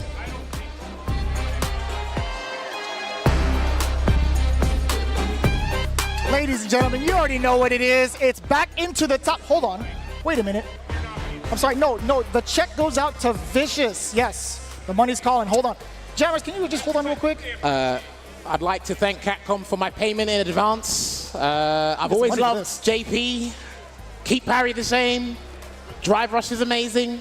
And you need to show this bracket real quick. I want to put my money on the table. I'll pay my bills later. Anyway, we are back here with the top 8. We're going to be dropping down into the loser side. Myself, Jammers, and Vicious here on the mic, taking you through all the action. We're going to be crowning a millionaire in just a couple of hours. Roll that bracket, baby. Here's what's happened. Here's what's transpired thus far. Chris Wong beat DCQ 3-1 in the winner's side, where Uma decimated Lashar, one of the favorites, one of the dark horses there, 3-0. So those guys will be facing off in the winner's final to book their place in the grand final winner's side. But now we need to drop down to the losers bracket, where we're going to have a mirror match, aren't we? That's right. Everybody's favorite, Kawano versus NL. It's the Luke Mirror, baby. You already know what's going to go down. Either one of these guys is going to go down to Memphis, but only one will be moving on in the rest of the losers side. Again, although the top 8 is still intact, this is do or die time. So, with this mirror match, and these two players in particular, I personally think with how they qualified to come to the CPT finals, they are some of the most deadliest Luke players in this mirror match here. Kawano qualifying being CPT Japan, NL with East Asia, the way they utilize the sandblasters, the normals. Pay attention to their round start tactics each and every round. Yes, you were looking at a replica here, but these guys are going to be scared just as much as the next person. NL had a tough time getting here, beating Knuckle, overwhelming him, as well as decimating Zan. Kawano had a scare against Kusanagi, but they got to watch out. Patient at the start here. We'll see if NL will take a page out of Kusanagi's book and kind of rev up the engines first, but it's going to be Kawano who actually starts off with the offense. You had mentioned it earlier. But what's the defensive decision going to be like? Oh my. And it's the thing, when I watch NL play, he's not afraid to use stand hard punch, but they do whiff a fair bit. And he's also not afraid to wake up with the OD rising upper. Yeah, but then he'll chase down afterwards. Pay attention to certain things that NL does, especially off the OD uppercut too. He will try and get the frame advantage afterwards. OD uppercut, will he chase down again? Yeah, dashes and tries to bait something there. Kawano didn't wake up with the button. That's going to be information for NL going forward, right? The next time he lands that OD uppercut with the suppressor, just suppresses the crouching medium punch as a counter hit. You've seen that time and time again. The tactics are just 2 steps ahead from the side of Kawano. And Kawano was having a big chat. That must have been accidental. That could have been a hard read there. Might give him the benefit of the doubt. Looked like he was looking for that drive rush. Oh, he was punished there. Great stop sign. That almost was blocked, by the way. I think that was a delayed medium punch that got caught by the drive reversal from NL. Damn! He beat into the punch there with the crouching medium punch. Low on drive gauge here, so he will have to spend that level 3. And he's going to actually change the direction of how the drive gauges will work right now. He's got to be chilling at this point, right? He doesn't want to overextend with the drive rush. He's going to walk up carefully and see what NL's decision was. NL's smart enough to just kind of back away. Doesn't want to risk that OD or the burnout for that matter, but he's still sitting on a critical art. Can he make Kawano flinch? Man, he still went out with a bang. He went for the low forward. He did indeed. He had enough resources to do that drive rush counter there and force the situation. And like I said, Kawano is one of the best in this mirror match, man, already. And you can tell. NL can be super impatient and super aggressive at times. But against someone like Kawano, who might be one of the favorites, a dark horse from a lot of people's eyes, but I imagine Punk might think he might win the tournament. Huge fan of Kawano. Shouts to Punk. Gets the uppercut, jumps out.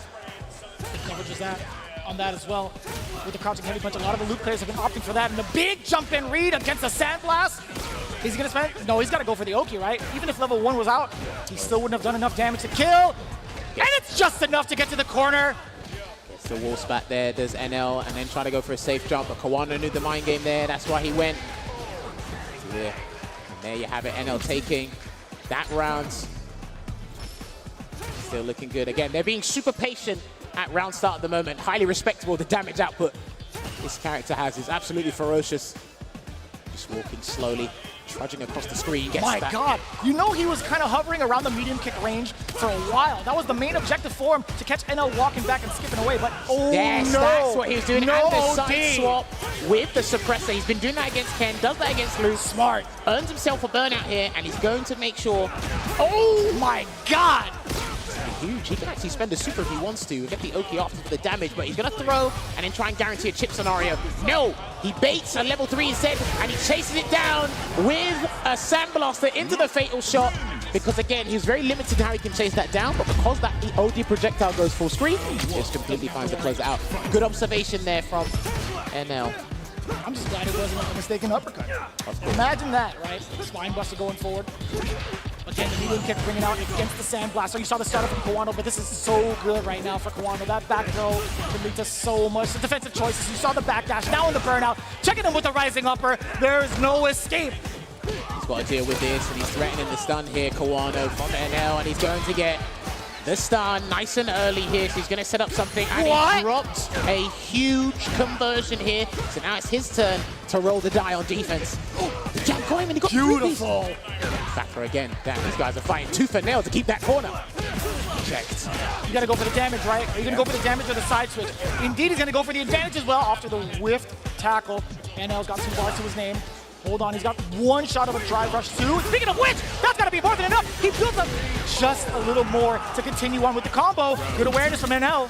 Another thing I've observed as well is how these guys have to make a comeback. They do get a little bit antsy, a little bit flustered. That was sick. Dude, the way this guy's actually closing the gap, changing up his decisions. Drive rush jab almost won it. Here we go, OD, Avenger, and he's gonna burn him out here with the Super R2. This screen, he's just gonna walk him down. Oh, wow. What a choice. He found some way to get in and gets that Pale Rider. And guess what? It was via Fierce. Well, that heavy punch still paying dividends. Speaking of dividends, that risk was amazing for Kawano for having to pay out against NL. Okay, immediately drive rush cancels there, delayed the crouch medium, and he has to keep him here in that burnout state. He's actually got a lot of real estate to work with if things don't work out. That's there, and he does that immediately with the Vulcan Blast, and it takes the round there for Kawano. He just done that anyway, because if he said punish Kanano, would have saved his bar, but he was just mashing or reacting with that Super Art 1, which worked out fortuitously for him. I would say the former rather than the latter. I don't know, man. It's hard to call, but the gun, I gotta say, man, the gun has been pointed towards NL in the corner so often by Kawano. It's so hard to get out of that pressure situation, but it was a good lead on the backdash for the throw. Didn't lead to anything else. He gets caught out, similar to what Safe did against Phenom in the Ken mirror, but he's caught him with the Luke mirror now as well. Meaty, roundhouse there, delayed throw tech, trying to avoid getting put in a detrimental scenario. They're both low on drive gauge. These guys are literally fighting neck and neck, and it's tantamount on drive gauge until NL covered a little bit faster here, while Kawano is actually trying to avoid the amber. Swinging it out. Goes in the green. They're waiting for one medium to whiff. Oh, and it was a heavy instead. Something had to whiff. Perfect spacing there for Kawano. Delayed jab on wake up there from NL. And the stutter step, you saw it, a micro step forward into the crouch medium sequence.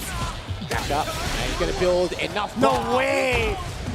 The perfect damage calculation. I'm not trying to meme it up. I'm not trying to say the track's on the game, but that was actually the perfect amount of bar built up for the level 3 from NL. This is what you kind of need in those situations. That's why it's clutch, right? Especially the CQC, and they got like probably 4 drive stocks to work with, for 2 drive rush cancels to build up an abundance of super meter to get the close out here. And that whiff, My God. Do you know what? Both of these guys have been whiffing the hell out of stand hard punch. They really have. Oh, and it's so difficult, right? NL has been stuttering a lot of his normals and layering them as well against Kawano. That stagger pressure has really led to a little bit of urgency from Kawano, hence NL now shifting up the gears in the timing of his meet. And he baited him with the first crouch medium punch to get him to try and react, and he caught the second one with the drive rush cancel there. And here comes the back throw. Kawano going to chase him down, try to catch him out with the suppressor, because he hasn't done that in a little while. Hold him down. Perfect parry and a throw, mixed it up so he gets the maximum damage there. No parry scaling. OD uppercut, yes! There you go. Genius jammers. He had to, man. He had to bust out that situation to play in the neutral again. And he baited it. The bait. Gash on in there. Do it again. Nice and easy for Kawano. Just like Angry Bird said, that's the situation now I've been exposed to. Using Stand Light Punch to bait him into something that could have been the start of an animation of a Sandblaster that got him there. Could have been. Because level 1 is crucial in this matchup, by the way, as an anti-projectile tool. One of the strongest anti-projectile tools in the And game. that was at the toes. Going for the tackle. Got a carry. Punish counter. You saw the throw bait. You saw the throw whip. Excuse me. Most of their damage has been coming from mediums, from slight blips in their pressure. They're still trying to catch each other. OD rings out. Live by the uppercut. Perfect parry. Somebody got it, and then suppress. He's going to burn him out. He has to, surely. If the combo's too long. Going to do something else instead. No, it was too sharp of an angle. His character model wasn't even turned around for that crouching heavy punch. And the level 3, so significant in the damage, but more so, the burnout. I think NL should have tried to burn out Kawano earlier, so now he's going to suffer for it. But he's still got a level 2, about to build a level 3, so he just needs one button into the level 3. Maybe even pump a level 1, but he's been baited into doing that before. My God, even the stagger pressure so significant. The cancel into the level 1 against the drive impact. NL, you dog. And that's exactly what you have to do in Burnout. You just have to focus on the drive impact. You have to let go of everything else because your brain is multitasking, and he focused on the drive impact and was ready pumping that spot 1. Oh, almost got the suppressor, by the way. I saw that. So there again with the Sandblaster in that mid-range there, but the normals have been doing so much more work than those projectiles. Back that step. NL cannot whip a button. I'm not seeing it. Yeah, he was malicious with trying to burn him out there. Now he's literally dehydrated. Shout out to Yipes. What are you going to do about it, Kawano? Slowly pushing into the corner. 5 foot, by the way. The Sandblasters are not going to be enough when you're in medium range. I like that. Checking the neutral jump, forward throw. This is significant. NL is close to getting his He's still at supers. He's going to firm it until he gets his bar do it back. again, no, right? That's fine. Yes, okay. That was smart. He can take throws because you actually recover drive gain while taking throws. That's why he did that. Muscle floor. No perfect parry on the knuckle. Kawano's turn now. Try to bait a wake-up reversal or something. Oh, that's huge, jammers! He can cancel again! That's more than enough in the tank! NL takes out Kawano out of the running! There you have it. Like I said, one of the strongest loot players in the world and one of the fastest in that mirror match. He shows us why. Very persistent. He's been overwhelming a lot of people today, even in his group stage, and NL emerged victorious. And he actually places better than what he did last year, because last year, I believe he was joint 7th. So now he'll get minimum 5th place here, so a big improvement, despite it being a different game here for one of Korea's finest. It's definitely a heartfelt moment for Kawano. One of the fastest learners. He's grown so much from his career start in Street Fighter V. I gotta say, give it up one more time for one of Japan's finest, Kawano, for doing what couldn't be done before. One of the youngest to make it, I feel like. Well deserved there for NL. Commiserations to Kawano, but again, this was a battle up close. Now, he did hit him with a huge suppressor. The way these guys were landing damage, it's a mirror match. It's going to be very similar. When your opponent does it to you, you automatically think, I've got to do it back to you in the same fashion, just to let you know I'm on the same wavelength, I'm at the same level as you. We saw a lot of risky plays from these guys, but it's Luke. I play risky on defense as well. especially to get out of such a dangerous situation in the corner. Sometimes these guys were so good at whiffing each other, they started to turn it into, right, I'm going to throw out this button to make you try and whiff punish it, and I'll click the second button, which is brilliant there to see. They mixed it up here and there, trying to surprise each other, because you can't be too fundamental in this matchup. You've got to show a little bit of disrespect. You can kind of see that as well when you see further on in the matches in the replay. NL had actually opted to go for a little bit of a different stagger approach. Now, although he's throwing out crouching medium punch sometimes, it is going to be safe, so you're thinking they're going to take their turn with the light, but no, he just delays his crouching medium punch even further. And even so, there were moments where he caught Kawano backwalking when he shouldn't, so he would also check that situation. Once that situation was already established, Kawano, I felt like he froze up a little bit, but again, the whiff punish game still so strong from NL. I think he got the ground covered up close, but man, his adaptation in neutral from further ranges was immaculate. But like I said as well, and that was a brilliant reaction there on the backdash to match level 1. I said when these guys are at a deficit, pay attention to how they try and force a comeback. They have to fight tooth and nail. They have to risk life and limb just to get back in and force a situation, which Luke is magnificent at doing there. But it's really difficult, especially when your guy has an abundance of health to work with, and a decent amount of advantage, because he can turn it around and risk the burnout here. And sometimes you watch this mirror match, and it's like, hang on a minute, one guy's actually outplaying the other guy, but he's still lost. Kawano at times looks like he's winning a several amount of exchanges there, but still lost. And we had the pleasure of watching this time in and time out with Bonchan and Mena RD yesterday. So we soaked in enough Luke mirror match experience just last night. We really have, yeah. And you see in the final moments as well, we talked about layering those buttons. We might have thought, perhaps NL was going to come in with something sneakier, right? Something a little bit later on the startup after the crouching medium punch, but he immediately caught Kawano off guard into a true frame trap, crouching strong into crouching jab, and caught him with that level 3 towards the end. Excellent work, excellent layering up close from NL. Sometimes that's what you need to do in the mirror match. Start off basic and then build on those building blocks. I think he went reverse. Actually, I think he was 3 steps ahead, going with crouching medium punch and then a check with the low medium kick, or even a check with the staggered low medium punch. Then he reverted it back to the basics. True. Well, we've got to be swiftly moving on. Kawano's out of the tournament now. We're going to actually be saying goodbye to somebody else here, so they won't have a chance at the money between Gachikun and Safe. Safe probably didn't expect himself to get this far. He's having a good time. He's enjoying himself. Brilliant lad. Calm demeanor. He's playing with the utmost confidence as well. How he basically dismantled Phenom in that mirror match. I'm upset nobody called that, by the way. Everybody that. was going nuts. I know for sure the Midwest crowd is here in full effect, along with the Canadian crowd. They did not really know what to do with themselves when they see Safe taking down killer after killer after killer. Dude, I love this guy's year in Street Fighter 5. I'm loving his philosophy on this game. But he's going up against a Capcom Cup champion. You will see him at Red Bull Kumite in New York as well. And Gachikun's in a weirdly unique position because of Rashid and how elusive and tricky he can be. So let's test Safe's matchup knowledge against someone of Gachikun's caliber. I mean, he's had that kind of experience with Dual Kevin in the past. Maybe not in the bracket, but probably overall, right? Here we go, and then running into it there. I think that was a delayed jab. We got counter hit, but he already gets a delayed tech there. Wake up. Gets it firm on the target combo as well, getting that space and approaching. You saw that counter hit, Gachikun trying to press buttons on Wake Up. Speaking of, that's the right pair of buttons to make. He saw the Jinrai, said I'm not dealing with it. Even if he tried to bait it, he knew the risk that was entailed there. And he can whiff punish those with a heavy kick, with a hard punch on the crouch medium kick, or even a stand heavy punch, which Safe just whiffed. So to the corner, what's the choice going to be? Low tech from Gachikun. Oh, good call out. Yeah, low medium kick immediately taking out the startup of the Dragon Lash. His back throw is significant. Showing up the whirlwind there, and he's trying to see how Safe will react to the air current lingering out there. I don't think this matchup is too bad for Rashid, but when you're in a beneficial position, you take advantage of it. He's about to build level 2 as well, but he might save that for the next round. Delayed throw tip there again, interesting. Step kick could get challenged. A lot of the guys are whiffing here, but they're trying to get in. Ah, the interruption against the overhead attempt. That Jinrai, although it was backed by the heavy, he could have gone into the light as well. I totally understand that, but Safe trying to play it unsafe. Gachikun sniping it out. There you go. He's got interesting buttons, unorthodox buttons that are actually really potent in the neutral there, Rashid, and you've got to be very careful. Both of these guys got to be very careful with their projectiles. But already Gachikun finds himself trapped in the corner. Oh, no conversion off of the crouch jab. We'll take that. Big damage there. Is it safe? What are we going to do? Interesting. Counter hit! Oh, you're stealing turns. But it doesn't matter what you say. Safe still managing to clear out the rest of that round. without having to risk any bar, by the way. He didn't believe he was actually going to get the counter hit there, so he went into a Dragon Lash, but he's going to set up a whirlwind here, and he's going to have to deal with it. He can't time a throw.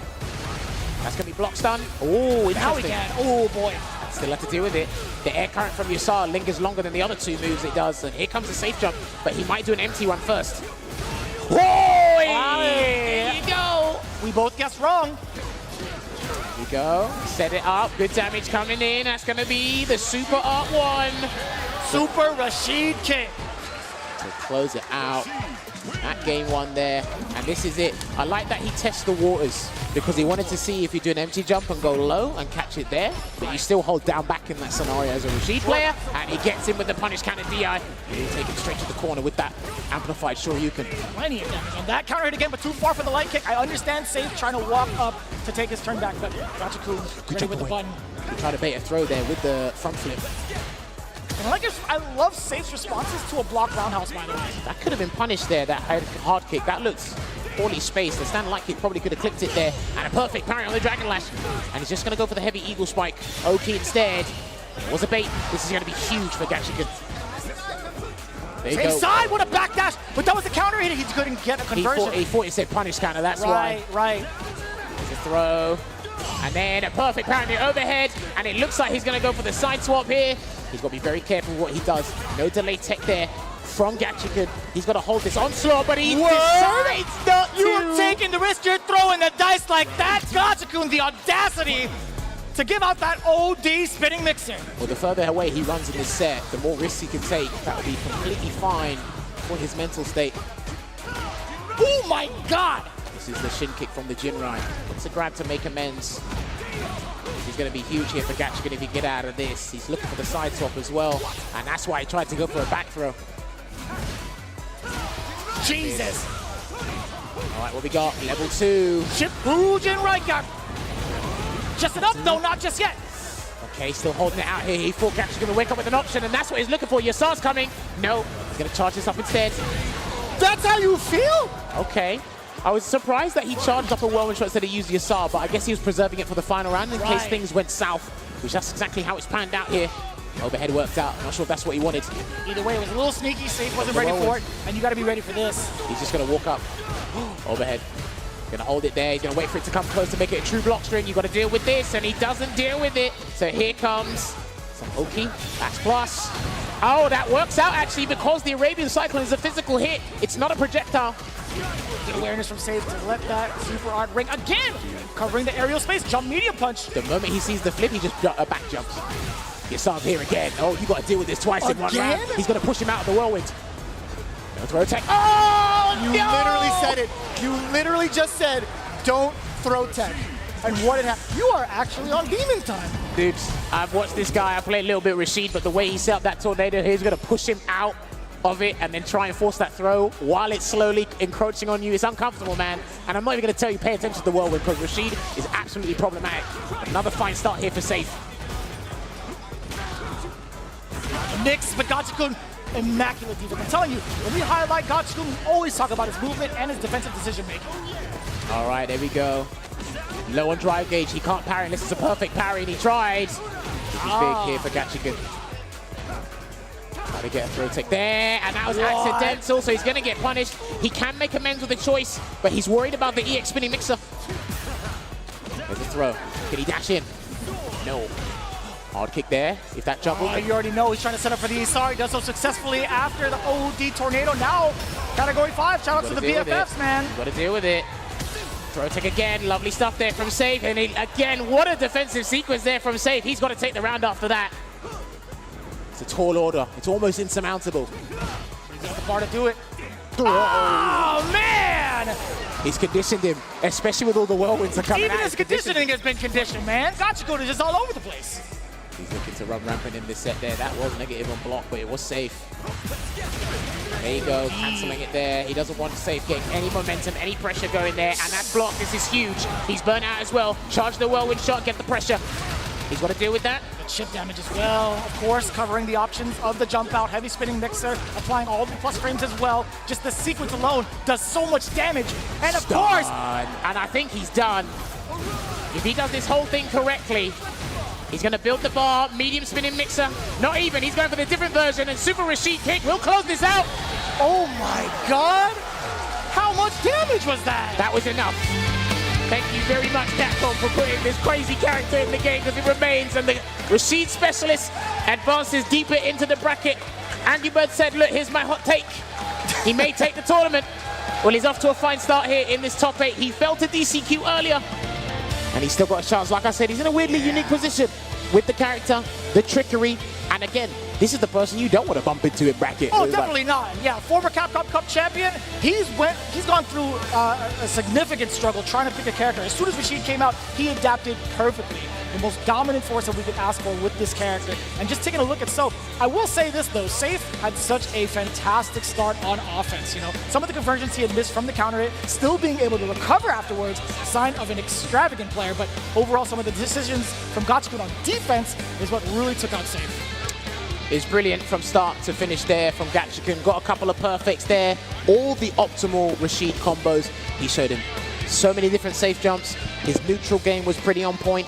How he conditioned Safe to tech. I like that Safe was still determined to still try and aim for a perfect parry, to still try and keep himself in this dogfight. It was a hard-earned effort there, but unfortunately, he just fell short. And even times where he went for the right choice, I guess it was just a slight misunderstanding on spacing. But yeah, not seeing how to really comfortably deal with it. Because how often does he get put in these situations? And then again, this is what it was. You put the tornado on top of them here, you push them out. So tough too. Again, there's certain moments where, or certain distances where you can't even try to go for a throw. This was brilliant. That defensive sequence there, and even, because he threw tech so much, you've stayed locked into that mental state. That's right. That you think Gachikun's going to be so stubborn that he's going to throw you, that he thinks you're crazy, but nah, he changed it up there. And then when you're in burnout against Rashid, especially in the corner, good luck when you're knocked down. Yeah, so many plus frames to start off with, and again, just that harassment with the special moves on top of that. It's just draining out so much of the life. And you see Safe kind of like reeled back in his seat, was not ready for that drive impact. Despite having 2 bars to his name, Gachikun was willing to take that risk because of that significant life lead overall. But man, this combo did not end. Well, it ended something, but I gotta say. Into this top 8 run here. Hey yo, Kokujin being here is actually godlike, Dude, by the way. So there was someone I could hear shouting, and the talent team were like, or the talent manager was like, who's that shouting? I said, it's probably a Japanese fan. And it's like, who? I said, there's only Not one just person. any fan. It's only one person that does that. Legendary. So shout out to Kokujin. He's always been repping the flag. He's been showing it up there for Kawano and a Fudo and so on and so forth. But this is what the bracket's looking like now. 2 players have left the top 8, Kawano and Safe. Commiserates to Safe. I've been thoroughly impressed. One more time, please, please, please, for our North American representative, Safe! Give it up for him. It is fantastic, Ken. Looking forward to seeing him in the next season because, man, he made it mad far with the Midwest on his back. Toronto, stand up. That's your boy. Well, it has been phenomenal to be calling the action here, but you know what we got to do? We got to take that short break. But before that, I've got to thank the peoples. We use the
Capcom Cup 10. We're here live on this stage at the Avalon.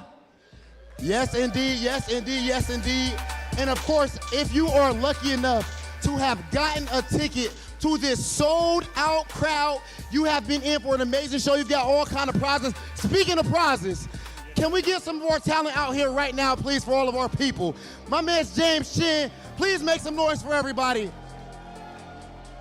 Tasty Steve, St. Cola, all that.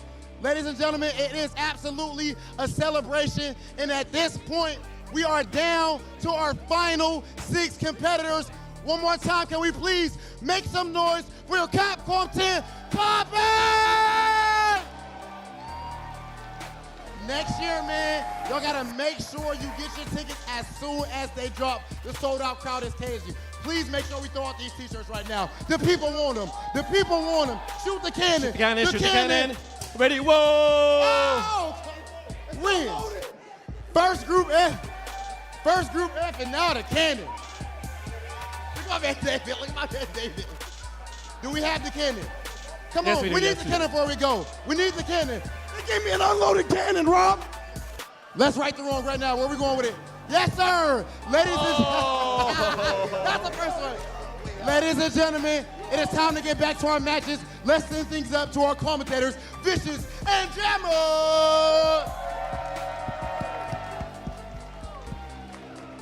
Next year, you have to come, because again, Capcom Cup is where it's at. So many prizes to deliver. So many of your favorite players are here, and also the big community vibes. And it ain't nothing without the community vibes, and that is for sure. Vicious back on the mic with Jammers, and man, we have our top 6 to go through. But not just that, we're starting back into the losers bracket. We creep closer and closer to that grand prize here. Let's take a look at the bracket real quick, because we will be starting back from this break with DCQ running it back against another Luke player in NL. He fell short to Chris Wong, 3-1 in the winner's side. He can make amends here and try and aim for that run back, but this is a tall order. Like I said, NL is very good at understanding the pressure, the psychological mindset of players under conditions like these, and he's been running at people, running rampant against them. Literally, Knuckle do, Xian, and he beat Kawano in the mirror. Now he has a chance to beat one of the best JPs in the business with DCQ. And if anything, if he watched what happened with Chris Wong and DCQ, when his neutral was getting punished severely by whiffing and committing to the down forward heavy punch, he will take those notes, but he's got to be careful about whiffing his own normals and heavy attacks there. That's truly Vicious. it. NL, you got to take that page book from Chris Wong's Bible of Luke, but it's going to be DCQ. He's not even going to give NL a chance to whiff a button or press one for that matter. And the departure looming over his head there, lets it automatically detonate. It catches him with the brutal spike, and he gets the DI. I Always like that do option it. select just in case they drop the timing. DCQ, not only the damage, but also the departure right in front. NL, he gets snapped on. All the top players are doing it, man. And he tried to do a back medium punch for whatever reason. He gets throw bait, and he's actually near burnout here. So all he's got to do is block a normal. And there you have it. Puts him in burnout here. He's got regular amnesia. He's got level 1, but he's going to cancel into the level 1. That And was so slick.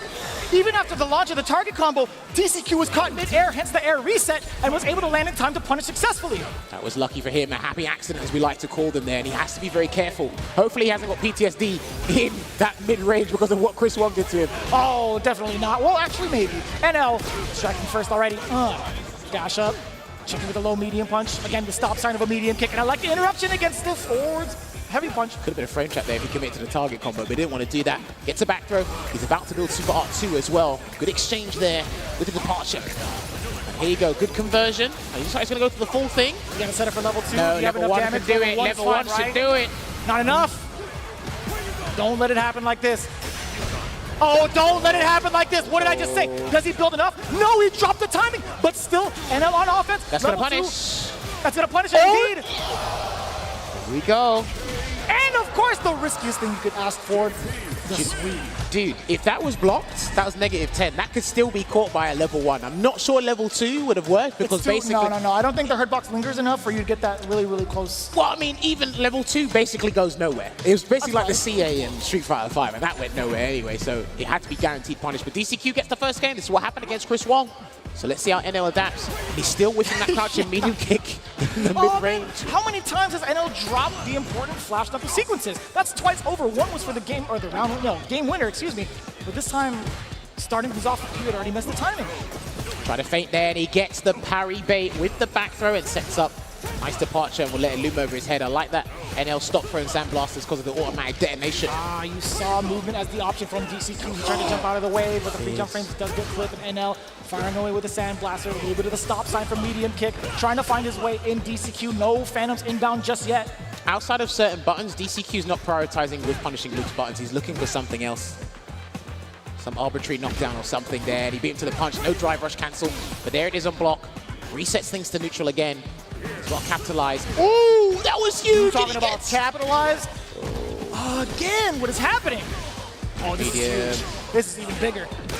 Don't drop that. He kept it with drop the rest of that. He kept it simple with the sandblaster into the heavy uppercut. Didn't even need the uppercut version there, but again, DCQ falling short in the neutral here. Perfect parry, gets the throw. Has to be laser focused on how he defends, gets the parry, and he's going to side swap and burn him out. This is what's going to happen. He might only need one DI and set up something nasty. There it is. Okay, he's going to have to do the second one. And he sets up something else instead. I think he's looking for that either way. Yeah, he's going to set him up. Nice! With a switch up on the mix of the target combo. Here comes the pressure. He's got to guess the ghost, and he guesses correctly. He guessed correctly. Because that is one of the most deceptive mix-ups for JP in the corner. Beautiful guess. And I saw it down forward heavy punch come out again. And he ducked last minute jammers. He didn't want to burn himself out because he wasn't sure if that combo was going to kill him to the level 1. The crouching fist gets the trade. Who would have guessed it? Who would have guessed the throw was coming? DCQ more than ready to take that risk either way. NL with the uppercut already ready for DCQ's approach in the air. This neutral has been so aggressive from the side of NL. He has indeed. Trapped in the corner, and that was ambiguous. I don't think he knew which side, so he didn't want to commit. So he takes the light combo instead, and he's back to full screen. Now he's hit with a medium. He's tried a heavy, tried to sneak in there with a drive rush light. That was not what he wanted. And NL tried to pursue afterwards. That was a counter hit on DCQ. Good fade away. And the check there as well. He's going to set up shop there with the departure and then close the gap. I like that he dashed in and walked away to see what DCQ would react to with that dash. One buffer into level 3. He's going to get the conversion to level 3 if that crouching medium kick connects. Flash and green, both on the other side as well. NL still trying to chase down DCQ. So elusive, as we had alluded to earlier. We talked about it. DCQ, one of the toughest to nail down. And again, that very last delayed tech throw, creating so much space between the two.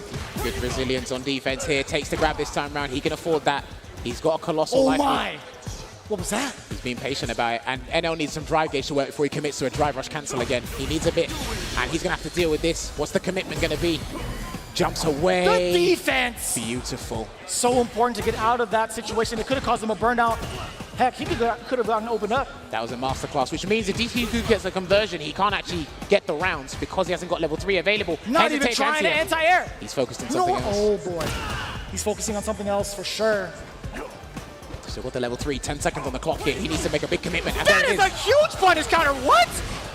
Here he comes, and it's going to freeze the timer as well, so it doesn't matter. And it's going to give him the life lead he needs. It's not going to take the round, but he can back away. He can throw a sandblast to keep DCQ in check as well if he wants. And he waits, and he knew DCQ had to take the fight to him, which is why he was completely fine with dealing with that. Safe option, like I said, sandblaster could have worked there as well. But he kept it fine. Looks like DCQ is going to have a change of scenery, which is much needed, but he does not want to get double jeopardy by a Luke. I think that was beautifully done from NL with the situational awareness, really containing the possible chaos, considering what DCQ had left in storage with the drive gauge. I think that was the most optimal thing you could have done. Not trying to back away, not trying to play the timeout, forcing the error upon DCQ. That was stupendous. It was sensational indeed. Gets a costume change back to the default. Sometimes a change of attire could do the trick in fighting games. But let's see what happens here. He really has to be careful with his neutral because that's where NL has been beating him most of the time.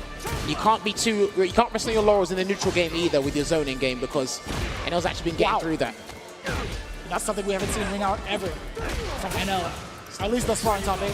Drive rushes in. He tried to run away. We haven't seen an amnesia yet, so let's see what happens. And he blocks it out for now.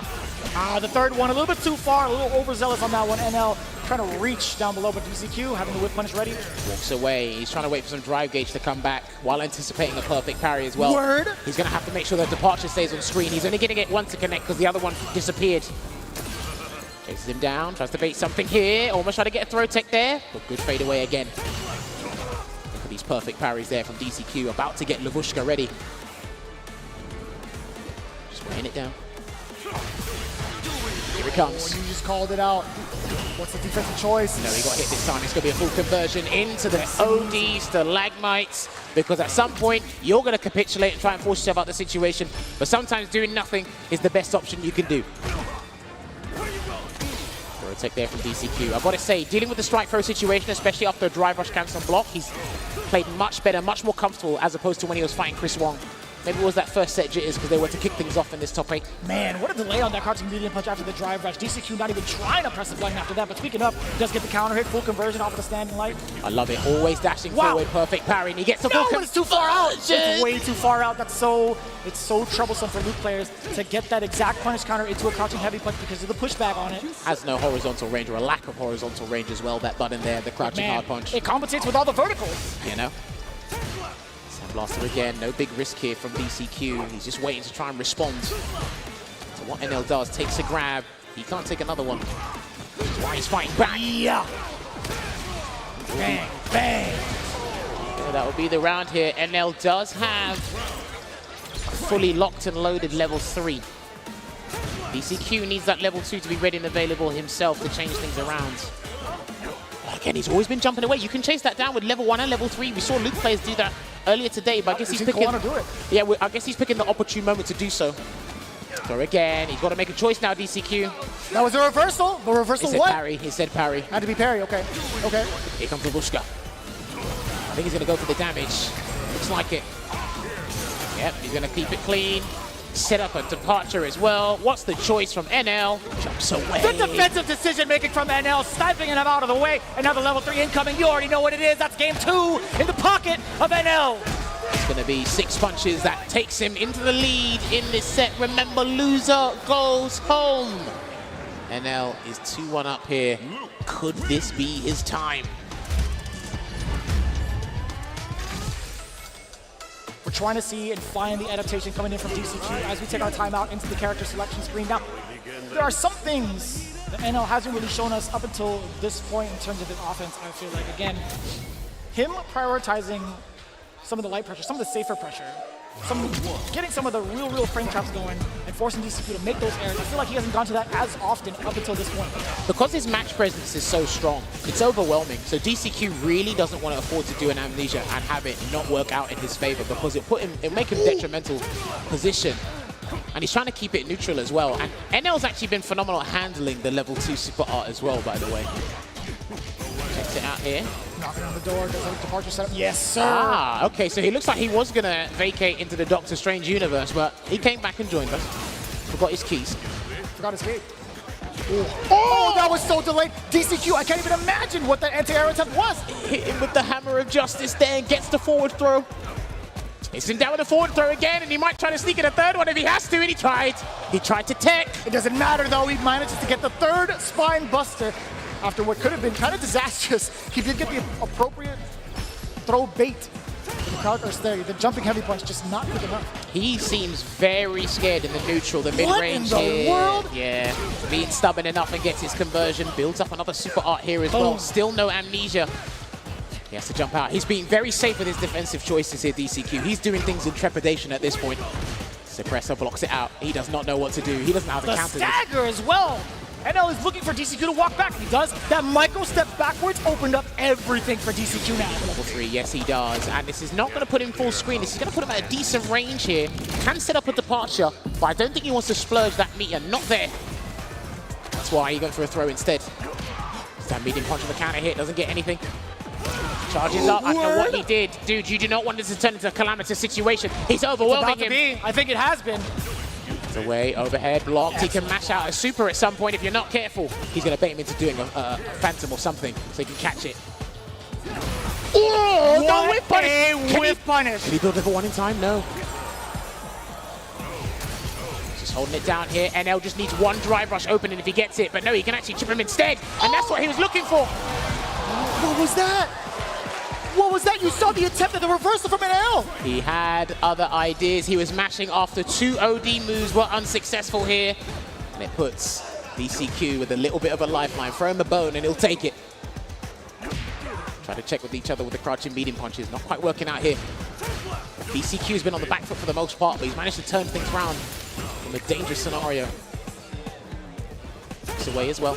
Taking that risk there. Try to bait something. Burns himself out. DCQ is not biting for any of the green stuff right now. These drive rushes have not found any of the options that he was looking for on offense. DCQ now able to swing a little bit more comfort because of the fact that NL is in this burnout state now. DCQ, he's looking to walk him down a little bit more towards the middle screen, but it's allowing NL to replenish his drive gauge, and it's completely refreshed now. By not doing anything, he actually gave NL a second round of dry stock, and he could have got a button into that. He maybe thought the spike was going to come in time for the punish counter. He did, and he blocks it out. Sneaks in a throw for 20%. Departure double time. Oh, hello, I didn't see that before. Snap, by the way. This is good, but NL still looking for that drive rush opportunity. Almost got him. Put him in near burnout as well. Can't be too risky with any spike or any jump. Perfect parry, closing the gap. He wants the drive rush cancel there. Does DCQ.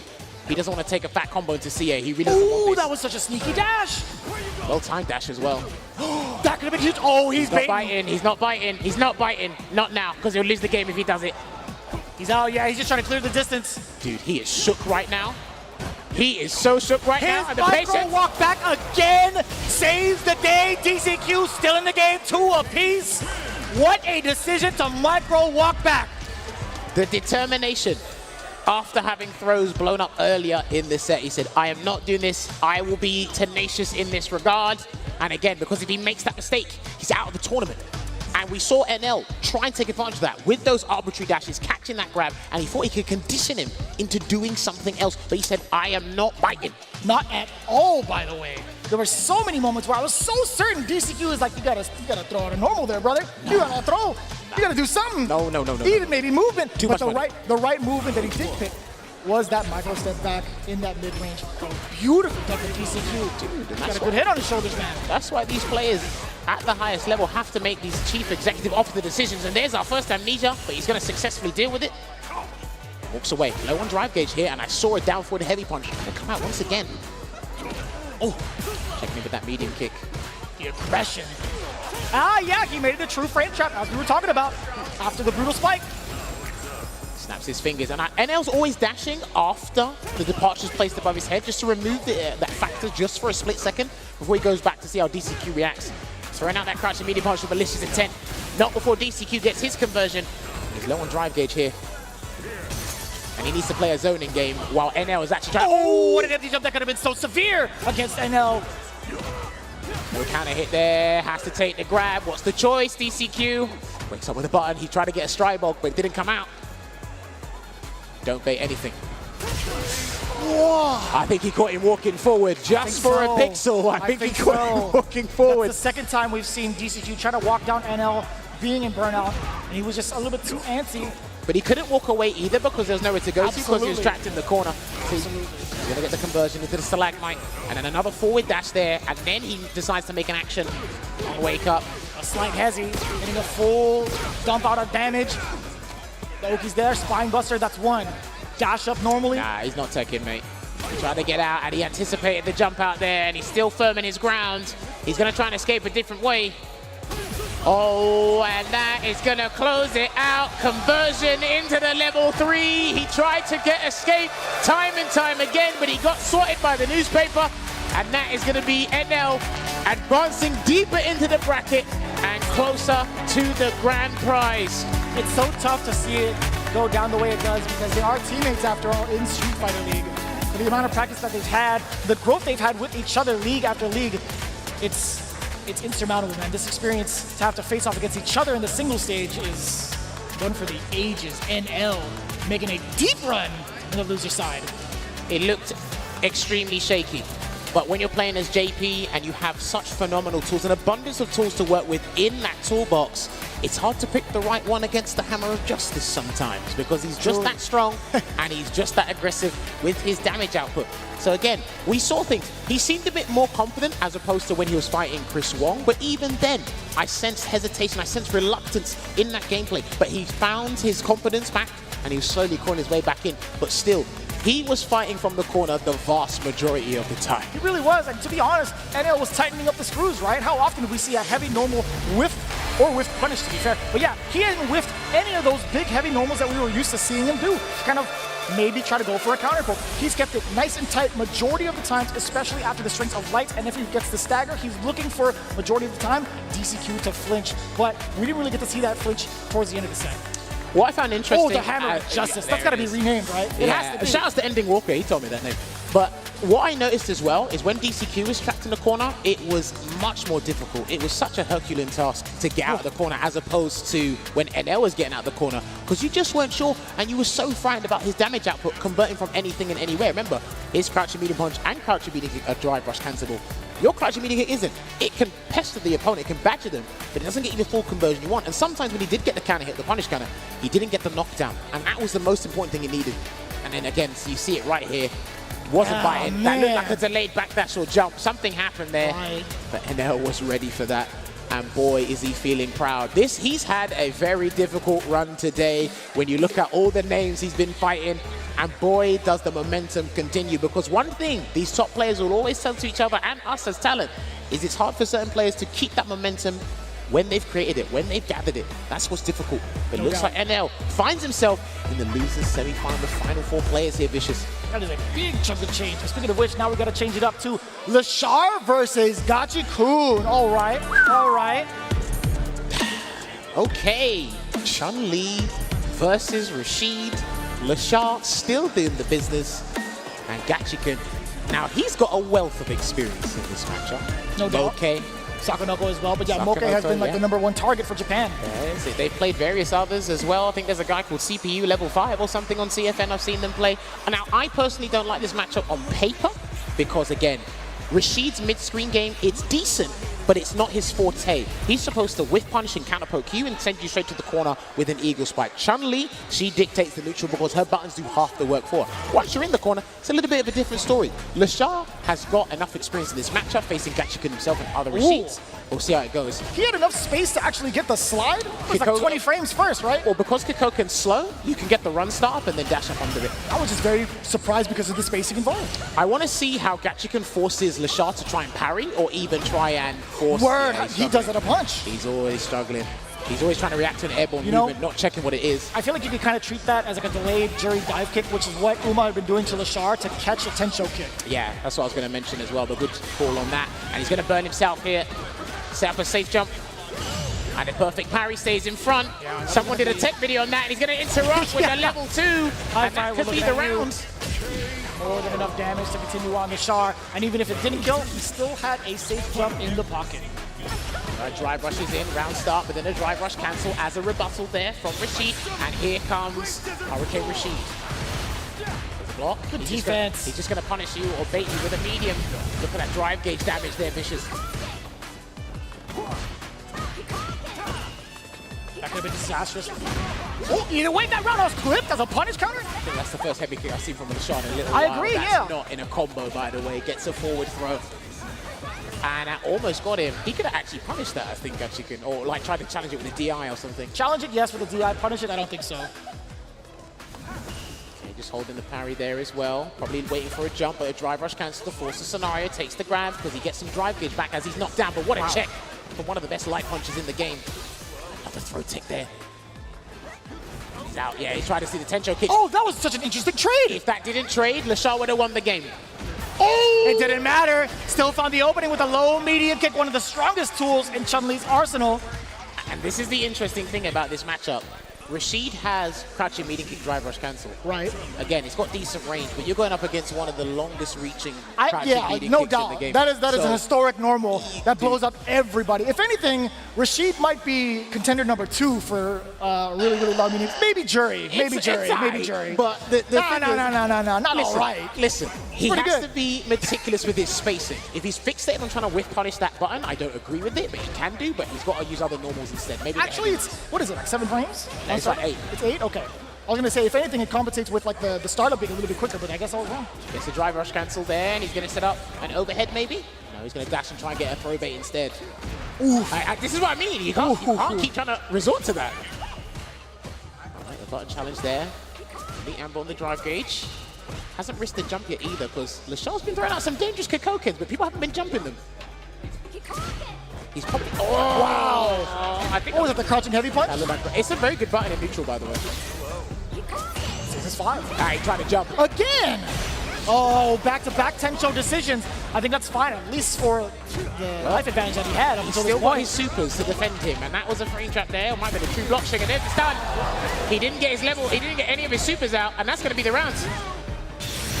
Yes, RK, Super Rashid kick, Gachikun in the first round of game number 2, Lashar. I like the idea. 2 jabs could have gone into a super, maybe a 3rd jab is what he was going for, but either way, It could have been muscle memory into DI, and he forgot that he was perhaps. still in there. And he's still trying to do a low forward, and he's getting whip punished in the process with his own crouching leading kick. That was so tricky. Managed to avoid it though. And here comes a level 2.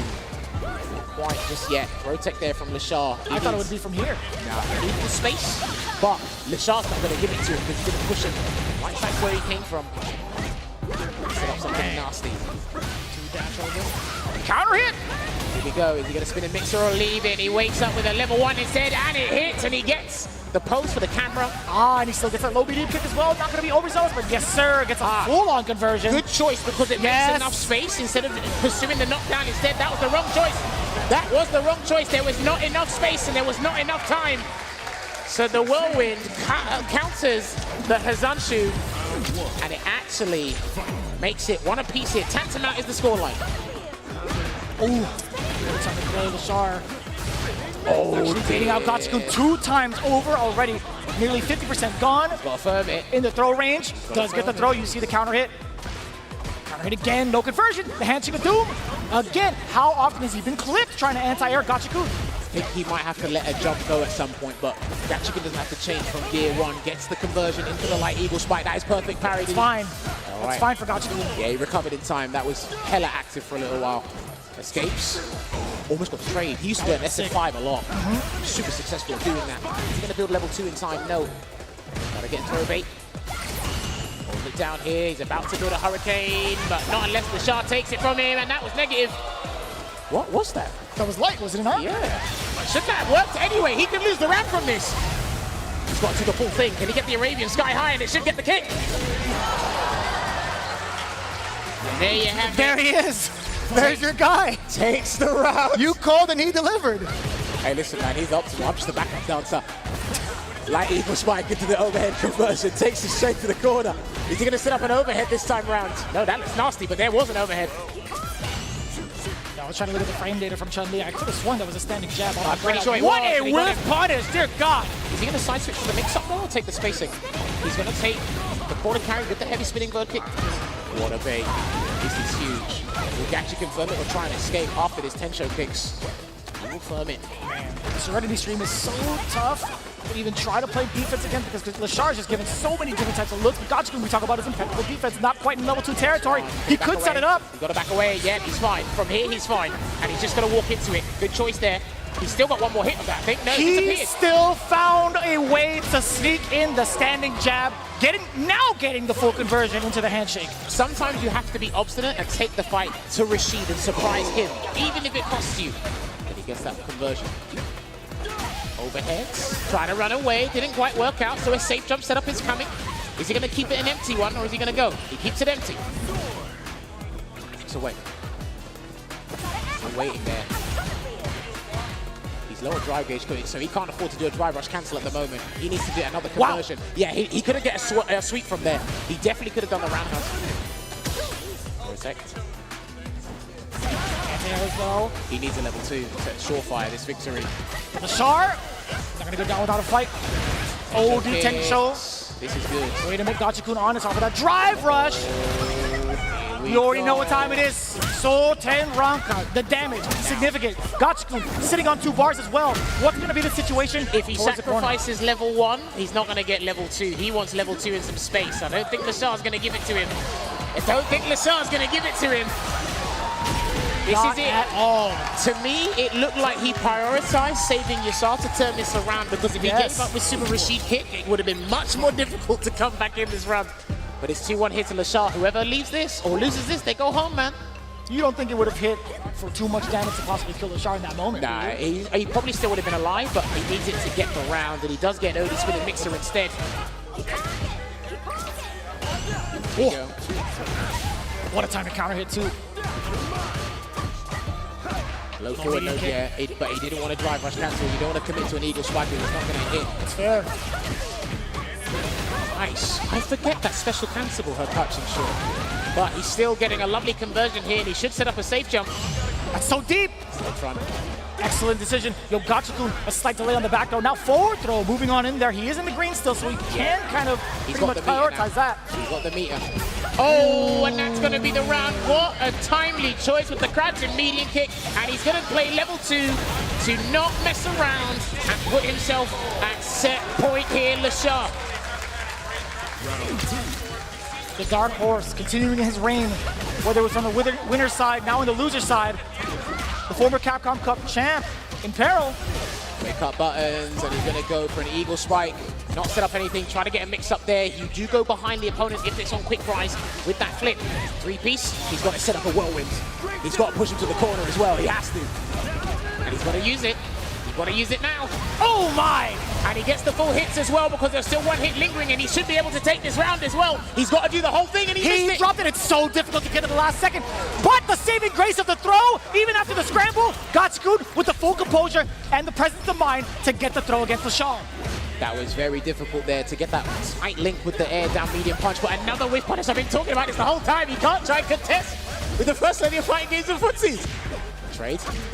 Uh-oh, this is huge. This is more than huge. This is Song 10 Ranka territory. The damage, significant again. I was gonna do the whole line. I mean, I wouldn't OD spinning mixes to get out here if I were you. You gotta wait, yeah, he's gotta wait. Rush in, gets the back throw, he's gonna set up the whirlwind. He's gotta do it. Do it again, all again, baby. Overhead connects. And it's still there, it's still there. Bro, he got kick it away and he might be able to bait something, but he goes for an overhead instead. Word! Audacity on this man, and the throwaway no spinning mixes. He's playing too fast. He's playing a little bit too fast. So, he doesn't want to burn himself out here, Vicious. Last legs here for Gachikun. One crouching medium kick, and the one whiff punish he needed. That might goes out. Super Rashid kick keeps Gachikun alive. We spoke about this before. Readjust his spacing. You might have to use heavies against the medium kick. And he did that with the standing heavy punch.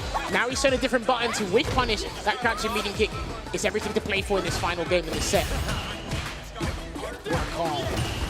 What a call from both ends. Go, lightning kick straight to the corner. Misses the light lightning legs. I think he misjudged the spacing there to put them in the corner. That's exactly it.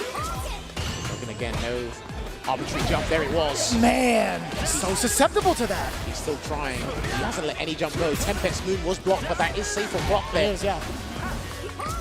From that range anyway. Oh, that was mad far, for sure. Okay. Trying to get him to press the button there, Gachikun. No reaction from Gachikun. Gets the clip. Almost level 2 is here. Can he get a grab yet? Now he can throw out the whirlwinds. This is so tough. Lashar, what's the defensive choice going to be like? Walk him down, just walk him down. He's got... Boy! You thought I was going to use the whirlwind, but drive impact, and that's the first one from him in this set. You sneaky man. What a time to bring it out as well, and he's going to send him straight to the corner with the medium eagle spike here, and Lashar's got to make a defensive choice. He's going to block it out now. Important tech, Lashar letting the fireball do its thing, yes sir, because he could create that space, but he dropped a significant juggle. No space created. Gachikun still has the upper hand. He has the drive gauge to work with. He does have a little bit more estate to push Lashar into this corner. Lashar needs a conversion into level 2 of some sorts to get it out, and Gachikun is low on drive gauge. Watch out for his fireball game. He's got great whirlwind shots. My God. Blocks, trying to burn him out here. Does he get the burn out? He tried to walk backwards. The burnout is there. It could be there He's against Lashar. That is so good for Lashar. He's burnt him out, that's it. And he's going to push him to the corner as well. He will push him to the corner as well. Is he going to look for a sneaky reset? He's playing it safe at the moment, and that is going to be it. It will be Gachikun that advances deeper into the bracket. It was a throw bait that gets it into the double drive rush cancel combo. And our Rashid specialist is still in the tournament. What an outcome. What an outcome. We had talked about it right at the top 8. Completely unpredictable, but now the Dark Horse back in the stable. Yo, give it up one more time for the kid, Lashar. Well played to the young man from Korea. You could see it here. His performance these past couple of days has been outstanding, and he actually showed fair bit of it. He's illustrated us not only today, but throughout the group stages as well. I'd say his biggest strength was the ground game, like we were talking about before. He was getting the crouch, medium kick, drive rush conversions. He was getting everything necessary. But then again, when he set up the safe jumps, 9 times out of 10, Gachikun was getting the perfect parry to cause the mix-up from the stomps. And as well, he actually handled his defensive choices really well. But the biggest concern, the game changer, as James and St. Cole would say, the wind condition is what will change everything around. He handled it for the most part. He really did. I think majority of the times, I think he held it down pretty well. In that situation, it's so hard to make that micro decision off of a -2 for Lashar on defense, right? Gachikun keeping it very, very ambiguous. But again, Lashar's damage output, when he gets his conversion, it really does hurt him. It is kind of intimidating, but Gachikun really stepping up above and showing that stellar defense that he's really known for. And again, man, Lashar is an absolute machine off of these stand jab conversions. Dude, just counter hit, and we saw that with punish there. I'm telling you, even if Rashid's trapped in the corner, he can perform some wizardry in there and turn things around, which he did there, and the temerity to do that DI, but it's actually strategical as well. Because I've conditioned you, I've made you so scared of the level 2, you're not going to expect a DI, because even if he reacted with a DI back, he would have had to adjust his combo, and guess what? If you side swap, you jump into the whirlwind. If you convert, you jump into the whirlwind. You don't need that. You don't want that. You don't want it at all. I did misspeak on Lashar's age. Definitely not a kid. Younger than me, for sure. But man, he played like a grown man. I mean, 24 years young. That's old enough. Yeah, he's a grown man. Some people will still call him a kid, but Just me. Maybe. Anyway, no, listen, we're having a fantastic time. Hopefully you guys are having a fantastic time as well. Make sure you share out the stream, twitch.tv/Capcom Fighters. We've got a rambunctious crowd in the back. Hopefully you guys enjoying the action at home but with us or joining us here as well, because it's been beautiful. We're down to our top 4, Jammers. This is going to be the money match part of the top 4, man. Who is going to be our very, very first millionaire? What's up, Jammers? Remember we were talking about this like 8 months ago with the guys as well. We'll talk about it after the break, but what we got to do is we got to thank one of our sponsors as well.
Well, we're down to our top 4, and guess what? We've reached 6-figure territory. Ladies and gentlemen, we are gearing up to see who will be our very, very first champion. Damn, that's a lot of cash. But listen, I need help with my student loan, so hook a brother up. Vicious back at it again with Jammers. I don't know what you just did, but I'll tell you what, you need to put the money down. That's for the players. I'm sorry. Keep it professional here. We're going to try and do that. But yes, down to our last 4 combatants here at Capcom Cup 10. We had an amazing performance there from Bashar. He now vacates the building, but this is what the bracket is looking like right now. It is an all-Asian representation here. Chris Wong, Uma, NL, and Gachikun. 2 Lukes, 1 Jury, 1 Rashid. I'm loving the spread overall. Now we get to see our champion that had qualified from the offline French Premier going up against the World Warrior, Uma, representing Asia East for the region that he participated in. Again, Hong Kong versus Taiwan in our winners finals. This is going to be emphatic. Luke versus Jury. Your thoughts on the matchup thus far, Jammers, as it's been unfolding? We've talked about how often these 2 characters have been facing off against each other on the stage. I think these 2 characters are some of the best at harassing you with medium attacks, especially being fearful of them. Jury on block and hit. Luke, the same thing, but Luke has to force a strike throw situation. Jury has a +2 on block. Luke doesn't, I believe. The interesting thing will be is if Uma wants to use the fireball, how will Chris Wong try to respond? Because he doesn't really have a projectile tool outside of level 1. It could be parries instead. We've got to test Uma's reactions as well towards Drive Rush. We saw Chris Wong try to do that there with the suppressor, but already getting hit by a fireball. Stalls up again. Already checking the loads, you're starting to see some of the patterns, or at least Uma was up until this point. Chris Wong dishing out the damage, opting to go for the advantage, and a little bit of a stutter, the delay on the crouching jab with everything. But now Chris Wong has a lot of room to work with to build up some of that drive gauge. And you know Uma's going to be stepping on the gas every single time to close that gap significantly. Well, he's got to be careful when he throws the fireball and tries to drive rush after it, because if Chris Wong tries to get perfect parry or walk forward, yeah, he can actually try and check the drive rush, the subsequent drive rush, I should say. He gets an abundance of damage there into the backdash, but no punish there from Uma. Oh, okay, that worked. That was a juggle. Okay, impromptu juggle there. Wow. I've never seen that before, but it worked. Improvised, worked out. And he misses his, he missed something. That was an execution error from Chris Wong, and he's not happy. And you can tell on his facial expression when he makes an execution error. That's the 2nd time he's done that on the big stage, by the way. Even within the top 8. Good, okay, trading with the fireball and then the chase down there into the conversion for the level 1, which puts Chris Wong in a dangerous spot, unless he has other plans. Who's more dangerous, the person applying the media or the person who's loaded with an OD? Maybe Phenom was right all those years ago. He was. I still think he was. He is. Good block, and he anticipated it. He probably tried to bait something else there, but Uma thought he was looking to do something else. That's why he went to the anti-throw tool. Oh, man, that was such a sharp angle. Couldn't get the uppercut. He's not going to drive reversal. He can't, and he did a delayed jab. He was anticipating that, understanding the situational awareness, and he will catch him. You thought you could let the fireball ring with a level 3? If there's anything that's anti-fireball, it is definitely that. Well, he's still alive here. What's the risk going to be from Uma? He's still in Feng Shui, by the way, so he can take advantage of this, but it's about to completely dissipate. Backs away. And he's low on drive gauge. No resources left in the tank, so he goes for a dive kick instead. And he's trying to avoid the chip. He was trying to avoid a chip scenario. And Chris Wong, I'm telling you, his situation awareness and understanding when people want to do something and bait something from him, he's not biting, man. I'm telling you, so difficult to fish out of the sea. Had Uma gone for just anything on the ground, he would have gotten OD uppercut first troubles, and he possibly would have died from chip. Well, takes the grab one time, walks into the fireball there, playing it safe, gets a punish. He's been actually handling those Fuha stalls really well. The Tencent Renantia. Great control thus far in the corner from Uma. He gets the drive reversal. An offensive one at that as well. Keep him marshaled in the corner. You got to be careful with whiffing some of those buttons, man. Chris Wong is pouncing and ready. He'll burn himself out if he has to. And I like the presence of mind for Chris Wong just to throw out some of the sandblasters while Uma created space after that roundhouse. But now, again, the big risk paying off. These have been out of character uppercuts. They've actually been successful thus far. I'm not going to lie. I'm not used to seeing Chris Wong play this risky, but he doesn't want to be trapped in the corner for too long while his dry gauge is still regenerating. Checks him out. There you go. Safe cancel. Perfect. Gets his third. Oh, and he got it. How often have we seen that? We've seen Nephew do that a couple of times. And that could have been the round. That was it. Uma did not commit to the rest of that string. That was a counter hit as well. He's got a guess for game, and he blocks. He's still got level 1. Yeah, I don't know if he's going to try and do that level 1 against a Sandblaster again. Chris Wong is highly attentive towards that, and this is what I was talking about. No, but he didn't get the last bit of it. Uma saved by the grace of Jury's fireball. It crept up on Chris Wong. Despite Jury getting blasted, that's still going to be the round for Uma as it crept up. If Wow. you cannot tell me Wow! that was not fortuitous, that was not a happy accident. The best happy accident we'll probably get at the tournament. I don't know what to tell you, mate. How about that? Falcon Blast not doing its duties because one of the best fireballs, one of the slowest fireballs, saving the day for Uma. Chris Wong now, he could be belligerent here. He could still be calm, stick to plan A because he didn't play bad in that set. Not at all. It's just that fate was not in our hands. The game just had other ideas. Sometimes the game wins for you in that moment. It's not in your control anymore. Sometimes you can play well and you could still lose. Stores up. Again, that fireball hasn't been the bane of his existence, but it's played an integral part thus far. Speaking of which, Back-to-back punish counters from Uma, making the right choices. DI, Chris wall Wong's splat. defense. Big damage here for Chris Wong. Is he going to uppercut again or leave it? No, he tried to escape this time round, and it's still not working out. He's going to change up the option. Takes the ground. Also checking with the heavy punch in case Chris Wong tried to leave again with movement with the perfect parry. Got confidence to even do that. What he was doing against DCQ before, and he tried. That's not what he wanted at all, but it's totally fine. It put him in a very awkward situation. Now Uma, Chris Wong does get the big punish counter. Tencent Rin close to burnout. He tried to chase him down as well. Yeah, he tried to cover his approach so he can actually try and burn him out with a button instead. Didn't quite work out. And now Chris Wong's being slippery. That was such a bad fireball. That was an unfortunate fireball. He thought Uma was going to stay feet firmly planted on the ground there, but it didn't work out. Not because of the intensity of the situation. Looking for it, gets that. He's so lucky that connected on the latter act 2 frames, and it did. No charge on the light flash knuckle. A little bit too close to the corner. I totally respect Chris Wong trying to go for it anyway with the light flash knuckle. Could have maybe changed it up with an uppercut for the damage, but either way, damage is damage. And speaking of, now Uma, he tried to advance a little bit. Trying to wake up with an option here and then gets the grab. Uma hasn't done a DP yet, and he's going to actually go under the Sandblaster again with the Super Art 1 and chase him down because he has to stay hot on that drive gauge. And a perfect parry optimization's coming through. One more sequence even after this throw. Chris Wong, he's going to be in hot pursuit after the... What in the world? He still managed to sneak in that crouch jab as Uma. Uma doing the business here. Low on drive gauge is Chris Wong, unless he gets a conversion with the saving grace. If he has to burn himself out with a hook or by crook to get the round, he will do so. And he still preserves his level 3. He's him down there. Good perfect parry into the surprise throw. Still looking for a hit confirm is Chris Wong on one of those mediums. Oof. Confirm off of that. Crouch medium punch doing all the work right now. Opts for the damage, dashes up, creates that space. Now we're back mid-screen. A Sandblast to the ring out. Uma, he's challenged with the fireballs, but Chris Wong now he is encroaching on that space where it's awkward for the mediums to connect. I like that he's moved closer as well because you can't do the level 1 at that range. You can't humanly react to that unless you're superhuman. Shouts to Nephew for even showing me that in the I mean, first if he place. does it, I feel like I wouldn't be too surprised because he's on the grand stage right now. Backs away. I thought he was going to go for a grab there, but Chris Wong gets the delayed jab, and he's respecting that fireball and creates some space for Uma to work with until he checks a drive rush. And I think he's going to have to convert into level 3. Let's find out. You already know it. So this isn't going to kill necessarily, but it leads for a very, very tough situation for Uma to even combat out against. Uma's got to play it safe here because even if he makes the defensive choice, it might not work out. Oh, and there's the parry. No. Not here. He's still got parry on deck. And this could be disastrous. Feng Activating Shui. into the Feng Shui engine. Interesting. He wants to beat. He's so ridiculous when it comes to his game sense. He's fully aware of what Uma wants to entice him with. And he's like, you know what?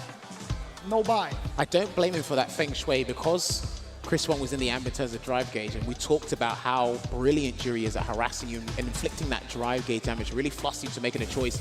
He tried to opt for a jump, sneaking some damage beforehand, but Chris Wong comfortably, calmly walked under him. And they got the round there. And off to a fine start here is Uma in this third game. Okay, gets the 3-piece into the uppercut. Drive reversal, keep it offensive. What a call out. Oh, but he missed the flash knuckle. Interesting, like, he still chose to drive up afterwards, even after the block.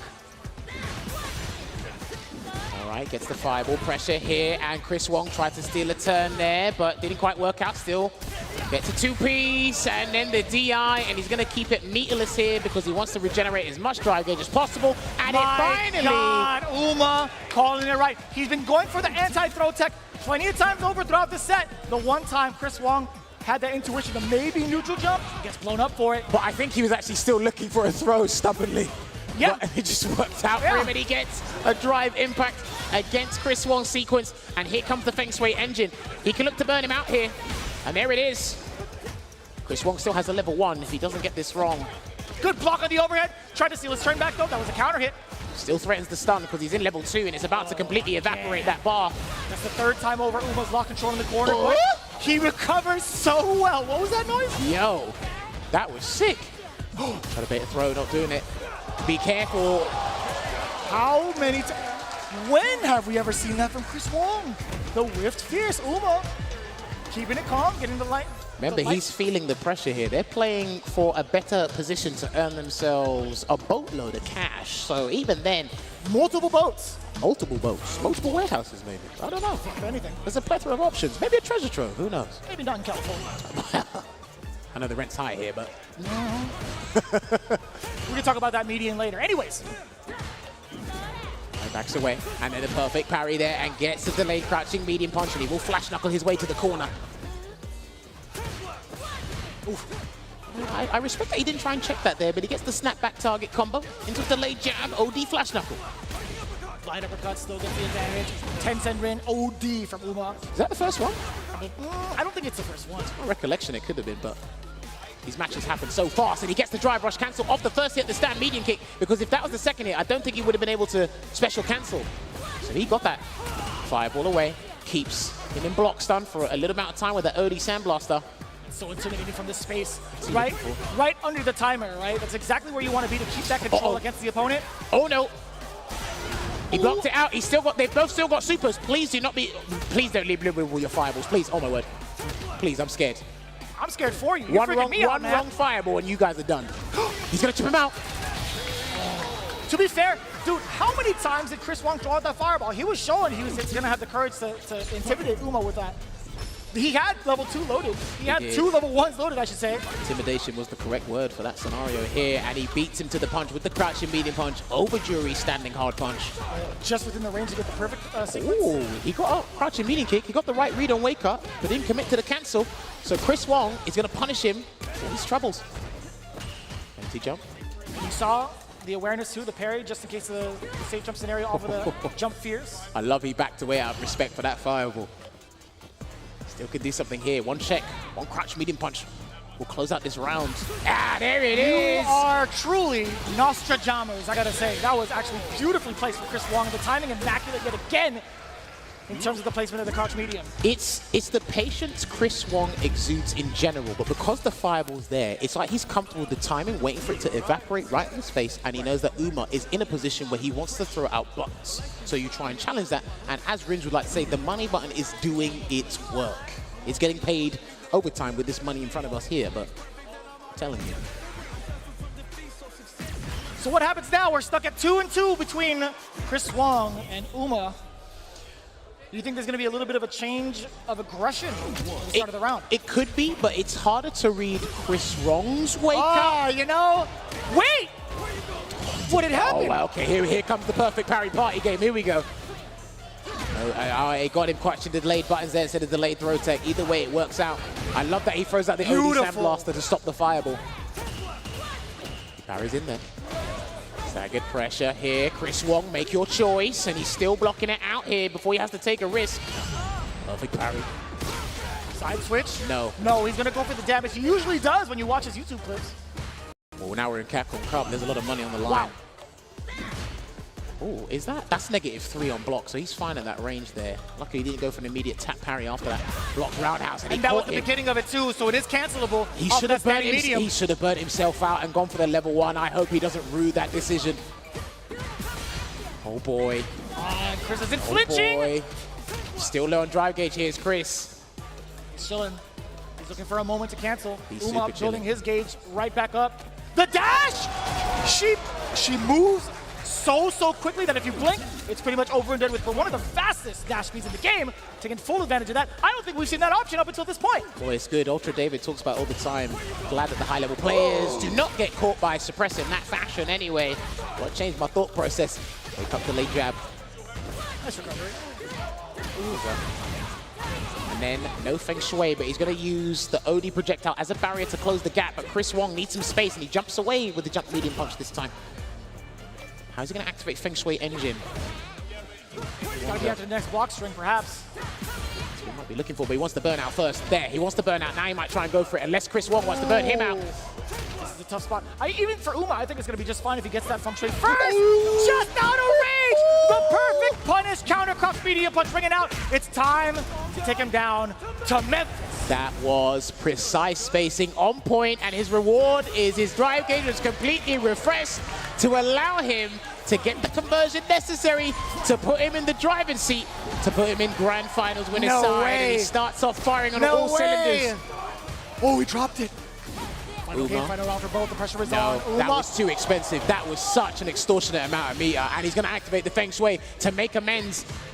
And he's going to block it out here. Yep, he's going to block everything until the necessary moment. I saw that perfect parry. That was sneaky. Man, it's so scary to even try to attempt a drive reversal against the Feng Shui.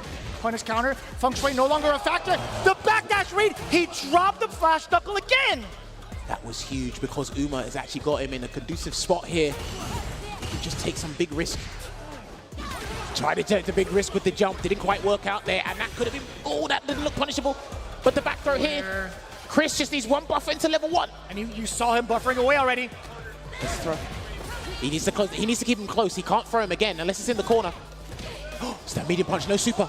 No anti-air either. The intimidation factor is there, Uma. He's still trying to close the gap against Chris Wong, still in burnout, not until this moment. The dry gauge is back, so he's going to look for another cancel instead. Blocks it out here, staggered The lines. defense from Uma. The perfect parry. Feng Shui. We got to go into the Feng Shui. Right. Coast to coast. He has to play it safe and go for the safe jump. Do not try any gimmick. Just do the safe jump, please. Thank you. There he goes, still applying the pressure. Blocks the fuzzy. He didn't commit to the dive kick. He's still alive. Can he tip him out?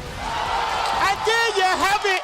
Uma with the tip sequence, Feng Shui engine, peppering his opponent and allows him to create the necessary scenario, puts him in the grand final of winner's side. That's what you need by determination. That's what you need by resilience. And boy, does Uma show it there.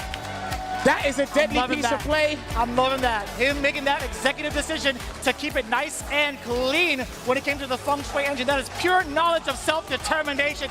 Uma is now in the grand finals where he has at least secured himself $300,000 by default. I don't even think Uma expected himself to get this far. One of the best juries around the world, just to regurgitate. This guy is phenomenal. With the performance, with the peacefulness, I should say. And again, it could be a huge shock to him. It might happen after we're done with the bracket here. But Chris Wong, man, did he make him work for that effort, Vicious. He really did. He really did. Taking a look at the reason why Uma had decided to do what he did. I'm sure it's going to be highlighted soon. But yeah, the Feng Shui engine didn't really pay off many times over, to be fair. Chris Wong had abused that level 3, taking away the fireball options from Uma, but more importantly, the spacing that he's taken at, that was actually mad sick. That was the first time I've ever seen Chris Wong really shaken up. You could see it from the player cam. That was actually crazy that the fireball lasted that long. But again, Chris Wong recovered nicely, off of the crouching medium punch spacing, overall his presence on offense. Dude, he exhibited all the matchup knowledge that's necessary to see in this matchup here, Luke versus Jury. But again, even his corner defensive decision making was actually fairly on point. It's just that Uma was still determined and he was still confident that he can close it out. It took it down to the wire here, and we know that Luke lands tremendous damage, but he still wasn't deterred. He was still faithful. I don't think we saw a super R3 at all. I think it was just level 1.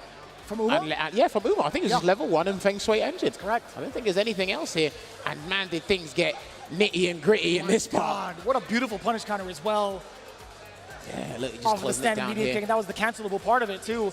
That was tense. Even after the intimidation factor, we talked about it. Like, how is the aggression going to be like for either character, for either player? Really, Chris Wong was the one that really put the pedal towards the drive gauge and just kind of move in on Uma's space. But I love the fact that Uma didn't back down when he saw the green. Dude, in fact, that was parry? the perfect time for him to get his defense shining with the perfect parry. But this is the sequence that we were looking for, right? What would have been the option? It would have been a safe jump. And I'm glad he did it. That could have been scary, because if Chris Wong had walked under, we would have seen possibly a punish counter on the landing frames. And you know what's crazy? He was going to stay airborne the whole time anyway, just to avoid any wake-up supers. And even Chris Wong, now, despite being super patient in those scenarios, you still have to have the confidence to walk under and burn out and still deal with the pressure afterwards. So I actually really respect that persistence by staying aerial, because her aerial superiority, not as strong as Cammy's, but it's still pretty pesky to deal with there. So that was stupendous stuff there from Uma. And that's the choice you gotta make. Again, he was still in burnout, same time as Chris Wong. There could have been a super that would have rung out, so that would have been a really, really bad situation. I don't think he had enough life to even hold on to Chip for any super, really. But taking a look at it now, Uma is in your grand final spot for winner's side, Taiwan representing. But now, let's move on into the semifinals. NL versus Gachikun, Korea versus Japan.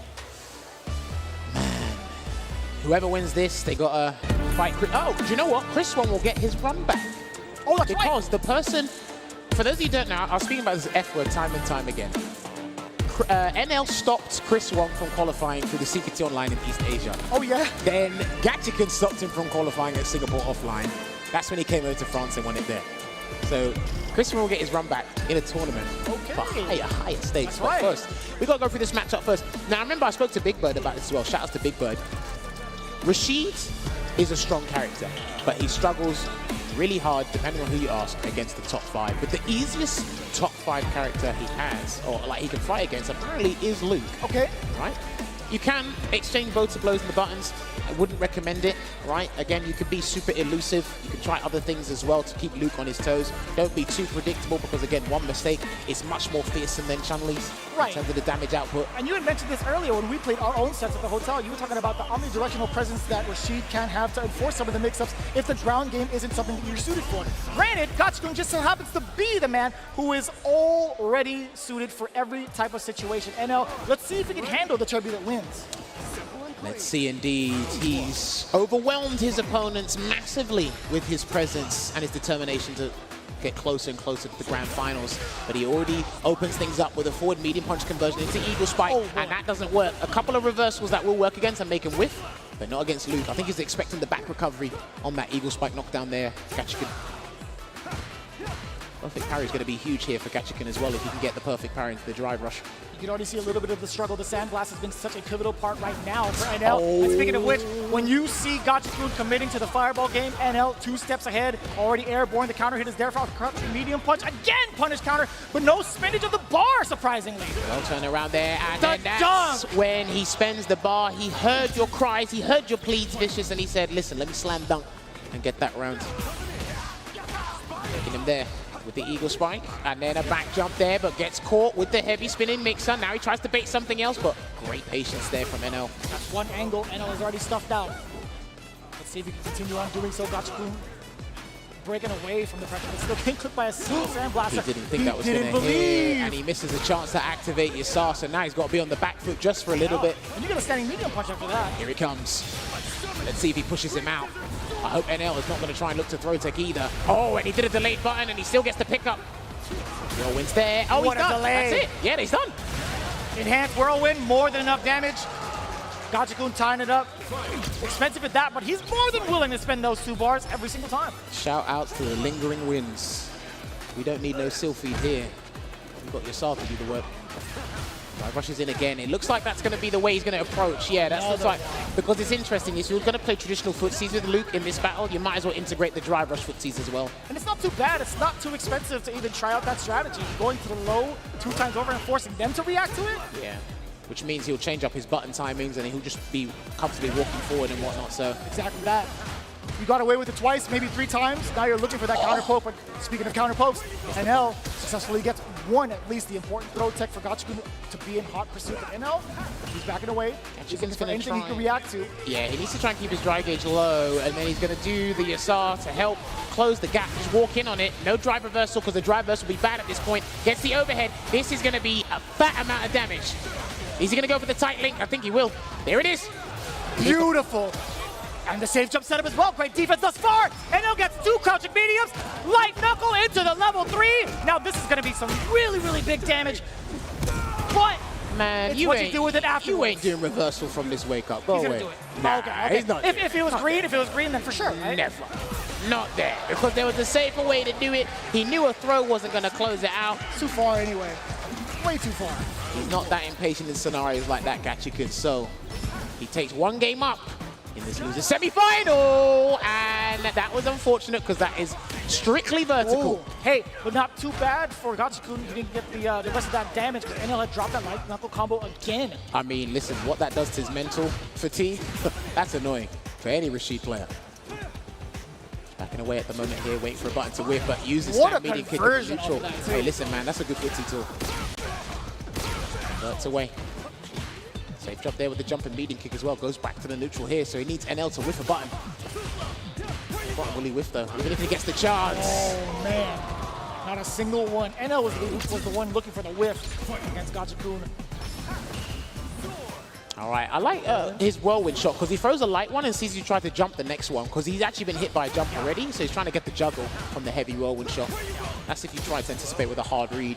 DI can work against whirlwind shots as well, so he's got to be careful of that as well. Gachikun. Another counter hit conversion off of the standing medium kick, just within range. Running away, just yeah, and he gets a punish count. He could have got a full combo there, but safely plays it with the throw. Drive reversal. And this is a good choice because the drive reversal still creates space, enough space for a grab. There it is. And he kicks it away and he baits him. Yes, because that is one of Rashid's strengths. He's one of the best characters at forcing parry in the game. Drive reversal, keep him there.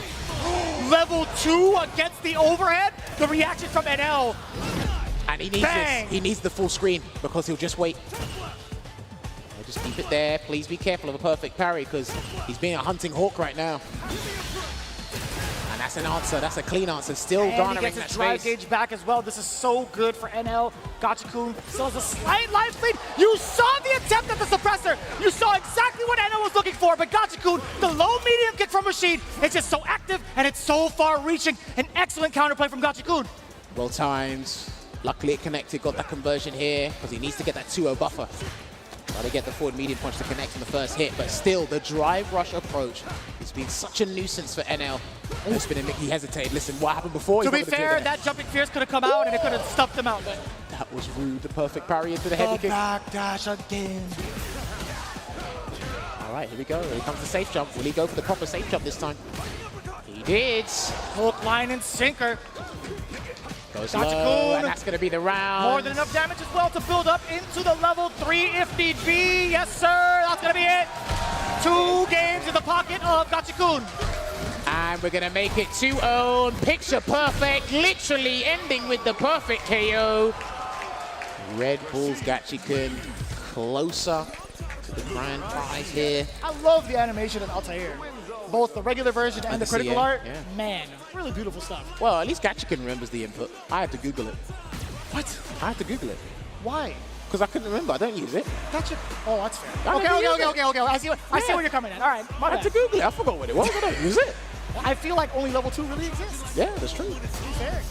I don't mind. Well, you only see Rashid's level 3 if he's actually in a good position to use it. Yeah. You know what I mean? It has to be game winner.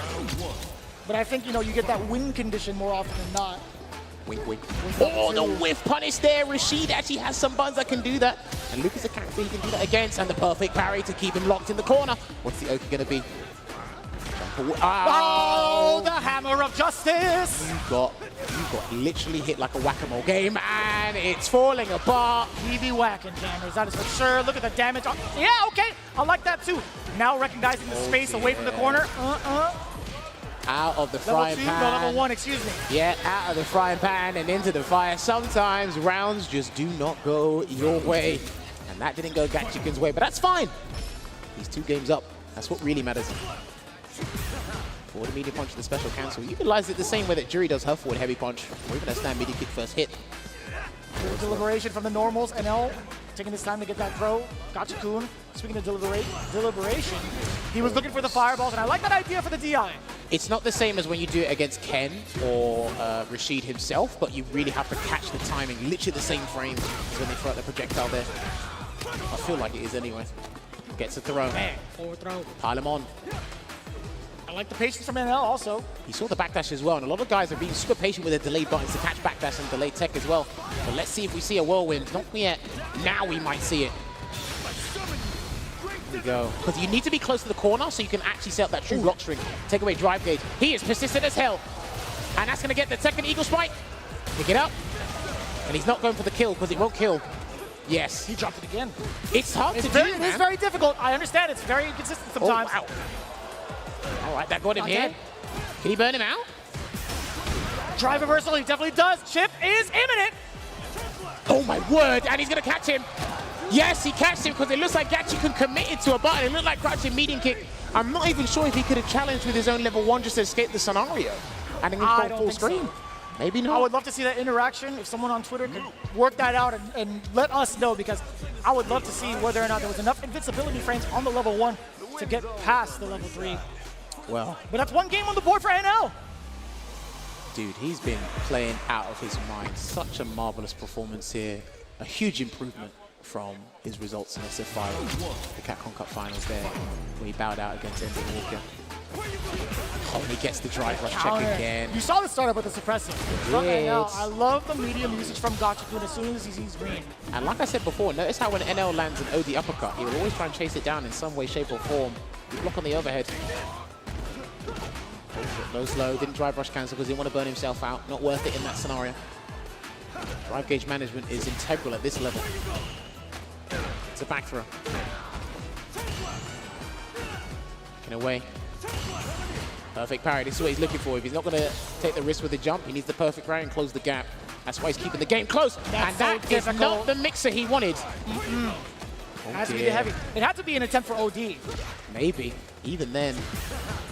If you can press the 2 buttons at the same time and medium's coming out, very Plus interesting. 1. There's a throw. He's built the whirlwind, so if things don't work out, he needs a little bit of space. And he's trying to back away, and I think NL knows it. That's why he's keeping in Vulcan Blast range. Do not use the level 1. Yes, he can bait the level 1. No, that's going to be... He's got to bait it. Oh, there's a throw. What's it going to be? Oh, wait a minute. Don't stun him. Don't let the stun. And he jumps at the wrong time. NL winces back in his chair. Gachikun, nice and calm after that W. Very fortuitous. That was an executive decision because it was a low-hanging fruit there with the DI, but he had other plans. He's going to convert into Eagle Spike and run straight to the corner there. Delay button didn't work out, and he gets the grab. What's the choice going to be this time? Still throw text. Neutral jumping. What's he looking for with that neutral jump? Probably a forward medium punch or something, and that should catch him. Oh, not quite. no! This too far! Not quite. NL again shaking his head. This has to be all Gachikun in his favor. Counter hit 1. Oh, Wait, the Hammer of Justice doing its work. What is Gachikun going to do? He can afford to take a risk, and he doesn't. Is it NL time? It's just one button into a drive rush cancel. Drive reversal, level 2, deal with it, deal with it. Listen, I'm causing the problems, you deal with them. Don't jump again, he's gonna kick it at you. Hold it. Doesn't take, oh! And just at the last second, Gachikun at the right space at the right time, catching the big disadvantages against NL. He's moving on into losers finals. So, big shout outs again to the man from South Korea. Give it up one more time for NL. Now there are no longer any Korean representatives in this top 3. Gachikun getting closer and closer to what he achieved in 2018 by being that Rashid aficionado here. Looking back at what transpired in the highlights here, he came out of the gates running. It was a brilliant start. His understanding of this matchup has been sensational. What he's shown us here, even with the optimization as well, it's tricky for anybody to deal with, no matter what level you are playing at. Like I said, that Yasar is super problematic in the corner. You got to deal with an overhead. He might throw you, try to bait a parry afterwards. You got to deal with a true block string. It just piles on you like crazy. And the fact that he can get 2 in 1 round, well, that's just double the trouble. Yeah, you've seen the amount of options that NL had tried on defense, and all of it has just been, majority of it, I should say, have been shut down. Whether he wanted to wake up with a normal, whether he wanted to wake up with an uppercut, just like that, the safe jump, and the options around the dash up too, after the Sky High, or sorry, the Arabian Cyclone, is just too much for NL to handle. I respect Gachikun. Well, first shout out to use the level 3, but I respect him still going for the down forward hard punch link. That's like basically a 1-frame link with a super tight link near the corner. Again, he's not afraid to try and be optimal and get himself in that conducive scenario as much as possible here. And even then, NL really had some good defensive choices at times as well, and I love this. Just like that too. Level 3 as well. Oof. That was probably a huge mistake. I'm not sure if that was OD spinning mixer or the heavy one, but this situation here, this looked absolutely crazy, and I love the fact that he just backed away and did an OD whirlwind shot. because it was fine to deal with there. And then this, you just have to deal with it. One of the ways that is safe for Rashid to actually utilize his Yasar is to just do a drive reversal and then send it away. Yeah. But after this, it was too much.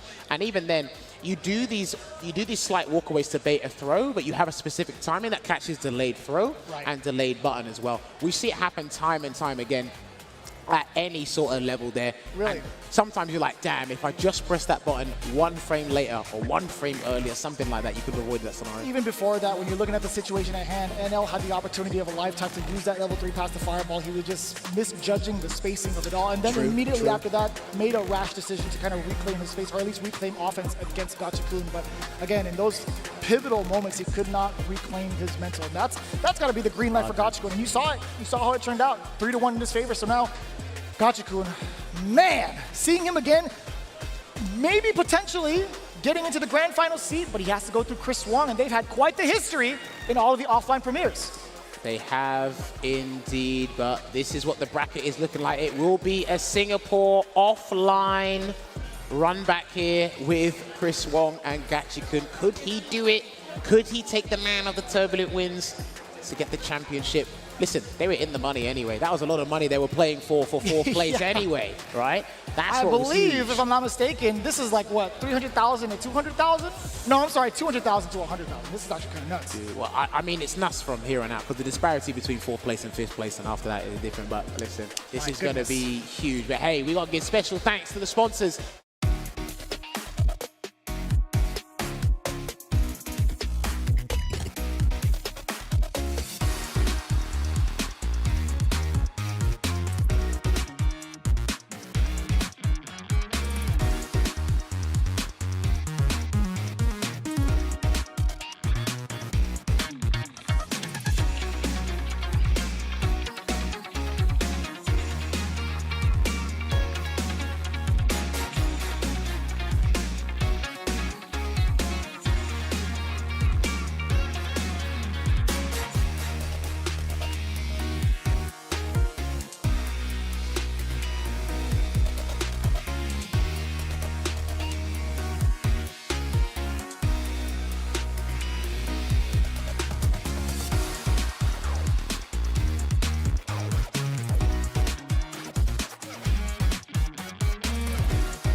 are 2 matches away from crowning our first Street Fighter 6 Capcom Cup champion. They'll be awarded $1 million.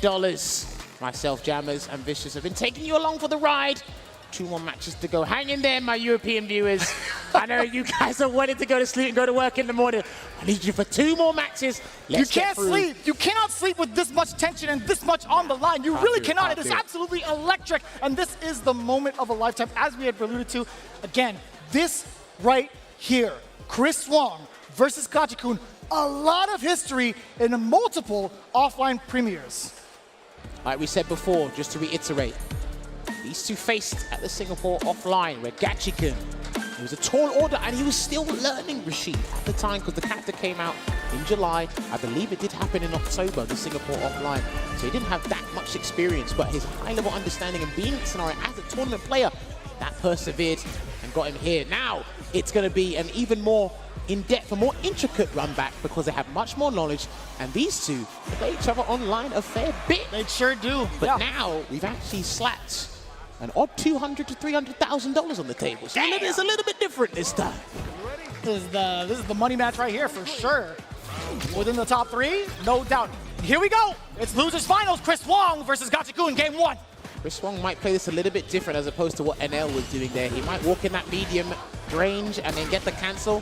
So Gachikun's button choices up close are going to be significant, and already pops out an OD spinning mixer, but the overhead gets checked. Yeah, these guys are going to be fine on all cylinders. And you already see it, the hammer of justice pounding away, the damage. Get hit with the bonk. There you go. All right, there goes the 3-piece there. Try to press a stand hard punch, but identified, gets perfect parry, and that will close out round 1 for Chris Wong in this losers final. It felt like a very standard set play type scenario as soon as Chris Wong got that first opening. That is for sure. And guess what? That hard knockdown gives him that exact scenario again, but great defense from Gachikun. And you see it, man. He is hammering away with that crouching medium punch, forcing Gachikun to press the button. And guess what? The button does hit, allowing him for the SR setup, but it's pretty close. He's one of the best people at dealing with the SR, but let's see. He's going up against the specialist, and he gets opened up with the Eagle Spike. He mitigated the damage, though. That's fine. And he reversals with an uppercut. Gachikun no longer has to take any really big risks considering the life, but man, he still tried to get in with that roundhouse. He's trying to check Chris Wong's approach. That could be the round. It's gotta be. It's already passed. He's already been in the yellow. It's past 50% of the drive gauge. It's time to go to Memphis yet again. There you have it. Game 1 to Chris Wong. He's definitely got to be careful with his button choices. Up close with the mediums, he's ready. When he moves himself out of range, he wants to stand roundhouse, especially the stand roundhouse, crouching heavy punch and stand heavy punch to whiff. So it could be super scary to play that game with Chris Wong in terms of the footsie battle. No whiff punish there on the stand medium punch. That could have been clipped by anything there. Still waiting and adjusting that spacing. Micro steps are necessary. So rebuilding that gauge back from both ends. Chris Wong steadily creeping up. Gachikun, yeah, he sees the crouching medium punch, he's backing away. The suppressor, it clipped whatever counter hit poke, whatever counter poke, excuse me, that Gachikun wanted to get out. Flash knuckle, fireball into the upper. Still dealing with it, gets a delayed throw tech there. You thought you can dash? Well, he has to run in and take his Oki there. Good block there from Chris Wong. He's got a very firm understanding and confident on how to deal with Rashid's Oki situation, because Rashid has some of the best Oki in the game. So waiting it out there. Yeah, he wants Chris Wong to whiff a button, but he's being patient, slowly walking him down. Oh, that was at the perfect timing for the counter hit. Gachikun. Yep. Not going to be overzealous with it. He understands what he has in the drive gauge. He's going to be playing that spacing game pretty well. Perfect carry on up, forward throw. Doesn't have level 2 just yet, but he's going to be building up little by little. I love the bait there. Get the dash and super patient there, and he's going to get the counter hit conversion into the stand medium kick to close out that round. Again, he's got to go through some of the best loops in the world. He's done it with NL. And it's going to be an arduous task against Chris Wong. Team swiping away already. Gachikun at that max range to get that crouching heavy punch. Chris Wong now he's steadily creeping. That's the second time he's gotten that opener against the overhead. That's the only button he really needs to use against Rashid's toolset, and he gets a throw bait here. So how is Gachikun going to respond? Wakes up. That's the second time he's answered with a wake up button against the safe jump scenario. And the perfect parry, and he went for a crouch fist instead of a stand medium punch. I guess he wanted to take off more drive gains than possible, but he can burn him out here, and he will do that with Altair. And will burn him out. That means he's got no level 2. But that's fine, because he's actually in a highly beneficial scenario here. Near the corner, burnt him out.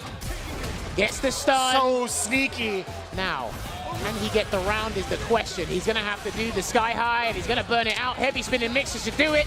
And it's just enough damage towards the tail end of that as well. You know, you're looking at that situation exactly. Chris Wong had 3 bars to his name. Even if he managed to mash out of a string, or at least before the DI had hit, sure, it'll take out a lot of damage from Gachikun, but I think in that scenario with Chris Wong down 3 whole bars, Gachikun would have been totally fine with it. Hence why the risk he was taking with the DI. Well, it's fine. It's only 1 apiece right now. That's the scores on the doors. Oh, walked away there. The micro walk back and get the huge punish, only for trying to throw his opponent into a nice 30% there. Nice. Incorrect challenge out of the frying pan and into the fire.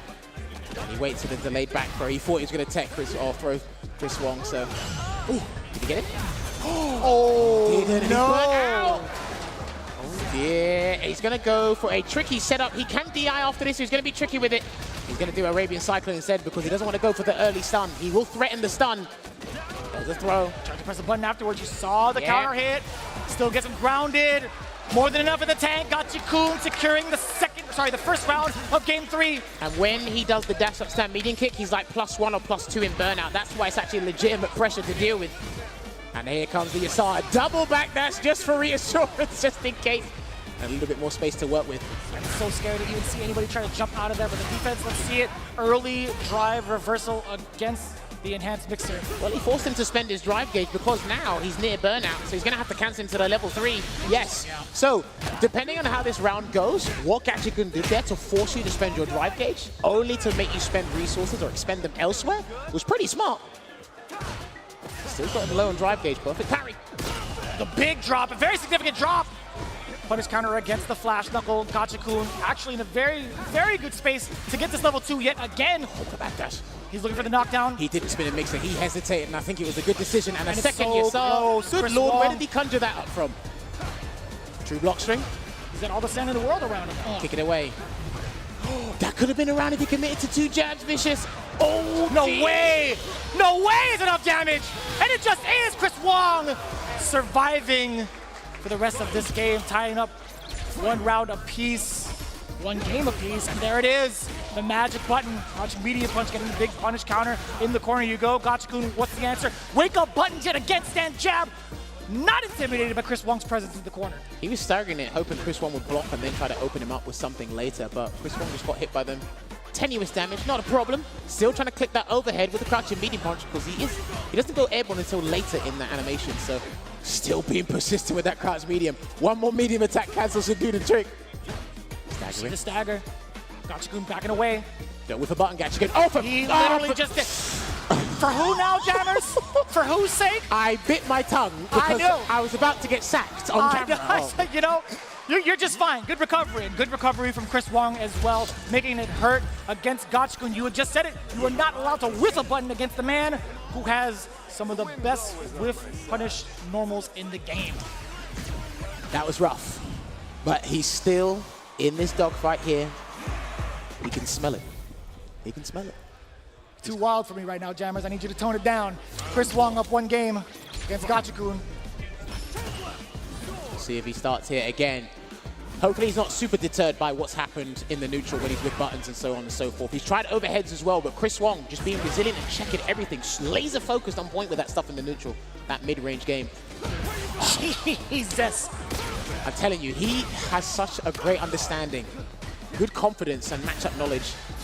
Oh, the low forward actually pays out. Still within range. Chris Wong maybe thought he could advance forward. The overhead meaty enough to get the link off of the sand jab. Yeah. OD rings out. It's been very, very rare from Chris Wong. He denied that momentum changer there for Gachikun. Now they go back full screen. Throwing out a couple of whirlwind shots, still trying to get him. And this is what's interesting about Chris Wong. He'll try and walk forward and perfect parry the whirlwind shots instead of jumping, because that's the low risk, and it can actually turn into a high reward in terms of positioning anyway. Still can't whiff a button. Speaking of positioning, Gachikun, he's trying to still keep that space against Chris Wong. Maybe he's looking for a dry rush perhaps, but he's not going to be whiffing any buttons soon. He paid for it in the last game, and you can see the different approach. He's absolutely going to be standing okay up until this point. As long as you're within range, Chris Wong will definitely attempt to check your walk back.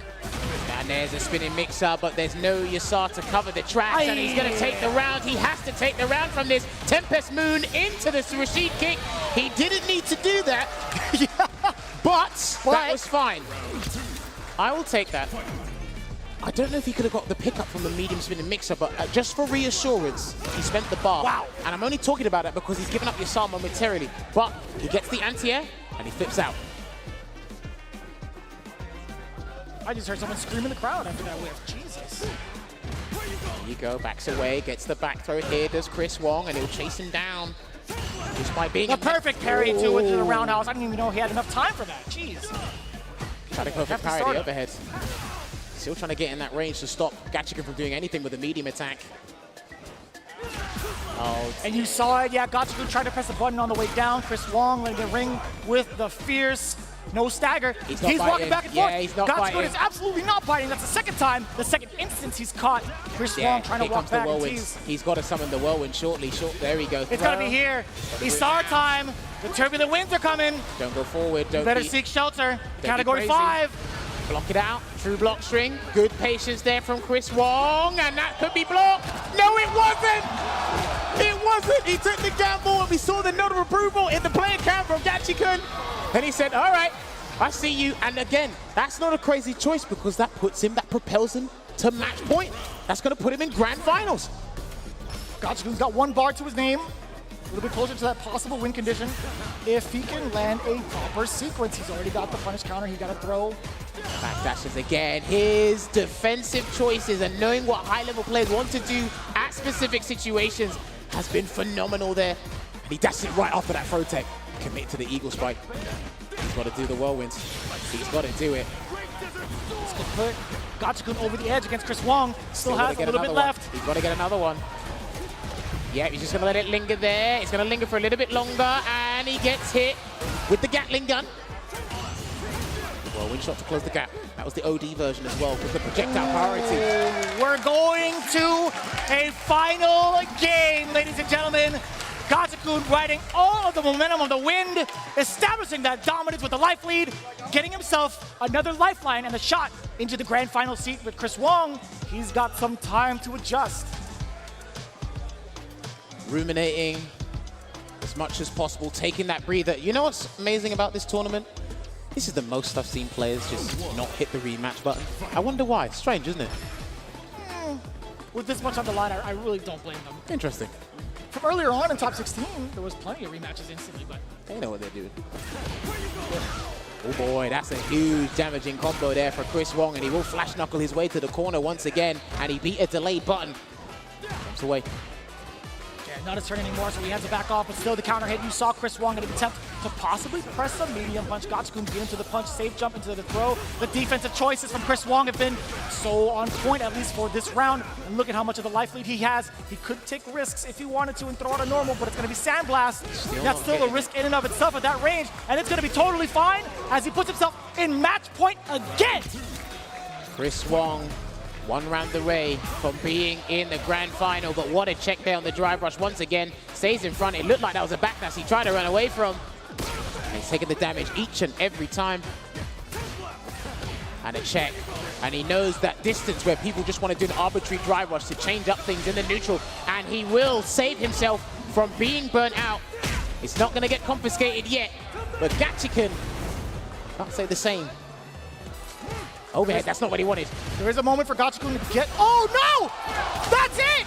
Chris Wong eliminates Gachikun with a well-placed normal into the drive rush and more than enough damage. He's going back in to face off against Uma.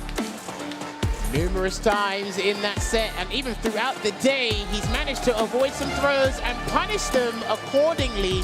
And they've helped advance deeper into the bracket, closer to the cash prize that we're all fixated on. Chris Wong doing the work here. And what a representation from Hong Kong, I must say.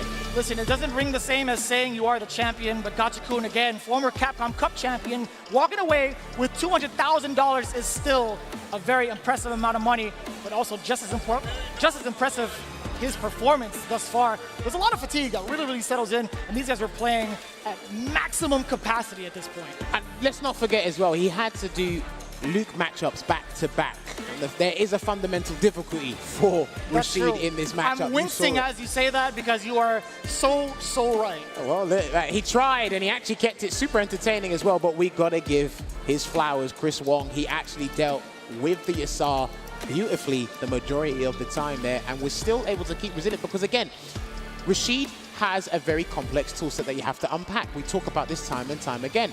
Luke is just keep it simple and effective, and it is absolutely powerful. So there's not much he needs to change outside of discipline as a player. You have to integrate new tools, new strategies, mix that in with drive rush as a Rashid player, and it can be mentally taxing if you've seen it. But the fact that he took it all the way down to the wire, Gachikun, was brilliant to see. You started to see a little bit of cracks in Chris Wong's defense. Gachikun really abusing the ranges that he was at, or at least willing to stand at against Chris Wong with low medium kick. But again, I feel like it's just a death by 1,000 cuts. Rinch says it all the time because of the fact that Rashid's not going to be the one to deal out some really big damage outside of a super situation. Hence why Isar is so effective to push not only the positioning, but also the mix-up factor. You are indeed correct there, and there you go. The most used button is probably the most pressed button throughout the competitive season in Street Fighter 6. There's got to be like a stat for that, right? Like how many cross medium punches were pressed throughout the entirety of every Luke player in top 16? Dude, I mean, it's the thousands. It was in Street Fighter 5. You could check how many times you press the button. Maybe you could do it in this game as well, but look, it's highly effective. It ain't broke, don't fix it. And it's taken so many players so far. Outside of that, there's a wealth of buttons he has. A treasure trove of good buttons. You see it there with the Luke players all the time. So my parents are having a blast just watching this. Like, that was sick. Listen, they're just like, oh, that guy hurts. Yeah. Bet your mom's like, that guy's a bit. My dad looked right in the camera. He's like, damn, that sucks. That feels bad. But hey, you know what doesn't feel bad? 6 figures in your pocket guaranteed either way for Uma and Chris Wong, but only one could walk away with that big 7 of the million. He 3-0'd Lashar. 3-2'd Chris Wong because of that chip sequence in the burnout. And Uma can find himself, or even Chris Wong. One of these two is going to be crowned our first $1 million champion. I know I sound like a broken record, I sound like a parrot, but we need to let these people know because once it's done, this is a huge deal going forward for competitive fighting games in general, for us as a Street Fighter community, people watching at home and entertaining. But it's going to be absolutely phenomenal regardless of what happens here. I didn't expect the jury to be in grand finals. I'm going to tell you that much. And I didn't expect to see that type of representation either. I will be completely honest and fully transparent. I did not see Uma in the running. I saw his name, I saw him being drawn, but at the same time, a lot of people didn't have their eyes on this exact spotlight. Some people like Rand and James, they had the observation on deck. They had the luxury of being able to tune into the Asia scene, but this is where you pay the respect to someone like Uma, as well as Chris Wong. Chris Wong traveling all over, taking those miles, taking the footage, being as studious as possible to be one of the best looks that we can ask for. And Uma really transcending the character Jury to knock off all of the conversation. You could really say now Jury is in contention for top 5 just because of the way that things turned out. I know you're wincing. I know social media is going to be like, this bald guy doesn't know what he's talking about. But facts are the facts. Uma had brought this character to the grand final spot in winner's side. I didn't think she was up there. Is the defendant going to stop talking now? Am I? Do you want me to? I had no part in that. That was all it's fine. him. It's fine. You can't pay me enough to agree with what he just said. Listen, I wasn't a believer up until I see this, right? Or until I respect Uma. Uma is a magnificent player. Your takes on Jury, on the other hand, Uma is a magnificent player, no doubt. Jury is the baseline to what makes a great character. Then you can go up the list because she has all the necessary tools. Does she do it the best? No. No. I didn't say she was the best. I wasn't saying she was doing it the best. But I gotta say, man, this character's pretty good. I know she's pretty good. I wouldn't say she's a top 5 contender good. She's in the top 10. I'll give you top 10. Fine. 5, no. I was trying to recreate the narrative here, and I totally get it. No, you're trying to propagate listen, the wrong I get information. it, man. Listen, he was trying to propagate the wrong information. We're not trying to spread erroneous information here. We're trying to make sure you guys I was bribed to do it. I promise. I saw someone hand the money over, so you don't even try it. Stop it. We're going to get in trouble. We're legit going to get in trouble. All right, we are getting ready for the grand final. One more match to go here. It's been a hell of a time from the group stages all the way up until this point. An unprecedented moment. We never thought about this 5 years ago. We never thought about this 10 years ago. But somebody is going to get the crown. I wish they got a crown because the SFL guys got rings. Maybe they could give them a crown. Maybe they can give them the safe down on the main That's the stage most as European well. thing I've heard you say. I know you're UK, but still. I know, you saw what I did there. Anyway, this is it, ladies and gentlemen, in the arena. Can we make some noise for this grand final? Uma going up against Chris Wong. Their hearts are probably racing. This is a bone-breaking, blood-pumping matchup. It is going to be insane. Now, For those of you who are unfamiliar with the rules, Uma is in winner's side. All he needs to do is win 3 games, and he is crowned your Street Fighter 6 Capcom Cup X champion. Chris Wong has to do a little bit more work, a little bit more of a strenuous task. He's got to win 3 games to reset the bracket to put him and Uma in the same position. And he's got to win an extra 3. Uma can use the first set to download, collect the necessary information. Hopefully his RAM and his processing speed are good enough in that mental computer of his. You could say the same for Chris Wong. I feel like in the longer set with a Luke, the more dangerous he becomes. So let's see it. Here we go. Grand finals time. Uma versus Chris Wong, game 1. Already had an accidental overhead there, and the fireball did stop the drive rush in his checks here. So I want to see what Chris Wong adaptation he's going to learn on the fly, because he's had no real time to think about this. He's had to make that loser's run. Going up against difficult opponents. It's the anti-air there, does Uma. A very, very deep uppercut to catch the anti-air. And speaking of catching another normal crouching medium punch, getting more than enough damage towards the end with the flash knuckle sequence spine buster. That's 1. Gets the drive rush into the throw for the positional advantage there. Almost try to get the perfect parry on the slow-moving fireball there. Oof, no cancel. I think even Uma jumped out of his seat. And that's going to be the round there. Take it away. Doesn't even need to spend any super, because a perfect light flash knuckle will take that first round here in the grand final. Again, with this run back, you can expect Chris Wong to come in with a different approach. Oh, but that was a huge error. That had to be a little overlap to try to get the uppercut. Give him the benefit of the doubt. He definitely didn't want that for sure, but he will make amends. That's what Chris Wong is excellent at doing when he blunders in any sort of execution error. Then there's a forward throw there, gets the punish counter and the meter gain. Drive reversal. He's trying to activate something there, but it didn't quite work out. Uma. Very, very deep center in, and this is going to be huge. Feng Shui engine, what's the defensive choice going to be like for Chris Wong? He's sitting down, he's keeping it steady. Oh, the jumble, that was huge! What a pickup from Uma off the anti-air. On the same side, still great block from Chris Wong, but life is winding down, and so is the Feng Shui. This is what he wanted, to target in, and gets the throw. That was not a punish, though. And block on the overhead, he's trying to get a perfect parry instead. Can he burn him out? The combo should do it. No! He didn't want to burn him out. He's saving it because he wants to take the game. Oh, damn, that stare down. That respectable, wild stare down there from the 2. Staggers the light, gets the grab. No shot! Perfect parry! Ain't no way you're trying to do that at the last second. Uma completely ready for it. In fact, that's what he did towards the last end of the first set in winners finals against Chris Wong. Dude, the fact that he's ready and calm to do that at this late stage in the tournament, props to him, man. So many people would have capitulated in that scenario. And there's a DI. A very rare drop from Chris Wong. This is going to be everything for Uma. He might get the burnout. He does secure it. This is why I think Feng Shui is pretty decent. He gets the fuzzy jump medium punch. The anti-air as well. He's got to deal with this. He's going to harass him to hell. There we go with the stand medium punch. There's a forward throw. Throws it out just in case he's going to check with something else, but it didn't quite work out. There's a delay, and here comes Pale Rider. It's going to fully refresh that drive meter there for Chris Wong. A little bit of a difference. It is critical art territory. Chris Wong, what are you going to do on offense? You have your gauge back now. Block on the overhead, low on drive gauge. He's trying to run away, so he has at least 2 bars to work with for something, Uma. 1 drive rush cancel from either of them will do the trick.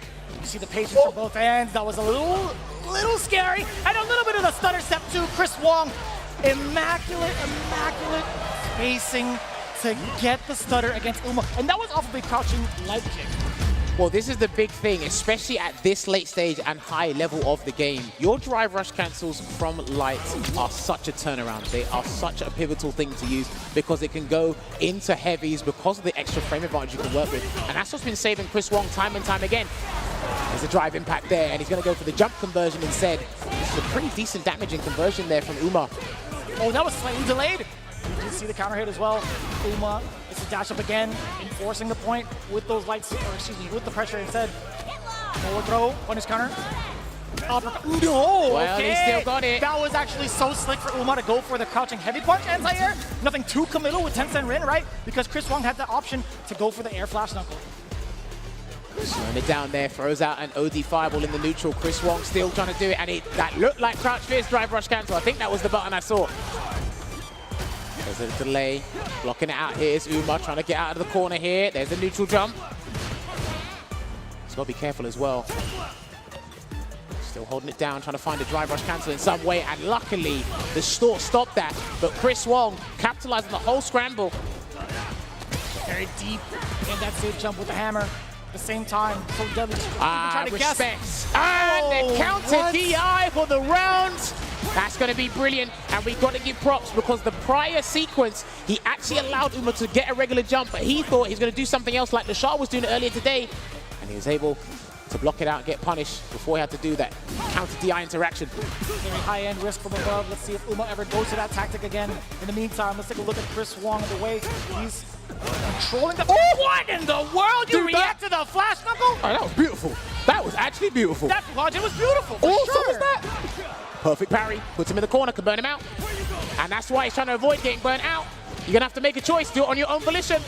Oh no, never mind, Chris Wong's gonna do it for you. He's gonna confiscate your drive gauge with the eraser. And he's gonna get a nice little Oki situation here. Back What a read defensively. It's gonna be the feng shui engine. Let's see what Uma can make out of this. The corner carry, Safe so jump. significant as well. Oh, No. yeah, that was hot air. He didn't have anything. He didn't have any sword.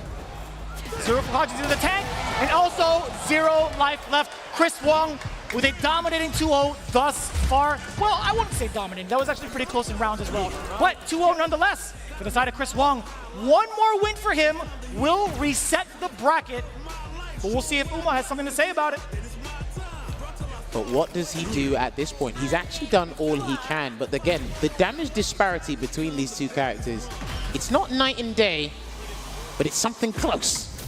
And sometimes you have to overextend to even force a Luke player to be galvanized into doing something they don't want to do. And Chris Wong, his mental fortitude right now is amazing to see. Let's see if Uma can turn this around. Stand fierce into the drive rush, cancel. And he will get that flash knuckle conversion across the screen. Ooh. Tries to bait something there. I love the high-level players doing drive rush cancel into specials, even if it helps level up something there. What a snipe out too with the heavy. Chris Wong immediately seeing green, immediately passing out into red for Uma. A lot of damage coming in. Yeah, he's gonna be patient about this as well. He was looking forward to that fireball. He was trying to escape, but that roundhouse chase down after the drive rush. Sneaking in the drive impact as well. 10-cent Rin. What are you gonna do about it? Backdash there, and he didn't do the jazz, but he gets a second chance, and that missed. The heavy release missed, and that's gonna be blocked. That's gonna be parried. Even more so. Uma with the retaliation on the board. First round of game 3. Oh, Damn! I like that. He immediately stopped the momentum to stop the drive rush, check from the crutch, and medium punch there from Luke Uma. But again, dashes into danger. And again, trying to go for the anti. They haven't been working against Chris Wong. I noticed against Chris Wong, they haven't been working, and he tried to make amends, but it didn't work out. And Chris Wong is going to build an abundance of super meter here, but he's going to do a safe jump instead and deal with this the honest way. Oh, wow. I was gonna ask, does Chris Wong force the critical arc out of Uma with the drive impact? No, instead, still manages to clip him. I was talking about in the corner, right? You have a character in Burnout, you have such a significant life lead, and there's a critical arc stock. I was wondering if Chris Wong would have gone to that decision. But either way, that's all said and done with. Into the next round, Uma still sitting at 3 bars, Chris Wong at 2. Great defensive sequence there from Chris Wong to regain the drive gauge lead here, and he's just waiting for anything, some movement to react to. Rotic again, almost got the drive rush light punch there, didn't quite work out. I see Mena RD do that a fair bit. He was talking about that earlier in the hotel. Excellent anti-air. Got him. But even more so, excellent reactions against the drive rush medium punch coming in from Uma. That's not what he wanted. I'm not sure if that could have been punished by a light attack. But Again, anyway, he went to the well either way. Chris Wong making sure it hurts the next time around. dear. Speaking of making it hurt, it's getting a bit scrambly, and he's going to get punished, and he's going to be burnt out here. So his drive gauge will be suspended. are the nerves playing a factor against Uma? Let's see if he's going to use a super to get out of there. Chris Wong's going to do death by 1,000 cuts. He will threaten that stun. It is a low-hanging fruit. Waits That's there. it! The Spine Buster! Ladies and gentlemen, we are going to a reset. Chris Wong resetting it in emphatic fashion, 3-0 against Uma. What are you gonna do now?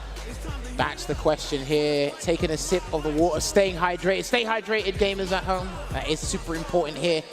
I think even because it was 3-2 in the winners final, that could have gone either way. I think after that point, he said, okay, I know what I must do if I get my potential run back, which that has come to fruition here. Dominating fashion in this first half in the grand final. So this is our final 3 games here at Capcom Cup 10. Somebody is earning $1 million after this first of 3. I am so glad we are commentators because I would not want to do this. I felt under pressure the moment I walked through the door, Jammer. That's why I'm not a player. So, let's see. The beginning of the end. All tied up again. Losers bracket for both here in the grand finals. Uma now brought down to Chris Wong's level. Let's see if he fires on all cylinders right now, and he goes for staggered pressure here. Loses a lot of drive gauge in the process. Or something, and a hard read there with the jump. He wasn't doing that in the first game, and that was a read on the Sandblaster for sure. And I saw a backdash there from Chris Wong that gets punished. He's going for all the OD moves there. It's Uma. And look at this. Got to bait something. A huge difference in aggression. Chris Wong not ready for it just yet on defense, and this is going to be great. You know, Uma, he could take this damage, but what happens after this situation with the advantage on knockdown? Excellent defensive choices, and the punish counter. You know what? Either way, if it was a fireball or not, even in normal, Chris Wong didn't have enough life to retaliate with a TI of his own. Well, Chris Wong reeled back in his seat because I think even he was surprised at that choice that Uma made, but he's got to switch things up, and boy, has he done it, and delivered in spades in that first round. Get the crouching medium punch there. He's looking for the conversion there as Chris Wong, but Uma's making him block, so he has to change his mind. Suppressor didn't whiff. Oh, the uppercut. No slam dunk there as well. Walks forward there, and then walks undone. No punish counter, but he got something to work with. The punish counter is there. Another, actually, he's going to back away.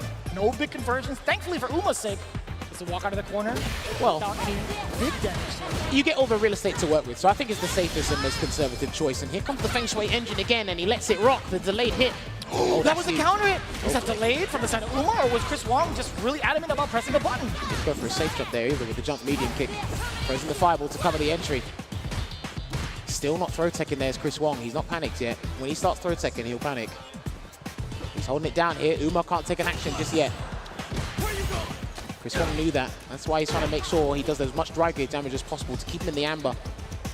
But all systems go with the green. Just weighing it out here. I think for either player, any single hit confirm can lead to destruction, and Chris Wong is threatening that with that exact crouch medium punch within the space. He's threatening the ranges. Still resilient on defense, exuding that patience there, and there's a trade that was fine. We can take that, but Chris Wong might try to bait him into doing a button and catch him with the second crouch medium. Let's find out. With less than 10 on the clock, we're going to see some really antsy movement. Back throw. I think Uma's still got the lead, and now he doesn't.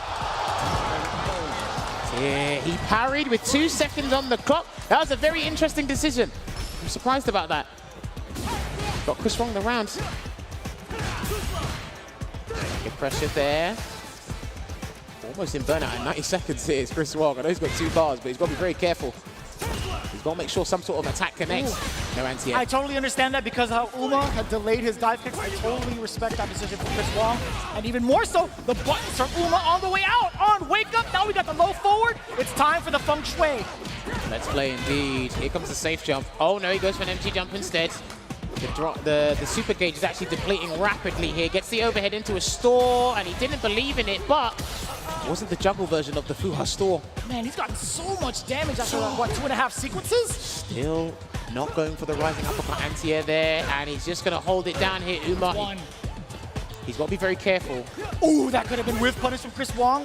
Still blocking it out here. Lovely defense here. Doesn't get the perfect parry, but yes, I'd send him away as well. I do not want to deal with the Chris Wong with low vitality, and he gets through it. Wow, what a smooth criminal. This man reacted to the Sandblast with a drive rush, and even more so, OD 10-cent rin for the invincibility. What a play from downtown. He's lucky as well because the combination of having a good hitbox on the uppercut, and it's a forward-moving move. And of course, having the hurtbox on the Sandblaster. It worked out for Uma there. 1-0 in this grand final reset. I thought we were actually going to see 4 games from the bounce from Chris Wong. No lie. Roundhouse there, safe on block. Away again, hits him with the forward fist. He might have to utilize that a little bit more in the neutral to kind of get Chris Wong to think about different buttons to use. He's readjusting his spacing because of that button until he runs into danger there. It will be the flash knuckle conversion. Again, the anti-double option for Uma. It really hasn't. It really hasn't worked. For any of the juries against Chris Wong specifically. All right, that's going to be the round. Does he need his level 1? There's the Vulcan Blast. He puts 1 round on the board in this game 2 of the grand final reset here. Does Chris Wong Damn, the mental stamina these guys have is ridiculous. I was just about to comment on that. Chris Wong still firing on all cylinders with the offensive sequence. Now you get the corner pressure. What's it going to be? Uma tried to maybe walk out. You did see the low get checked from Chris Wong with a full conversion. No, sir. No hammers here. All Tencent. Denied. And there comes the Feng Shui again. Doesn't want it to drive reversal because it'd be a lot of drive gauge, and he swatted him away like a newspaper to a mosquito. Takes it straight to the corner here. Lovely safe jump there from Uma. Drive reversal, keep him there. This is good. Forward throw. Even caught the backdash towards the end of it, actually. Challenges immediately after a frame advantage button there with the stand medium punch. Look at the spacing, yeah. Right under the timer, right? That's the sweet spot for a lot of the players to check the defensive maneuvers from the person in the corner. But the jump, oh he no! puts himself in there now. Man, the bravery after that. Walk up, stand, jab. Oh, a tick throw. Dude, that connected. It did connect. Crazy late there with the active frames of the stand light kick. One hit from Chris Wong should do the trick, but Uma gets the hit first and he takes the round. And that was actually rather sneaky, right? After the stand jab, it was Chris Wong's turn to press a button, but I just don't even know what button it was. Or maybe it was too late because that standing medium punch shouldn't have clipped him as a frame check. True. Moving on to the next round here. Drive reversal on a sandblaster. Interesting. I guess he wants to space and store up as much as possible before he goes right back in. Drive rush in there. Wow, that was so early. Well, these guys have actually been catching each other off guard a little bit with the really close drive rushes into mediums or lights. He tried to do it there, Uma. Charges up. I wonder if he tried to trick him into doing something. Not sure, but he gets a punish count throw anyway. We're going to see a Feng Shui engine soon. And he baits him with the stall. Yeah, he baits him with the stall. That's huge. And he's going to do the Feng Shui engine. And it looks like, all right, he's going to go for a different conversion here instead. Let's see what tricks you got. I know there's a stylist. What a throw tech. That could have been it. He's still in dangerous territories. No overhead, please. No, he's not going to do it. It won't kill either. Chris Wong, he's trying to perfect carry something to turn something around. But maybe if he can get in range of a throw and grab and be sneaky about it, he can. Forward throw. Man, the slow and daunting approach. Oh, no! And there was too far from that exchange and the pushback.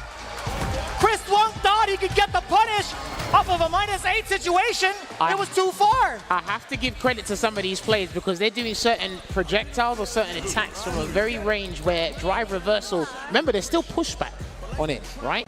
So even then, tried to punish, didn't get it, and the guys are ready immediately to try and get the button there. Spacing traps are very dangerous in fighting games these days. It's 2-0 to Uma in the reset here. God.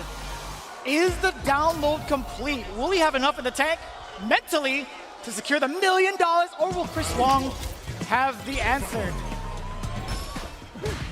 Already aggressive, he dashed up at Uma's face with 0 reaction, actually, and Chris Wong not finding the opening just yet. He's been facing off against a brick wall thus far. If I was him, I'd go bonkers this set. Oh, Uma. I agree. He's got one game to play around with, but again, $1 million on the line, and he's trying, again, he's being a little bit more aggro with his choices. That is a little bonkers, and we'll definitely accept that. Run away, gets the air reset. Good awareness. I love the presence of mind to jump in certain sequences. Oh, okay. Gets the uppercut here, cancels into the level 1 to counter the tension DI. is building, ladies and gentlemen. Uma is about a strike and a half away from taking the first round. And yes, sir, we are going to get that stun. No, that was a crush. Okay. It was a crush, I'm sorry. Excuse me. Whoa, and it finally worked! He got the one time he said, forget the jumping medium punch. I'm going straight to the only dive kick. He knew what risks were applied, and he takes it there, and he is on Capcom Cup 10-point. The crowd is cheering for him right now. Let's see if he has it. That's a counter hit. Sweep and not punished.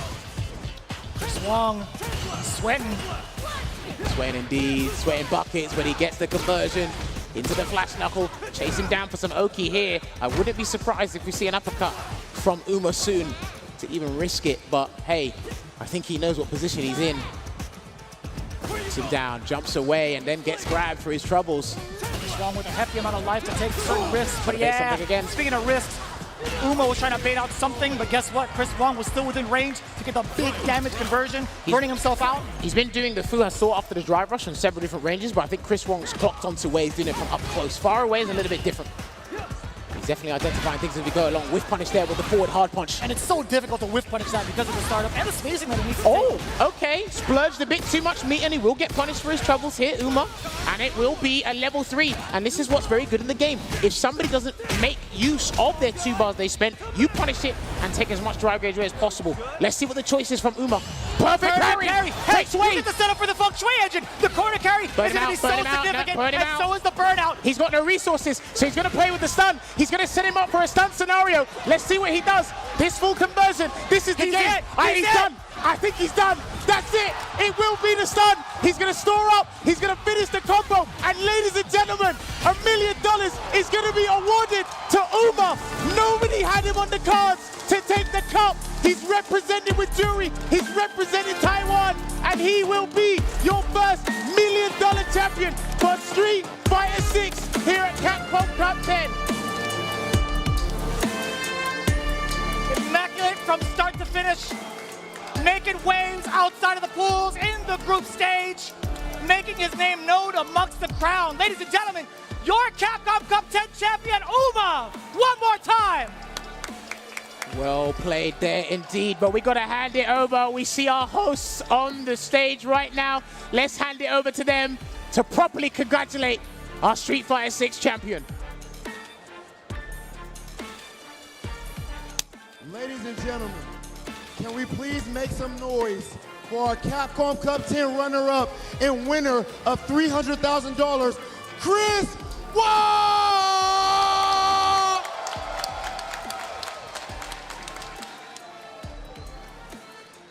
So Chris, you have been really consistently strong. You took second at Singapore premiere and first at France premiere. Now you are second in the Capcom Cup. Why? How were you able to stay so strong consistently for so long? First of all, because I am a salaryman, I'm not a full-time gamer. And then after work, every day I practice 4 hours per day. And then Japanese player always invite me to custom room to play fans for them. And the champion, Yuma Kagami, also is my practice partner. Yes. Chris, thank you so much, brother. Amazing performance. Chris Wong, ladies and gentlemen. Phenomenal. You can go ahead with Uma.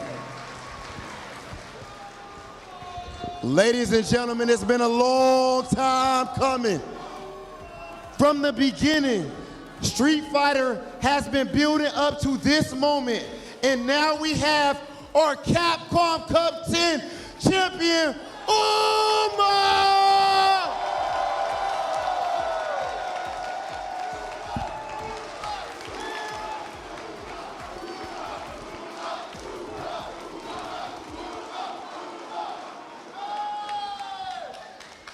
So Uma, you are from Taiwan. Hold on. Oh. There's my man Sheen. Okay, can we please clap it up for Sheen out here for the translation, ladies and gentlemen? Okay. So Uma, you're from Taiwan. How much has your community supported you in the process of becoming a champion? 你是从台湾的，然后那个 community 怎样支持你拿到冠军的？台湾的 community。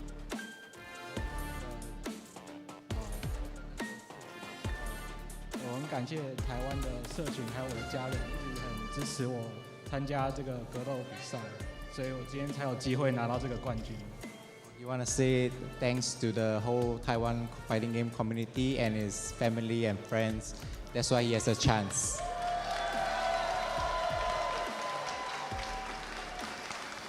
Uma, there was a whole lot of talk about who belongs to be at Capcom Cup. A lot of people doubted you, and now you have proved all of them wrong. When did you know that you could win this tournament? When did you know that you would be the Capcom Cup 10 champion? 有这个本事可以赢到这个卡布 K 冠军，你在这个什么时候发现了你有这个潜质？就是他公布奖金有100万的时候，我就知道这个冠军我拿定了。He says when the Capcom announced the prize money of 1 million, he says that he knows he's gonna get it. Well, Uma, speaking of $1 million, I think I got it, brother. Don't worry about it. Speaking of $1 million, I think you need 2 hands for something else right now. Ladies and gentlemen, make some noise for our first FGC millionaire!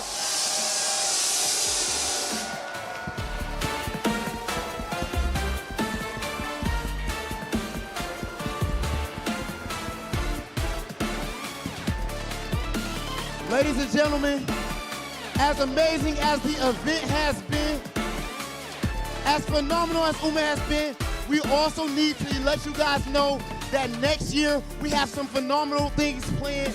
Ladies and gentlemen, let's look at the Capcom Pro Tour 2024 trailer. When you go looking for strength, it's not like a game. This is what makes a champion. Those quick reactions and the reset. Hey, got it! Chris Wong is your CBC front. Paris Ribbon champion. What on earth is going on? We'll get it for him. And he gets it! Kanano is your champion! We're gonna turn up the heat! There's the finish! He punches his ticket all the way to Capcom Cup. He hasn't dropped a single game! Absolutely flawless round.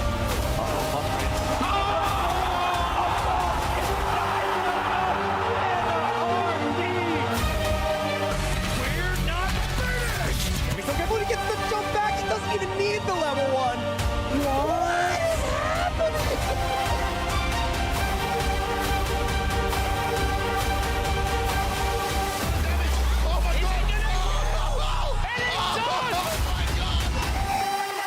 The best Street Fighter player in the world, Knuckle Dude. Go for full screen, it's gonna be okay. No, never mind. It's Mena RD.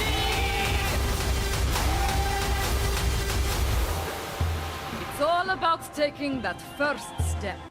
And now we have a very special and very important guest with us today. Please welcome with a big round of applause, President and COO of Capcom, Mr. Haruhiro Tsujimoto!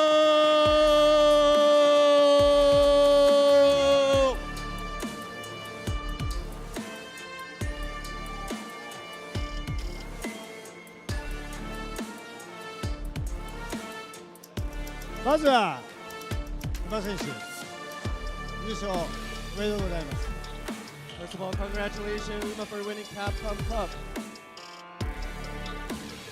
また世界各国からのカプコンプロツアーへのご参加ご視聴に誠にありがとうございました。 And I'd also like to thank everybody who attended and watched and was involved in this year's Capcom Pro Tour. Thank you. 今シーズンはストリートファイター6発売目1年目を記念して特別に賞金総額をアップして開催しました。 We had the special prize pool for this year to celebrate the first year of Street Fighter 6. 皆様のおかげで大変大いに盛り上がる大会とすることができました。 Thanks to everybody, we had an amazing tournament. 来シーズンの賞金総額規模感はこれまで通りとなります。 Next year's overall prize pool distribution will be similar to previous years.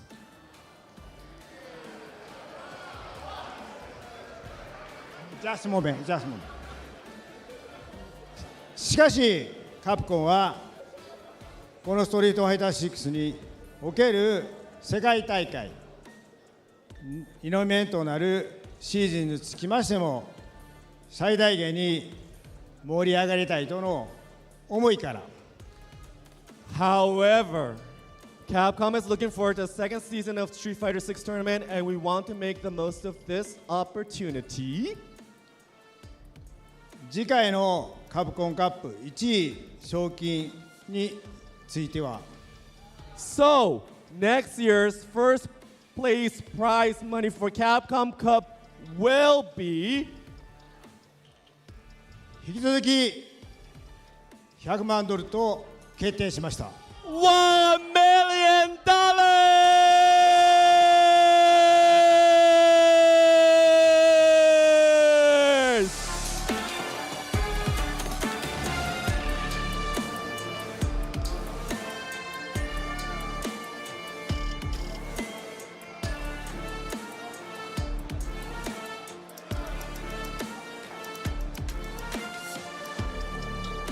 「来年度の大会構成は世界各国からのプレイヤー、そして新しいプレイヤーが多く参加できる仕組みになりますので、皆様の参加をお待ちしております。 So next year, the tournament structure will have more players to compete around the world, as well as many, many new players. We can't wait for you all to join us and compete.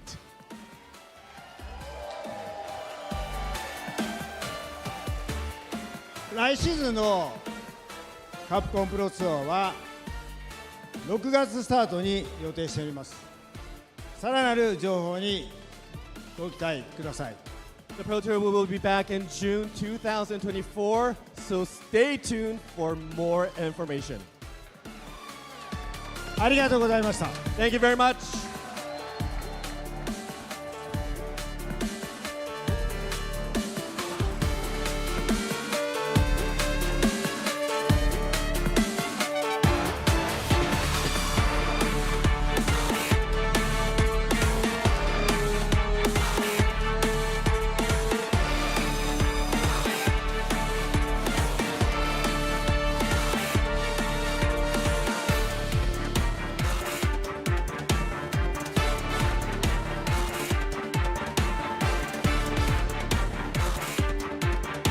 He's gone for so many shimmies, and now he finally stuck the drive impact in there. Chris not ready for this. He should be able to build to a level 2. No, he doesn't. Parry again. He actually got hit. Touched the button. Beast This is mode, gonna kill. baby. This is gonna kill. It will, This Dave. is CA. And look how much damage, and he's still burned out. So Brother. much chip damage. How are you gonna escape You this? don't. You try to fight. He knows Sheen and says, you know what, he's gonna take the throw, so he gives that throw. Oh, it's a There punish. it is. Lashard. You have to hold so much of this pressure now.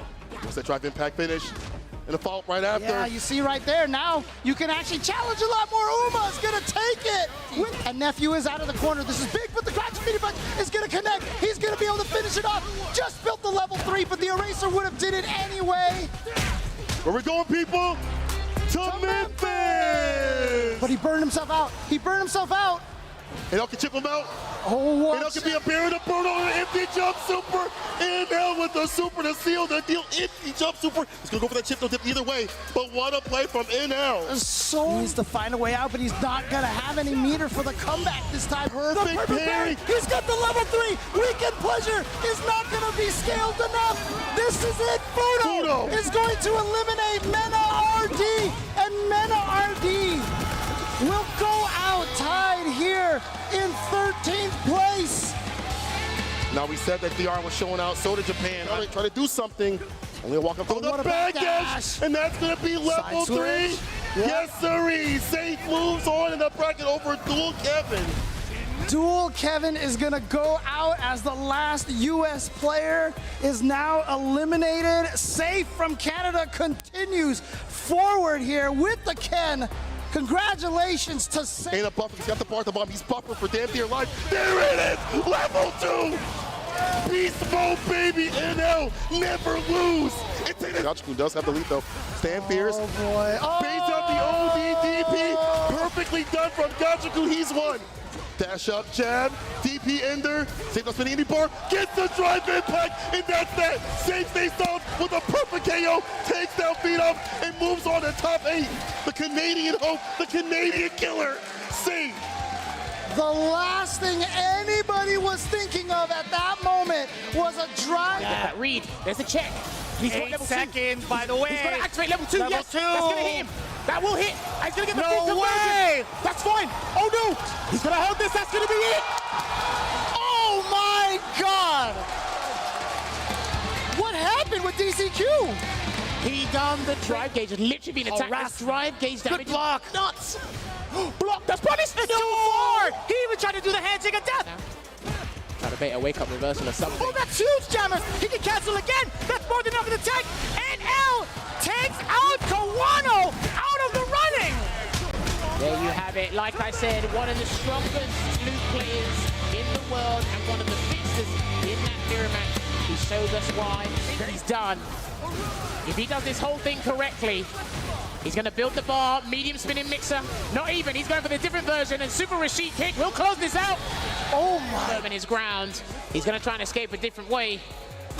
Oh, and that is going to close it out. Conversion into the level 3. He tried to get escape time and time again, but he got swatted by the newspaper. And that is going to... He will push into the corner as well. Is he going to look for a sneaky reset? He's playing it safe at the moment, and that is going to be it. It will be Gachikun that advances deeper into the bracket. It was a throw bait that gets it into the double drive rush cancel combo. And our Rashid specialist is still in the tournament. Blocks the fuzzy. He didn't commit to the dive kick. He's still alive. Can he tip him out? So level 2, deal with it. Deal with it. Listen, I'm causing the problems, you deal with them. Don't jump again. He's going to kick it at you. Hold it. Doesn't take. Oh! We are 2. Overhead, that's not what he wanted. There is a moment for Gachikun to get. Oh no! That's it! Let's see if he's going to use a super to get out of there. Chris Wong's going to do death by 1,000 cuts. He will threaten that stun. It is a low-hanging fruit. Waits That's there. it! The spine buster! No vitality, and he gets through it! Wow. Excuse me. Oh, and it finally worked! He got the one time, he did perfect parry! Hey, look at the setup for the feng shui engine! The corner carry is going to be so significant, and so is the burnout! He's got no resources, so he's going to play with the stun. He's going to set him up for a stun scenario. Let's see what he does. This full conversion, this is the game. He's done. I think he's done. That's it. It will be the stun. He's going to store up. He's going to finish the combo. And ladies and gentlemen, $1 million is going to be awarded to Uma. Nobody had him on the cards to take the cup. He's represented with jury. He's represented Taiwan. And he will be your first $1 million champion for Street Fighter 6 here at Capcom Cup 10. Immaculate from start to finish. Making waves outside of the pools.